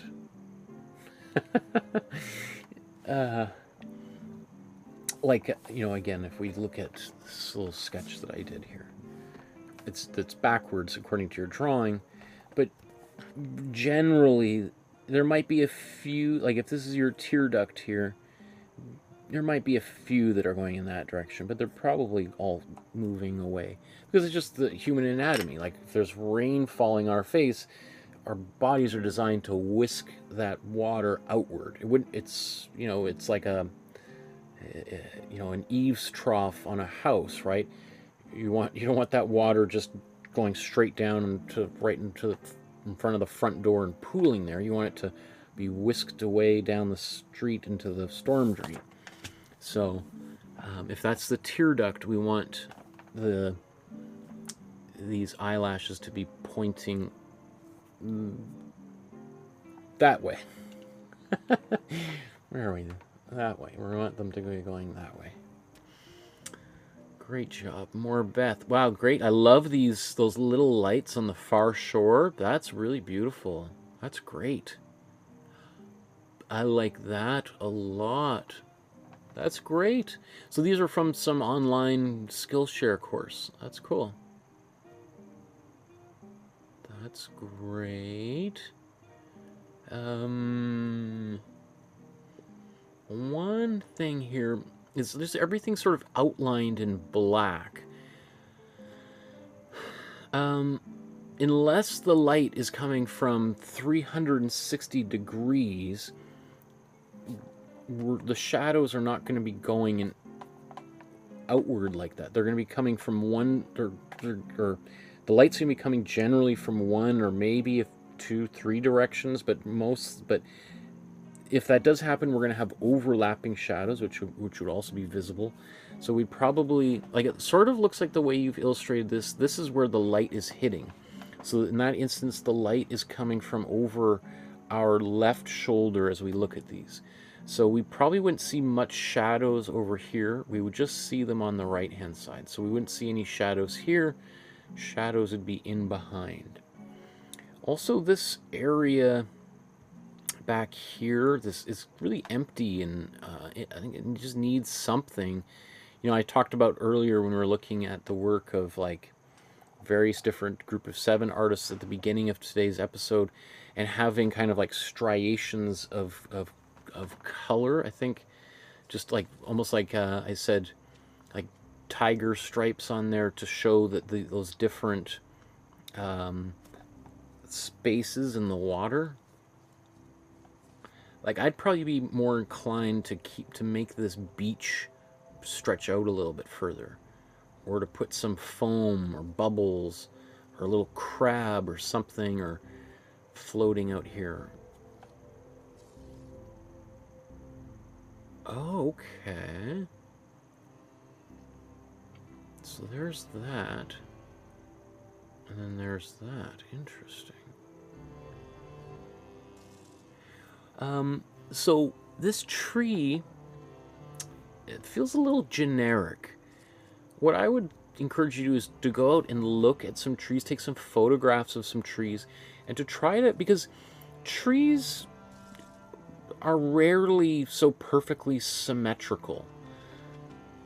And, you know, I'm guilty of doing this myself.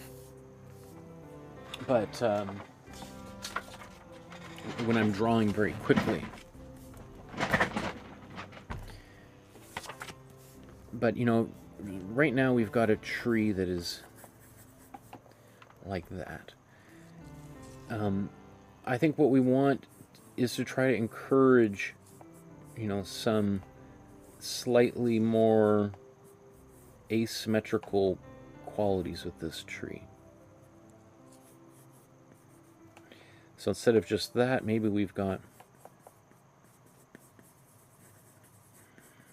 you know, some shape here, another big shape here, so that, you know, overall I'm not doing the best job, but like, let's say if I silhouetted this form, we have like some nuance. Maybe we have little patches where some light comes in. It's sort of looking like Mickey Mouse or something, right? But just giving it more chaotic qualities, like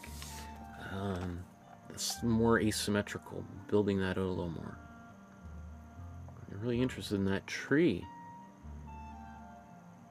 So even just these little lines in here showing a, I mean, it looks kind of like a tree branch, I think is good. And that little bit of a hill on one side, that's good. And also, I would encourage you, you know, if you watch that episode in my drawing course, there's a couple on landscape drawing and thinking about composition and using the rule of thirds, whether you even use it or just become aware of it, creating things that are a little bit more asymmetrical, I think should be a goal just to experiment with. Carolyn, wow. This is a famous Tom Thompson painting, the Jack Pine, and looks good. One thing I would say is maybe the white on the far shore would just be a bit more muted, because the fact that it is so brilliant is it really takes our attention off of the big tree in the foreground. Same sort of thing, the far shore I don't think should be quite so black. It should be lighter, a gray, a grayish green, grayish blue, grayish cool blue would be great. And then these little highlights of white, if they maybe be a whitish cool baby blue kind of thing, because it's way too dark and it's taking away our attention from the central, literally the titular subject, the Jack Pine itself. That is what should shine. Think of the background like a background actor, like what do they call it? Background actors are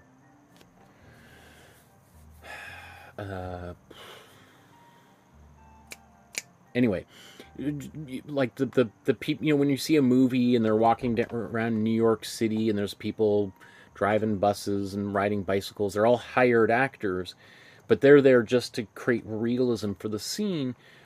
And if at any moment you find yourself looking at that guy in the booth behind the actors and you're staring at them and they're doing something funny, itching their face, it's taking away attention from the movie stars that we've paid to see.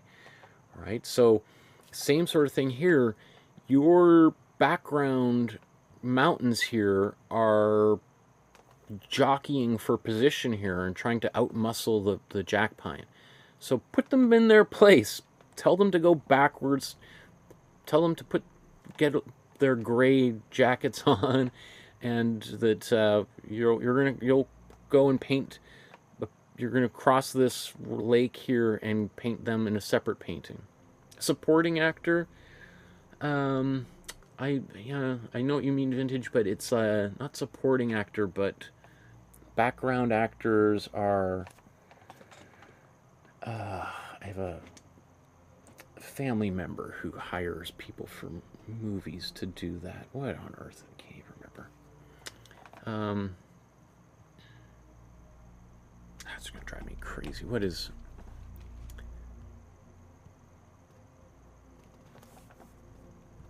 Extras. It's an extra, right? So here, this is your extras hanging around in the background, and yet you've transformed them into the movie stars. So they need to be less. They shouldn't take so much of the stage. In similarly, these dots in behind Marilyn Monroe here are also seeking our attention. Now, having said that, these circles could appear as like flash bulbs from cameras, or people, trying to get her attention, and in that sense, that could work very well. It could be that in some ways that makes conceptual sense, that they're almost like drowning her out. In the tragic story of Marilyn Monroe, she, well, depending on how you think of it, she either killed herself or JFK and RFK had her knocked off, right, to silence her. But she was overwhelmed by the spotlight, right? So in this instance, the background taking some of our attention doesn't bother me so much, because from a conceptual standpoint, it kind of makes some sense.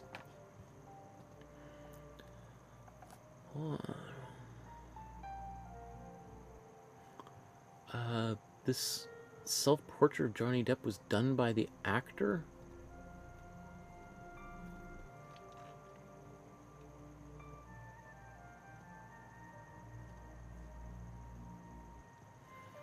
cost $2,500 for a print. Would you pay that? I wouldn't pay for that. This looks like it was drawn on a computer and then printed, right? Oops. Yeah, not a big fan of it, but, you know. I mean, had he painted it, I think it could look really cool. It'd be way more expressive. Not that you can't be expressive on a computer, but it feels like a little bit generic. If Johnny Depp did it, I mean, Johnny Depp is famous. He does have a great art collection. He's famous for having a pretty good art collection. And I've seen him when I used to live in Los Angeles. I saw him at art openings, and he seemed like a pretty nice guy. But I don't know him personally or anything. This is great. Kwanzaa from Dr. Cynthia St. James. We did this 2 years ago, or yeah, I think it was or maybe it was last year. I don't know. Time just seems to fly. No, 2 years ago I think we did. And these, I think I made the mistake of doing 2 paintings in one session, which is always a bad. I think I've learned my lesson, hopefully, from trying to do that. It was more difficult than I expected it to be. You know, it's one of those things where her art, you know, you look at it and you're like, oh, it looks pretty straightforward, pretty simple. Yeah, we could crank a couple of these out. And then that's why I always feel like I'm always learning something, because it didn't take long before we started. I'm like, ooh, this is going to take me, we're going to be here all night painting these, aren't we? Just because, like, layering the paint and getting kind of sharper lines, that's tricky to do. Kathy, here's some plants, and then your versions here. That's beautiful. One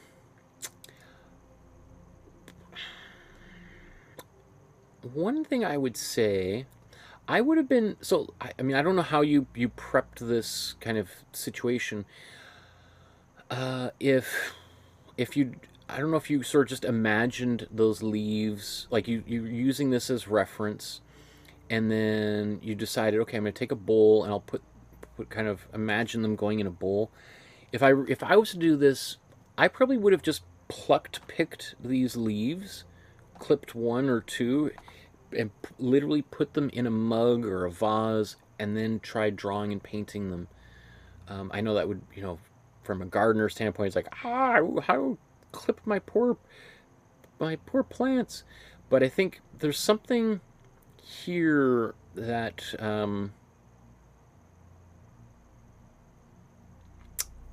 it's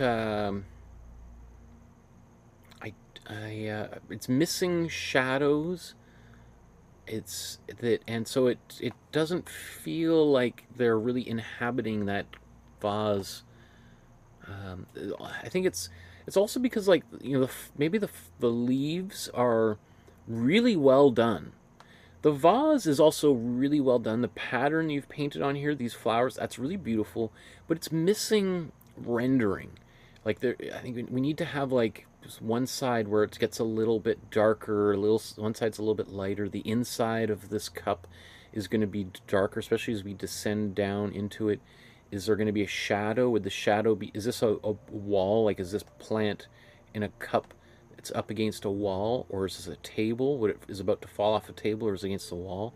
The shadow would tell us that. The shadow, if it goes up and we see a shadow against the wall, and even a little bit on the table, it's like, oh, I understand that space. And we would see some of these leaves on there. Trying to kind of imagine the shadow that those leaves are going to cast and where they're going to go is tricky, no doubt about it. That's why I say, like, this would be, and maybe you did clip these and put them in a cup and photograph it or paint from it. I would go back and see what those missing details are. Also, this background just feels a little bit empty. Like, you know, I feel like I want to see something there, like either like a crack in the wall or a slight discoloration or transition here, like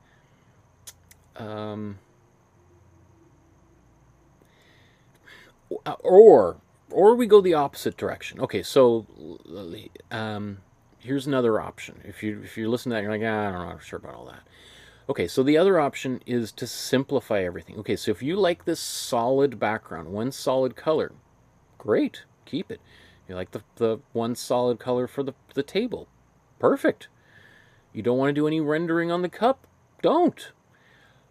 But maybe we got to simplify these leaves, right? Maybe the image on the cup, maybe that needs to be simplified. Yeah. It's like it's a little bit like we're on the fence here, not sure whether we want to go photorealistic like with the leaves or super minimal simple pop with the cup and the wall and the table. So make a decision and go in one direction. This artist Alan Sapp, he was a Cree First Nations artist who self-taught. That's a beautiful painting. So obviously this is not, I don't think this is by you, Kathy, but this was an artist that you saw that you like. Cool. I've heard of Alan Sapp before, but the name certainly rings a bell.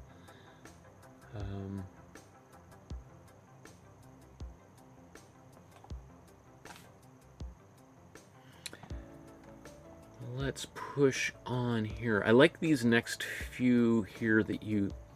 Oh, this is basically where we, I think, ended last week, maybe? No? Oops. How come... I thought there was some more by you, Kathy.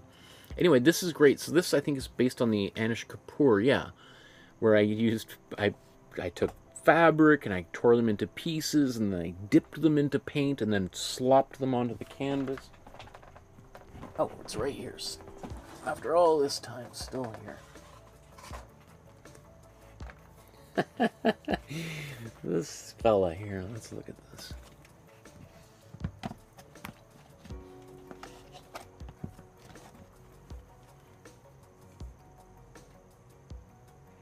This was, I don't even know if, okay, that's upside down, there we go.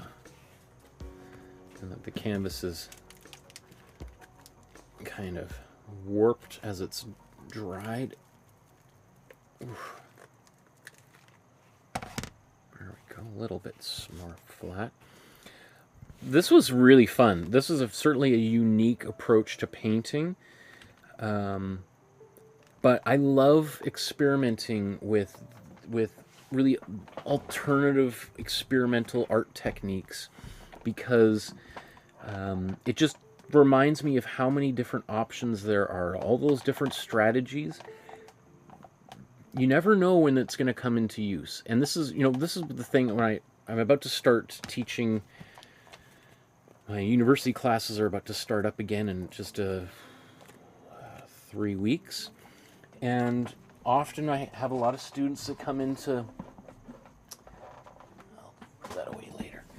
I often have a lot of students that come into class who are already really good at drawing on their computer, or really good at sketching in their sketchbook, or animating using whatever app, and it's like, that's great. Okay, so why are you here? If you're already the best at doing what you're doing, you don't need my help. You're just here because you need a piece of paper to satisfy your parents? If you're going to be here, then let's really explore the full range of your creative abilities. Let's try painting with gravy. Let's try sculpting with shoes that you found in an alley. I mean,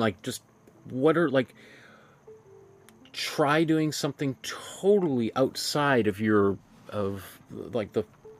most bizarre, weird, because you never know how the way those things will influence. For instance, a lot of students like to draw on their tablets, and it's like, okay, well, let's at the very least, let's scan in some fabrics and textures, and then we can add those into your drawings, and and most students, I never thought of it, and it just instantly, completely, radically changes their work. So this is great. I love that you tried that, Kathy. And also, yeah, it's also, I mean, it does really look like this underwater world. That is wild. I mean, I could see this turning into a really cool animation, or like you could make really cool, like, or even like a card for a little kid or something, because you got these little fish in there. That's awesome. That'd be a really cool project for little kids to do. Data. Made a souvenir after a trip to Monet's house and gardens. Wow. Great. I love that. That's really beautiful. Colors are really nice. I mean, I think maybe we would put a little bit warmer colors in the foreground here. And that's just going to give a bit more depth and push this foreground element forward, and we'll pull the cool stuff back. Because we do have some warmer colors back in here that I think might be just impeding the depth here a little bit.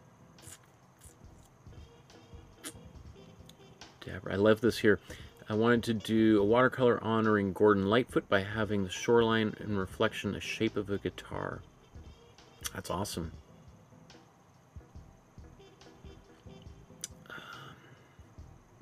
What would I say? One thing I would say is, you know, the water and the sky, even though they reflect one another, they're generally slightly different. Sometimes a little bit darker, brighter in one or the other.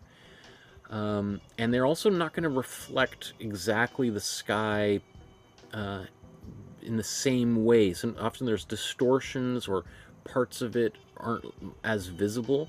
Like if all of these trees are growing side by side exactly in the, you know, as close to the water as one another, then we're going to get a perfect reflection like this. But let's say this tree over here is further back than these.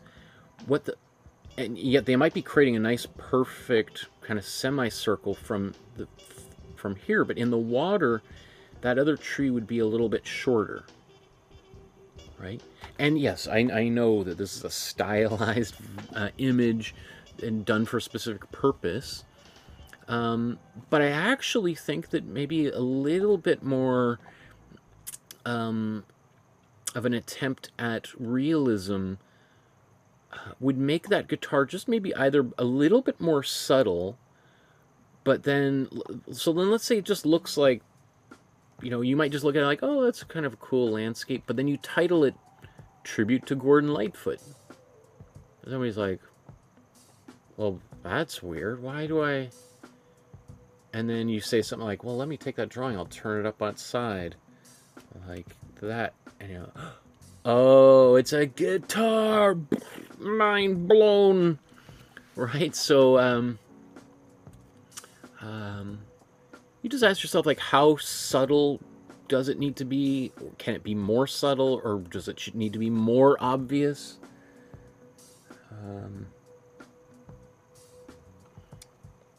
Yeah, I would think maybe just the water being slightly different.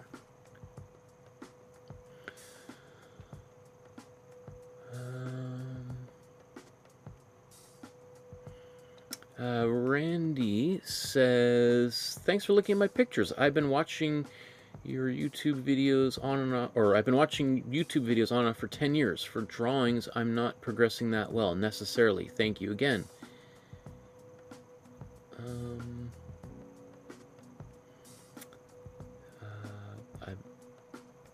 The buildings of perspective I did with the circle art video.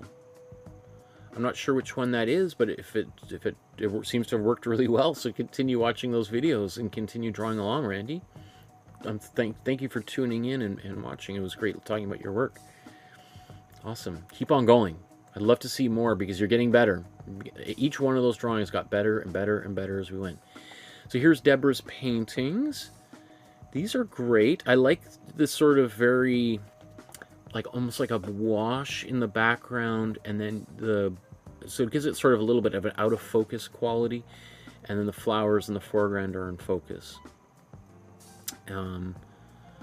I also, the way that you've painted it is, I think, takes a certain amount of restraint to not to make these the leaves, or at least the stems and the leaves, as I guess incomplete as they are. You're forcing the viewer to kind of complete them. I think that works. I think maybe experiment with that a little more and see where that goes. That's wild. Big forest fire.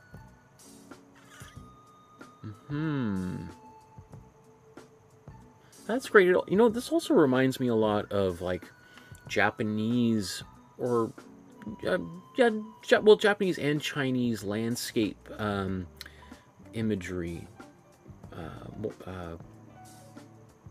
ink paintings, drawings. Just those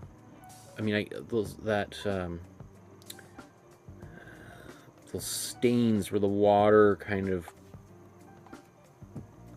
seeps out and blends and mixes. Really cool. That's a nice tutorial. That looks good. Beautiful penguins.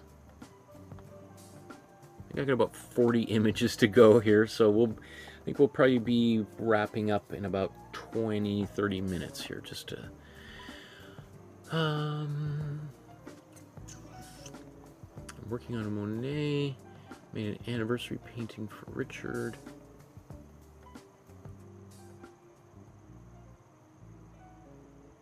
The splatters cover a multitude of sins. Yeah. Hooray to that. That's great. Any kind of strategy you come up for yourself that can kind of help you deal with problems in your own work, I think, is super smart. And if you like it, and as opposed to just sort of trying to kind of paint things out and fix things, sometimes adding a splatter or letting a drip can all of a sudden transform a painting and turn into something really, really cool. I like this. And conceptually, even, like, I like the yellow and the gray and black drips. It kind of helps fill that empty background space up quite nicely. The gnome for Easter. I love all the gnomes you've been painting. This is great. What can I say here? Felt guilty for not finishing it, and so I just sat down and did it. Great.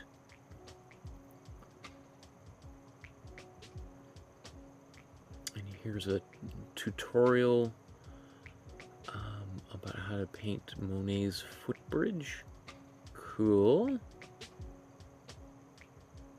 Looks good. I mean, I feel like that maybe there would be, the grass should kind of, because that bridge just sort of seems to, it's not anchored in anywhere.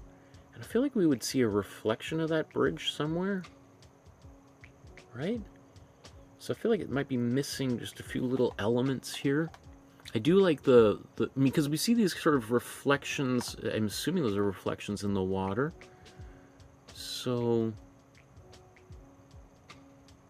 but maybe it's just intended to kind of get a painting quickly done, perhaps.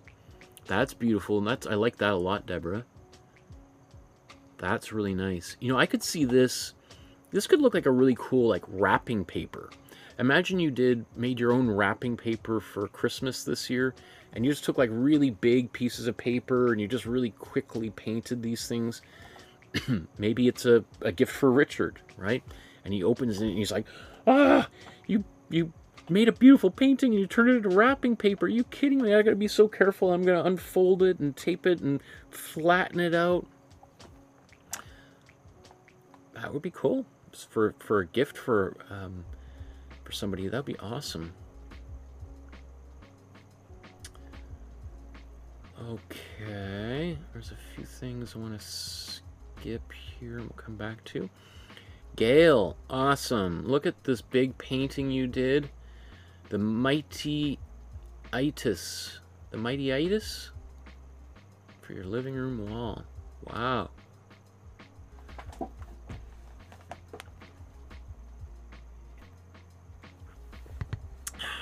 great. I don't know what to say about that. It's great. I love this bear. I love the colors in the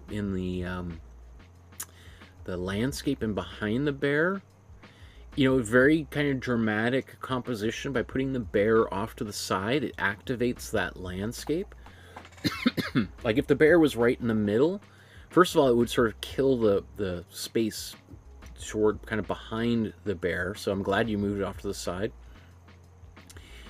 But it just sort of turns this into more of a story. Like we think about the bear, what does this represent? Like this empty space. It's an empty space for us to project our own imaginations into, but also makes us think about, like, what is the bear, what does this represent to the bear? What is the relationship between the bear and the landscape? Is this the, you know, is this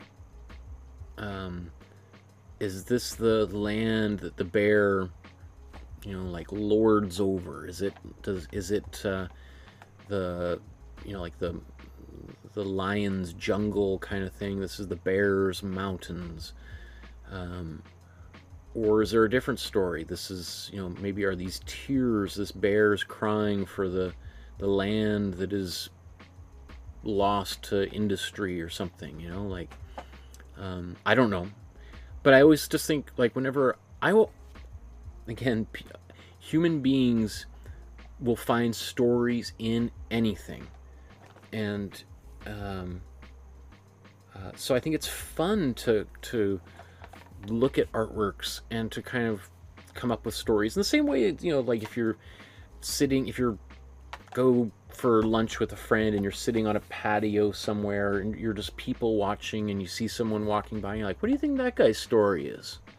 I'm like, oh, I think he's a serial killer in disguise. And you're like, oh, and then, you know, friends of mine and I will just start riffing on that, like, oh yeah, what do you think his MO as a killer is? Like, where does he put the bodies? Oh, I think it's getting late. That's why I'm talking about serial killers. But, you know, like, you just, it can be really fun just letting your imagination run wild and see where it takes you. And art, great art, encourages our imaginations to run wild. Here's Jeff. Jeff finally came back around to talk about a couple of your works. You had a drawing 2 hours ago. Now we're looking at your paintings. Here's, of course, the famous Hokusai and the Great Wave. We did this, I don't know, 3 years ago we did this painting. I love how this turned out. It looks very cool to have done it in watercolor. It certainly allows you to get the sharp edges of the waves described in there. I think that works really, really well. And then this, I think, is very effective. I like how you said, like, you've never seen a stained glass that wasn't religious themed, and you wanted to see, could I make a stained glass with, you know, a celebrity, for instance, or a rock legend. And so you did it with watercolor because you don't have access to stained glass, which is obviously makes sense. But that's, you know, it's really cool. What a great idea as a proposal for a possibility. Like, hey, one can learn how to do stained glass. You can buy kits off of Amazon to do stained glass. You could, if you make one you really like, you could commission an artist who's got welding equipment and stuff to make a real stained glass window that you could install in your living room, right? And that could all stem from a drawing or a painting just like this. I think it's super strong. I love how you've divided up the face into all these different little facets, each one being a separate little color. Really cool. I mean, and that just shows, like, there's a lot of creative decisions going on here, trying to figure out where those lines should go. Yeah, great. I really like how that turned out. Heidi recommended this book about a guy who, so her daughter gave her this book for Mother's Day. So it was a New Yorker magazine editor who became a security guard at the Metropolitan Museum of Art. I haven't read this book, but I take recommendations from people very seriously, so it's on my list. I'm waiting for the copy to arrive at the library. So thank you, Heidi, for your suggestion. Here's John's painting of some clouds. That's great, John. So what I would like to see is maybe more of these, more studies of clouds. So who is it?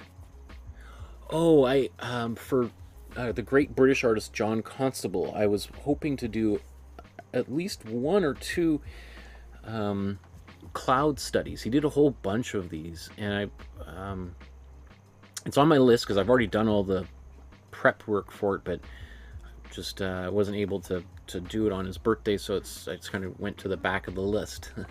But I think we could certainly kind of practice a few things here in order to make even better clouds. I think one thing is being able to kind of blend the edges of these clouds out. Not everywhere, but in some places, and you've done a pretty good job of it in places. Another thing too is the composition. It's a little unusual to have those clouds going in a diagonal. Why does that go in a diagonal? Those clouds going in that direction as opposed to kind of in a more horizontal format.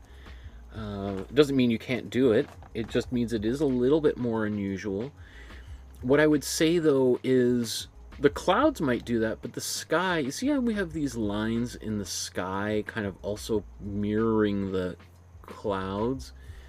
That, see, if I was to do this painting, I would probably have painted the whole sky blue, and I would do that with horizontal brush strokes. So that then if you do want to paint those diagonal clouds, they're going to be kind of contradicting, or not contradicting, they would be running, well, not even perpendicular, but like they are just, yeah, I think it would make for a more interesting composition if we had horizontal lines overlapped by diagonal lines as opposed to all diagonal lines, because then it starts to become like a pattern, like just stripes on a t-shirt. And so I think painting that whole thing, like it's say a cool baby blue, and then painting the white clouds over top, I think would be your so what happens is we have these diagonals, and then they start kind of rounding out or rounding down, right? And I would rather see them all going parallel diagonally across all the way down to the bottom, rather than one here, one here, one here, and then one almost parallel, because then it makes them look like they're, I don't know, which is, it's possible for us if we zoomed into the sky to take that picture, but just because we can see that in a camera doesn't mean we want to necessarily paint it exactly like that. I would try to think of I feel very compelled to want to make one of these clouds touch the other side of the canvas. It seems like there's a fear of touching the top and the right side here. You're allowing the bottom left and bottom, let's mix it up, get a little bit, it looks a little bit too careful, make it a bit wilder, let it get out of control. Julia, another great Hokusai version here. Awesome, looks good. This was tricky to do when we painted with acrylic. That's fantastic. I like how you wrote in here, the wave. That's great. That's smart. I like how you transformed the kind of caption space and signature space into the title. Nice. Maybe I can't remember how Hokusai did this and how it was printed, but that black back there, I would either go for a gray or brown or some other color than black in the background. Even if it's just a muted black. You know, it's more transparent. Yeah. Here's Julia's painting by Vermeer, the girl with the pearl earring. That turned out great. I love the way you've painted her hat. This is all really great. She says, I feel like, especially with faces, it's so easy to get super frustrated. I can't seem to make them look alive and not so zombie-like. But it's definitely a fun type of frustration. I don't know what's zombie-like about that. I mean, you know, it maybe a little bit pale, but I think the original, she's pretty pale in the original painting.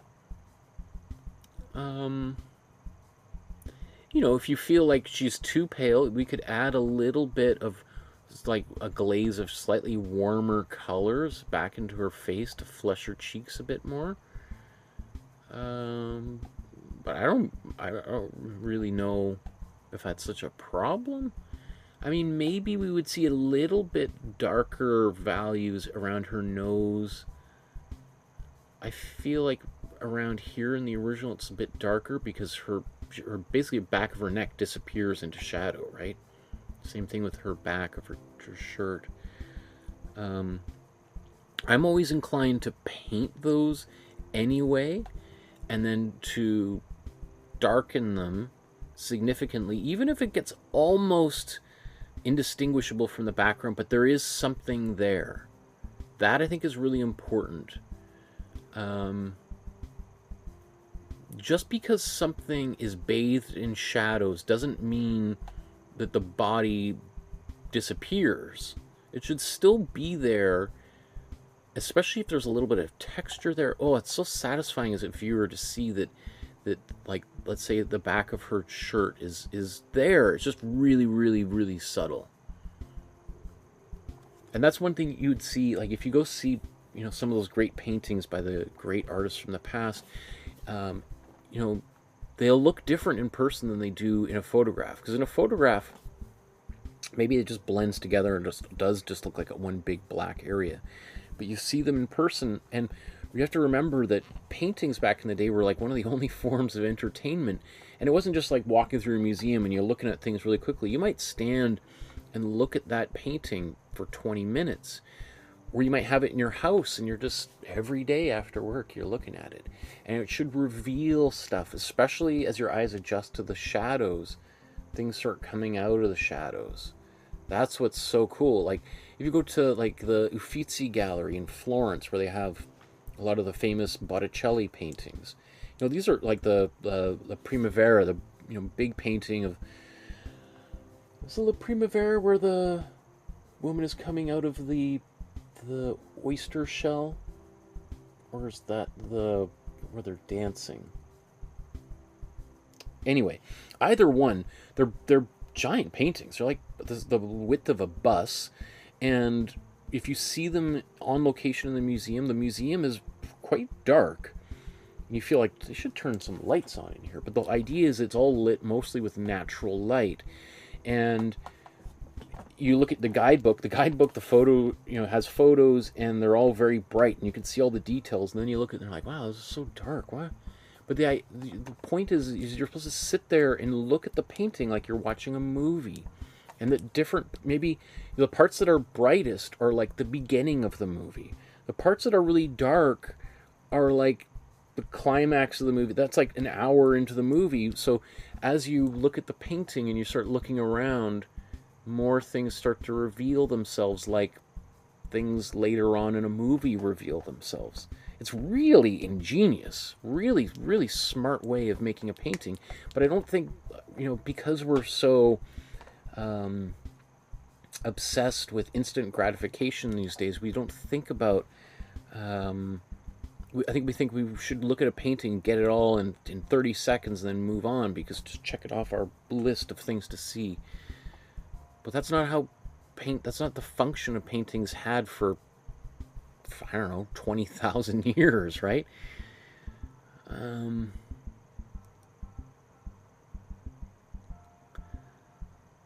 can't remember what this was, and this is a screenshot that Julia sent a video, or Jula, sorry, my apologies, Jula sent. I can't remember what moment this was and why it was your favorite moment in the class. Wow, great job, Maria. These are beautiful. Same sort of thing when we were talking before about splatters. You know, Deborah was talking about how, you know, really is using them, especially to hide maybe possible mistakes. You know, here we've got another artist using splatters just to give a little bit of fun, extra little stuff going on to add a little spice into the background.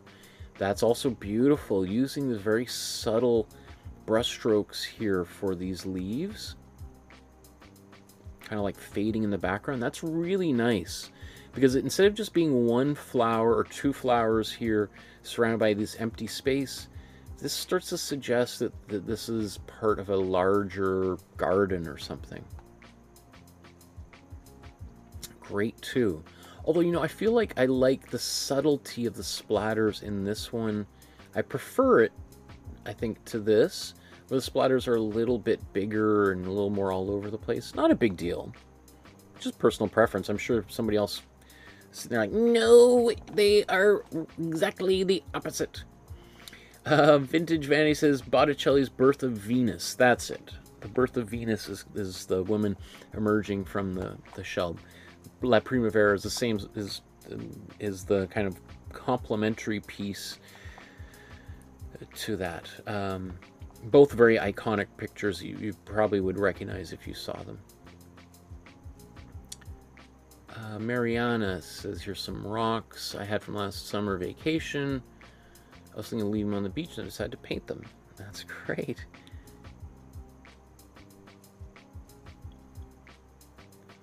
Oh, so did you paint them and then...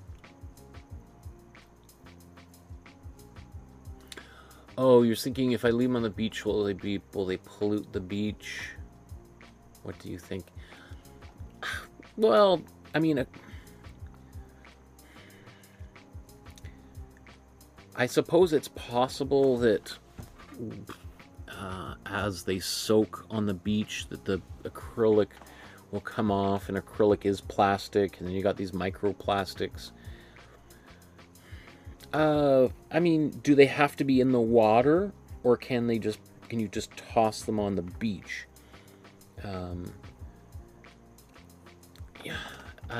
Like, I mean, I think there's much worse things happening to our oceans than someone painting a few rocks and throwing them into the water for people to find. Not to encourage people to have an ambivalent feeling towards the environment. I'm an environmentalist myself, but I appreciate the awareness and the desire to be a good caretaker of the environment. But I also think the level of damage you'd be doing to the environment, it would be very small, very small. But again, I appreciate the concern. Here's Mohammed's doing the original painting course and going through them step by step. And here's the Matisse goldfish. Excellent.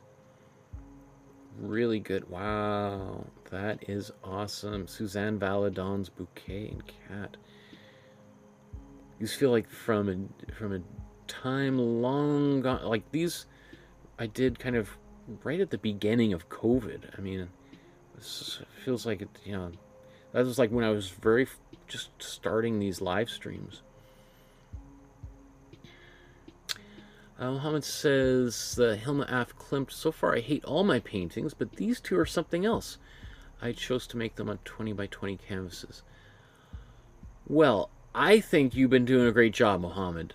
Again, like we've talked about over and over today, often as artists, we're the worst judge of our own work.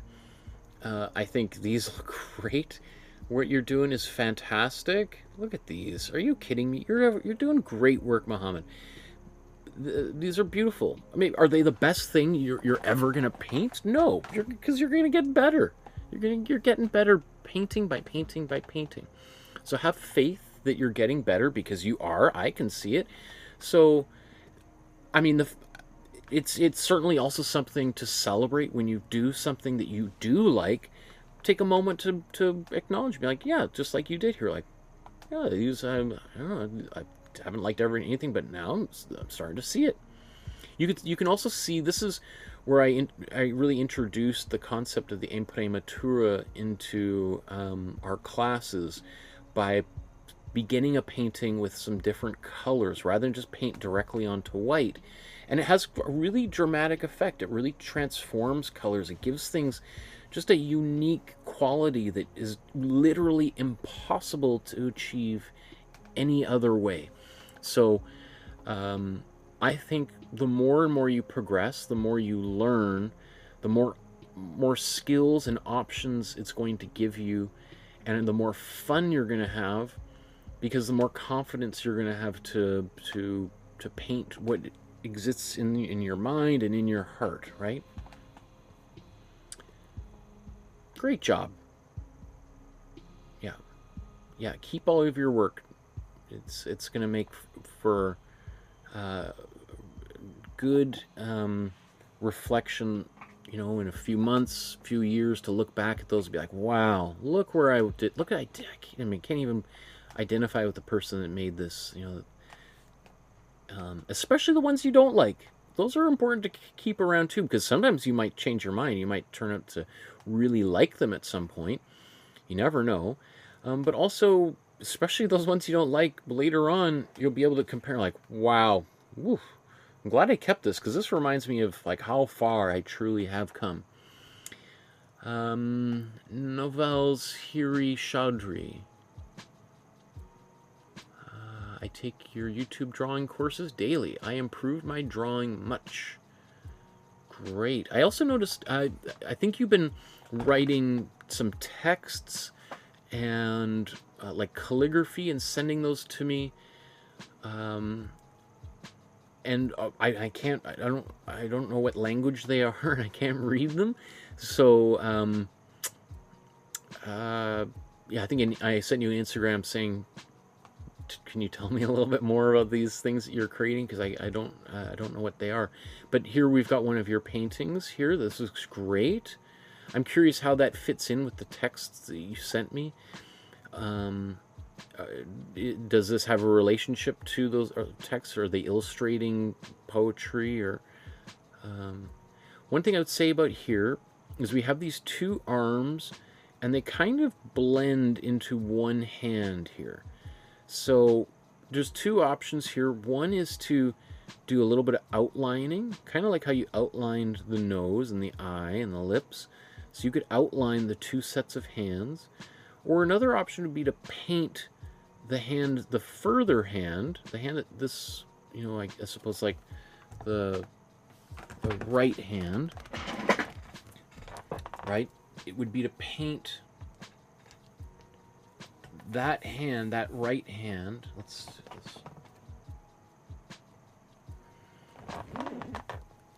So make this hand over here, make it darker, so that it almost like acts like a silhouette against the other hand, right? Or the opposite, you could make it lighter.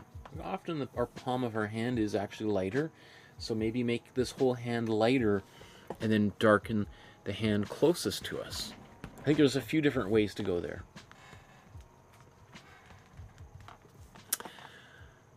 Okay, Pascal.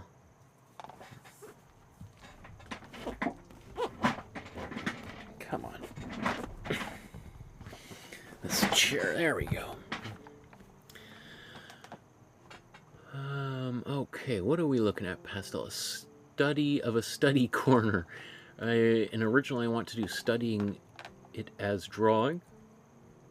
Dark room, 2 lights, a goat skull, flowers, a painting in the shade, maybe a horse outside. Wow, a lot of stuff going on in here. So there's your, I think this is your first one, or we did a few sketches here. Cool. Oh, this drawing is really nice. I'm not sure which one came first or what, but this is a really nice drawing. I don't know. I've seen you do a lot of paintings, Pascal. You know, I mean, there's a few things that this makes me think of. I know you've done a lot of painting in acrylic. You may want to consider doing some watercolor paintings. Let's just see, maybe you've done watercolor paintings. I don't know. But one thing watercolor would help you do is it makes it really easy to get really nice sharp lines, because you can use pencil or pen to do that. Because like this Van Gogh sunflowers is gorgeous up here. Right, and I like these kind of scribble forms out the window, which are very different than the kind of the skull and stuff. So, yeah, this is very intriguing seeing this. I would be curious to see what happened if we used watercolor. Oil pastel, Dorian's Dancer.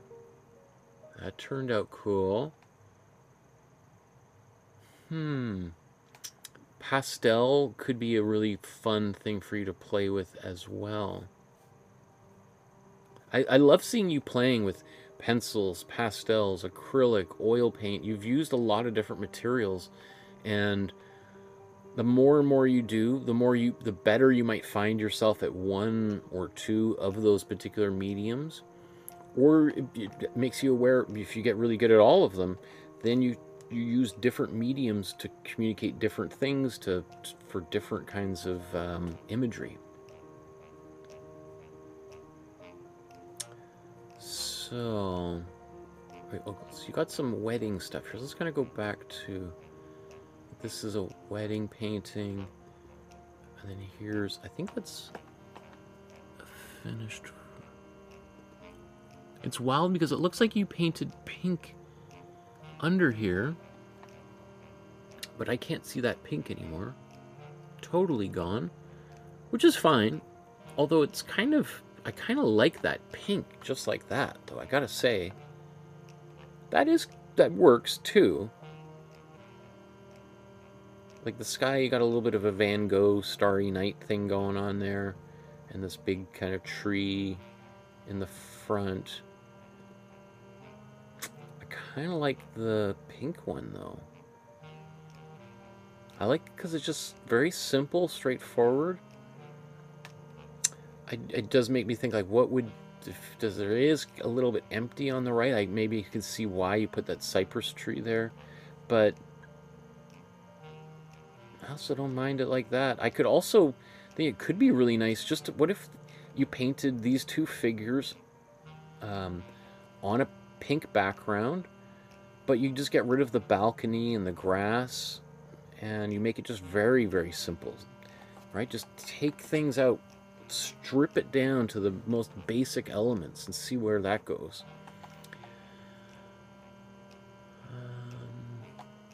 Another wedding painting here.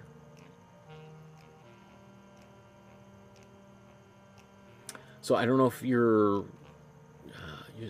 plan is to make paintings for weddings, or you just, there's a wedding image because you've done a bunch of them, or like, I don't know if this is a gig that you're trying, like you want to start making paintings and sell them to wedding couples and stuff. That could be really interesting. This is great. You know, this also reminds me of, especially these little figures, reminds me of Grandma Moses, the self-taught artist we looked at, I don't know, last year at some point, I think. One of her paintings called Sugaring Off. I'm a big Grandma Moses fan, and I think she's a really important artist. She's always, you know, the best example to give people of how it's never too late to start painting or drawing or doing anything, for that matter. But the way that you've painted these figures, there's a lot of, like, they're very expressive, even though they're small. Like, this little boy here next to the father and mother, feels like she's being crowded out by dad's big butt here, and she's going to fall off her chair. He's taking up so much space. And then you've got these figures here. You got this woman here sitting on the corner, and I guess this is her date, but he's seems to be more interested in the other fellow sitting next to him. So, you know, there's all sorts of stories here. And then the married couple here, like, they seem to be looking right at one another. She's maybe a little bit, like, worried. Oh, hope I'm making the right decision. And he's just like, man, you are beautiful. I'm a lucky guy. So great job, Pascal. I like that a lot.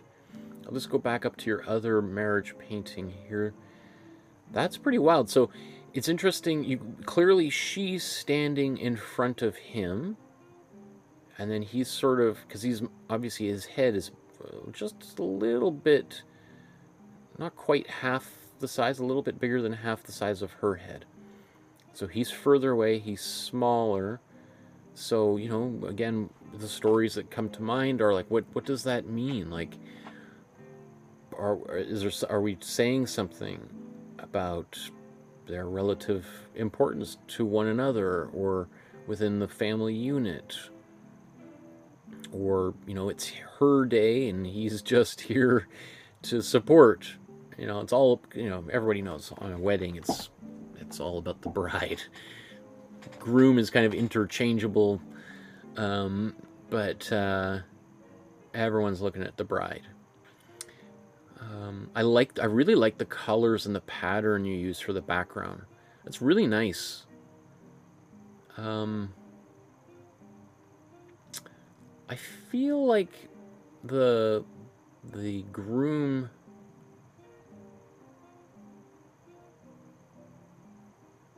I don't know.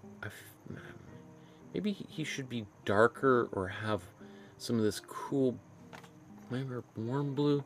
There's something on the bottom left here we need more of. Also, I know you said something about the frilly white around his neck.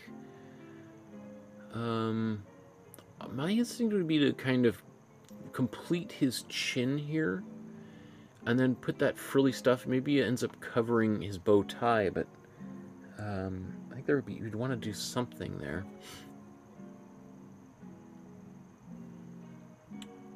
Like, I'm kind of like, this space down here is a little bit of a dead space. Like, nothing's really happening. What could we do to drag our eye down there? Like, it almost looks like he could be holding something, like his arm and his hand.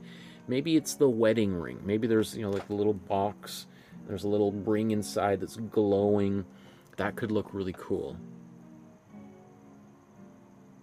Also, their eyes appear to be closed. Are they looking at one another? Or are they kind of in a dream state?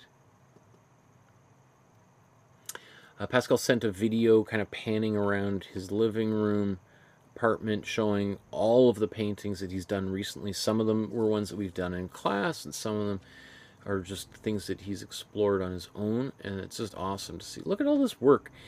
The fact that you're making all these paintings, Pascal, just makes me so excited. Here we've got another set. Here we've got some oil pastels. Oops. Wow, these are cool. And I love that you're exploring the same image over and over and trying it in various different ways until you get the kind of composition that you want.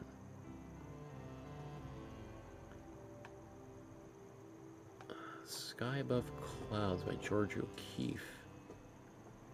Not familiar with this O'Keeffe painting. It's hard for me to offer advice. It looks good. I feel like the sky, I don't know if these are intended to kind of this red is supposed to blend into the sky above, maybe. It's hard to say. That's cool. Oh, so this is Pascaline. Okay, let's stay with Pascal. Right, these are all Pascals, I think. Yeah, Pascal. I thought there was another one or two. Dancer.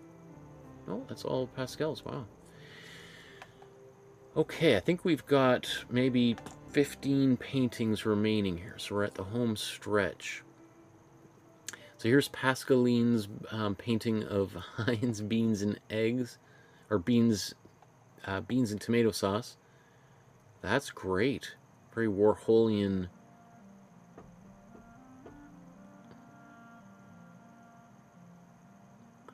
I understood that I had to add gray to the blue and yellow to mix to get the tin color. Beautiful. Yeah, making your own gray, and then you can even use that gray in parts of, you know, like the yellow here and the blue for the label. Great. Really nice. That would be pretty tough to do because there's a lot of all that finicky little detail in the text. Great job. Wow, Molly Lambeau back here, the Kite Festival.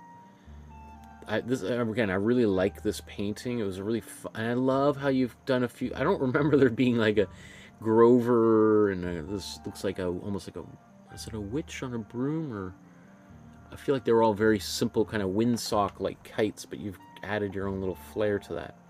Very nice. It's also nice that the ground has a lot of different, you know, areas. It's not just one consistent green, but we've got these different kind of patches of really nice. That's wild. Betty Goodwin. God, this feels like so long ago we did these paintings. But that, you know, that was also very satisfying because, you know, big Betty Goodwin fan, obviously. And,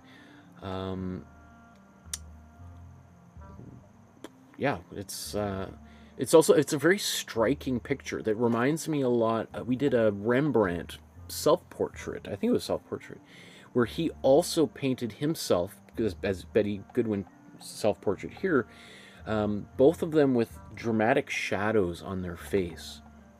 And it might even be that Betty Goodwin was inspired by Rembrandt, because Rembrandt is arguably the most famous self-portraitist of all time. So maybe when she was thinking about doing her own self-portrait, she looked at the work of Rembrandt for inspiration. But I think this was a good one for us, especially to learn how to use different browns and wow, really good. Pascaline, you're on fire, Grant. This is our Ecce Mono, the famous painting, the fresco that Cecilia Jimenez tried to save, and ironically has become like the biggest tourist attraction in the local area, even though she certainly got trashed by everybody online for it. But inadvertently, her actions might have saved the church that these artworks are in, because we're talking like a tiny little church that maybe one or two people would have visited a week, and now there are thousands and thousands of people a day that flock to the church to take pictures of this artwork. And you know, it's a little bit of like Bob Ross talks about the happy accident.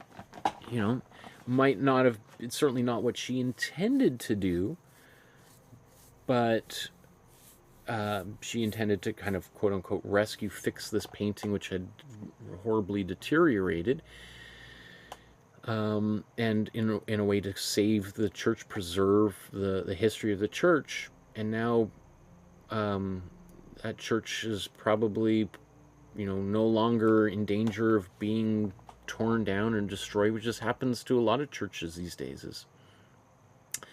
Here's David Shrigley's pets, or not pets, animals, cats, dogs, and raccoons. This is also a very fun episode to do as well, and I certainly encourage anybody who has a pet to think about doing a simple painting like Shrigley here of your own animal, your own dog or your own cat or goldfish or hamster or whatever it is. These turned out great.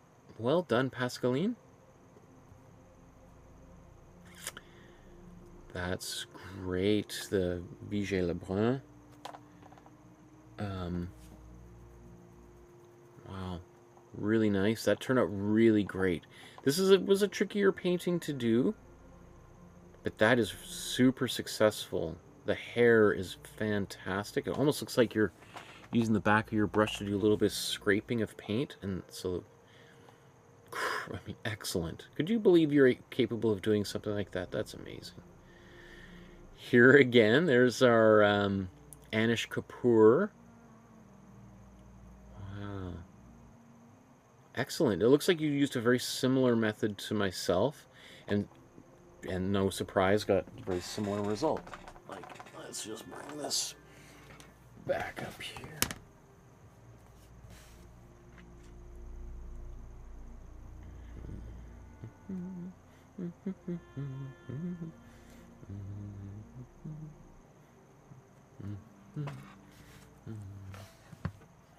In fact, yours looks way more chaotic than mine, surprisingly.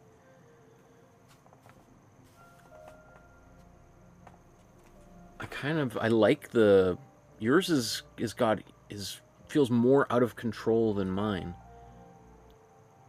Maybe it's just, I was probably thinking like, oh, let's make a kind of form, maybe some arms and legs or something here, trying to be very literal, whereas yours is way more abstract.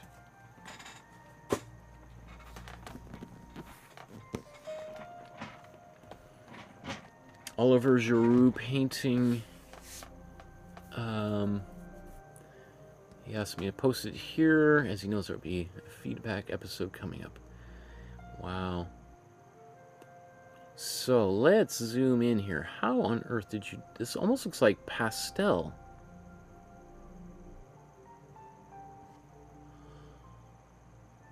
Oh, sorry. I painted this Oliver Giroux for my nephew, and he asked me to post it here, as he knows there'll be a feedback episode. I guess wanted to hear what I would have to say about this. This is great. So is this all acrylic paint? Is there a bit of watercolor under here? It's hard to tell. Or gouache? It must be done on paper, right? That's like a watercolor paper, the texture. This is exceptional, Pascaline.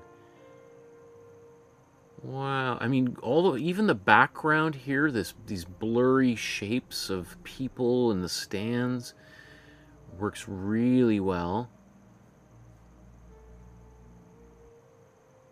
Wow, the hands, the body, clothing, just these very simple, almost invisible stripes, or not stripes, folds in the fabric. It's really excellent.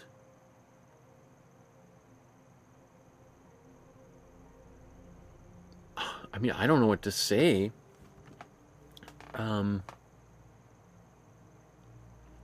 This has got to be one of your greatest achievements here, right? I mean, you got to be just blown away. I'm sure your nephew must be just overjoyed.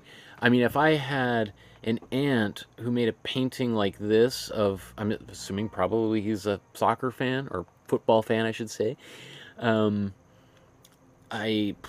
And I had an aunt who made a painting like this of an athlete that I was really excited about. I mean, this thing would probably, I would have it for the rest of my life on my wall. I might be a little afraid to take it with me to college, and afraid it would fall off or get covered in beer or something, but it would be with me forever. And who knows, maybe it's going to encourage your nephew to pursue some kind of, get interested in art as well. Because that's what happened with my aunt. My aunt became an artist, and when I was a little kid, I saw the books that she had painted. She did these illustrations, and that just wakened my mind to like, oh, you mean I have, my aunt, the one that, who I had dinner with and gone to the zoo with and stuff, like, she made this? She's an artist?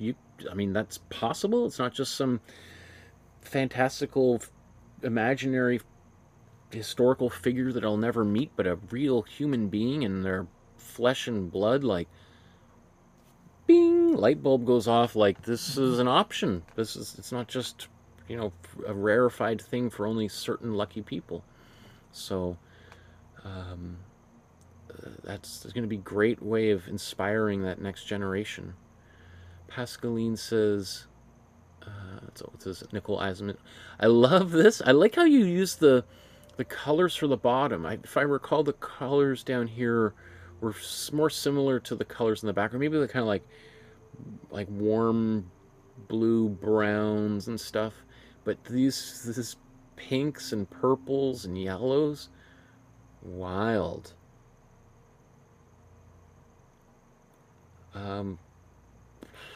What do I say? I mean, I use this painting to demonstrate really thick texture. So, I mean, you may have seen like there was pretty big gobs of paint in the toque and stuff. It looks great. I like the way you painted it. All in all, really nice. Where else do I show here? I'm not sure how I feel about it. I had a nice time with my daughter not too long ago. It's Porthcawl in Wales. So is there another version? Okay, so this one, this is the second version here. I think the changes you made were smart, particularly on that building here. I mean, just very simple little subtle things. And a little bit of just highlighting the path, darkening some of those lines. I think it looks great.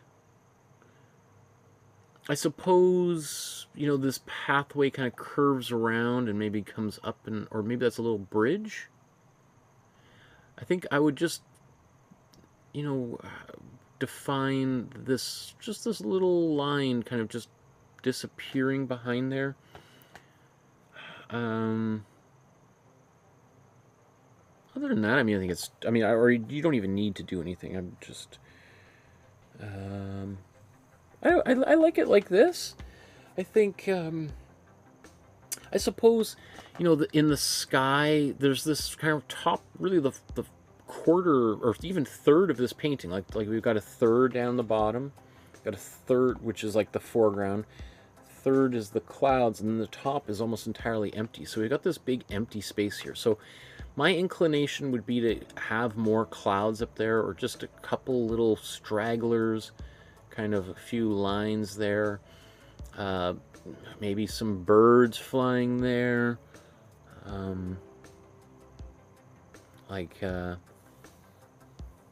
Or maybe this is maybe there's cliffs or mountains or something in behind that we're in a valley. I don't know.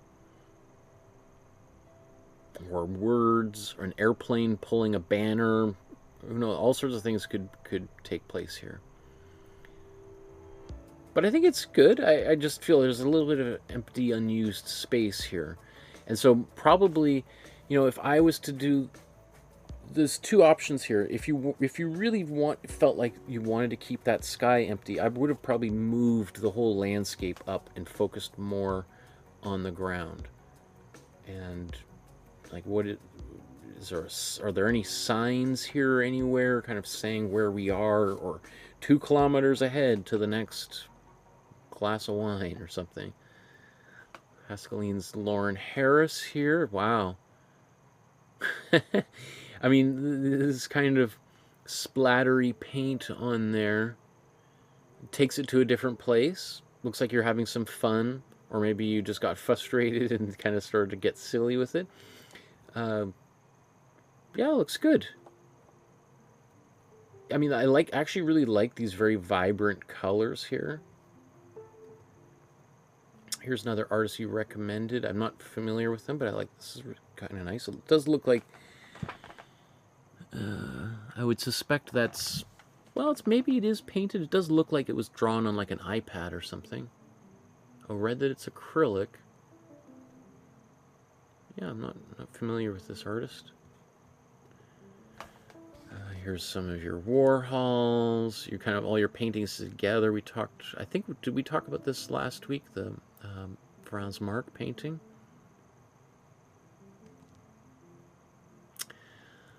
Okay, we're getting very close to the end here. I wanted to share, these are photos that Sandra just posted today of their studio. Sandra said, I finally have my own studio space. All right, so here's some of her studies based on George O'Keeffe's paintings. Really beautiful. Look at that gorgeous space.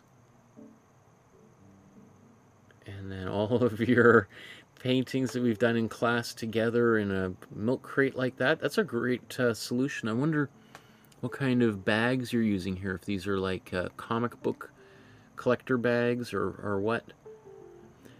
I would just one thing to keep in mind is certainly you want to make sure there's no moisture and stuff kind of collecting in here, because that could make the plastic stick to the plastic, those bags. So keep an eye on them, you know, maybe every week or so. Just check that the plastic is not sticking to the surface of those paintings, because that could be catastrophic. But if that works, that's a really great storage solution. Okay, some paintings by Sanju here. The Molly Lambeau back. Excellent. I really like how that turned out. I've reached my 17th painting and 6th video in the drawing course. These videos give me more experience and expand my knowledge. That's exactly what we're going for. So you're catching what or picking up what I'm putting down. Great job, Sanju. And your Lauren Harris. The paintings are getting more challenging, but I learn a lot in the videos. I'm blessed to have time to paint, and I can share my passion with my students. We talked about the great work you're doing with your students at the end of the last feedback episode. I'm super impressed and very proud of you for sharing that knowledge with your students. They are very lucky to have a mentor like you helping them learn.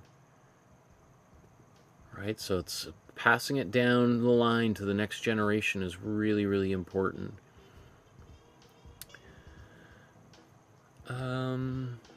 And I think we'll look at a couple more things here. So I apologize for this pronunciation. Is it Dieppe?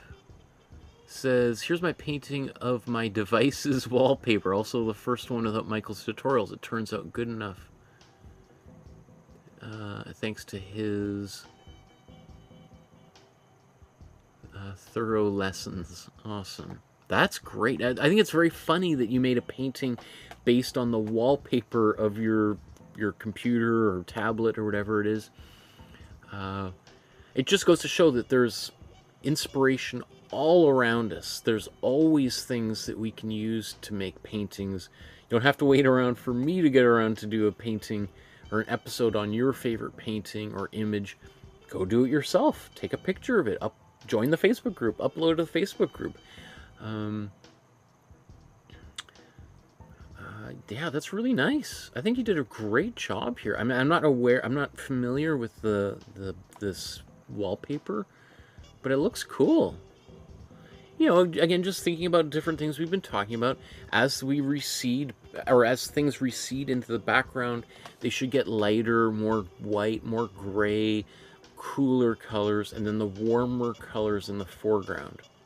So, you know, these shapes back here, that black, you know, could be a little not quite as dark. We don't want it to compete with anything in the foreground. And then therefore in the foreground, we probably want to have some pretty dark area, right? Like some of this purple could get even darker. Maybe something on that rock has got black on it. And then I just we'll end here. So, hello, I'm an ESL teacher in Vietnam. We have just finished our summer camp for the students in our center this afternoon. Not sure how the children on your ends are doing in the summer. Here, both parents of them, most kids go to work. or both parents go to work. We live in a big city, so it's kind of hard for them to send their children to their grandparents or relative. That's why we have our summer camp, to keep the children from the screens and to provide them with interesting curriculums during the summer. At first, the curriculum had focused mostly on improving English, but I believed it would be boring if we kept at it like that for 8 weeks long, so I suggested some painting activities. I wouldn't be so confident without Michael's lessons. Having researched his lessons thoroughly before each class and a bit of my own teaching skills, I taught them basic things about color mixing, or mixing the color wheel, and modifying colors, the color rectangle with tint tones and shades. I chose his strawberry shortcake from Mary Pratt because it was also my first complete painting following Michael's instructions. He has inspired all of us. Thank you. Oh, I don't know what to say. That is so beautiful. Look at what your kids did.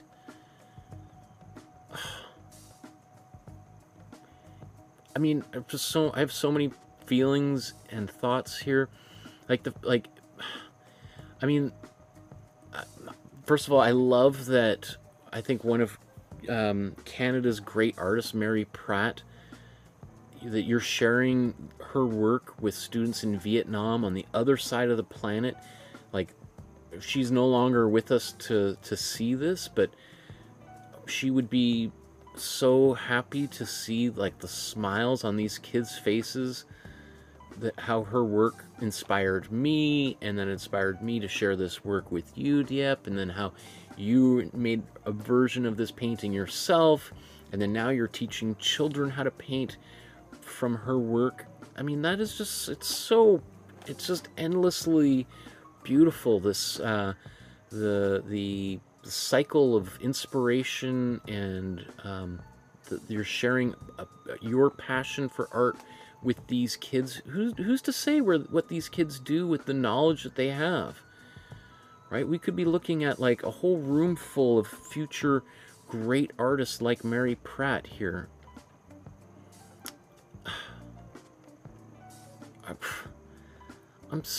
Yeah, like you said, there's so many other things that these kids could be doing during the summer, and there's other things that you could be teaching them that might be far less interesting or inspiring to them, but just keeping them busy. But here, they're really, I think, learning really valuable skills, right? Learning to paint, learning to express yourself within a creative outlet that's positive. As you know, there's so many other things that people do to keep themselves busy, because they, like drugs and alcohol and violence and things that serve no purpose whatsoever, and only serve to repress feelings.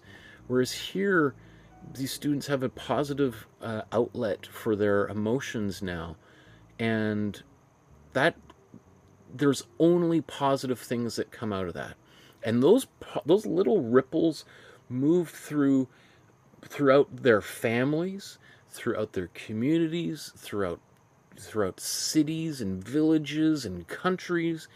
It's just like a blooming flower of beauty and expanding consciousness, that and love, and I just, wow, I'm so proud of you.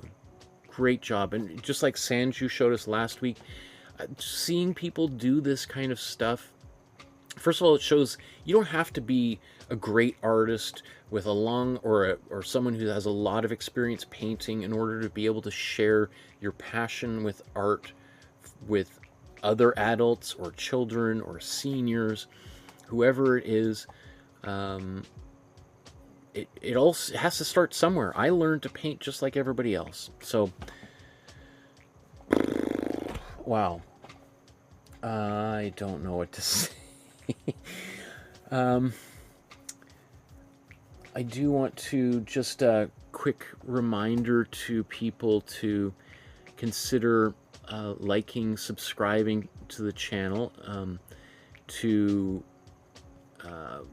if you want to participate in future episodes like this, please consider joining our Facebook group, and uploading your work to the Facebook group. We'll do another one of these.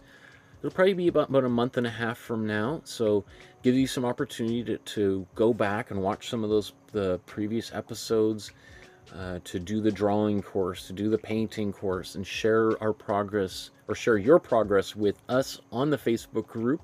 Of course, if you found this at all helpful or interesting, or it's kept you awake or helping you get to sleep, please consider leaving a donation through PayPal, through the Super Chat, through an e-transfer via email, or check in the mail. You can contact me directly through the Facebook group or my emails on my website. So lots of different ways you can support the channel. And thank you again to all of those of you who have been with me for so long, who continue to support the channel day in and day out. Oops. So that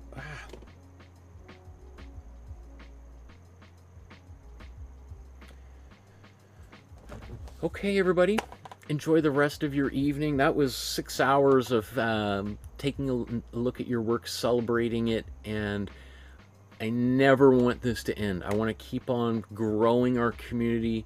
Thank you for participating and being brave enough to share your work with the world. I know it inspires other people to do the same. Until we see you again, I think on Tuesday, enjoy the rest of your weekend, afternoon, morning, wherever you are, our beautiful planet Earth. You're doing the world a favor by making your art and sharing it with us. We'll see you again very soon. Have a great night, everybody.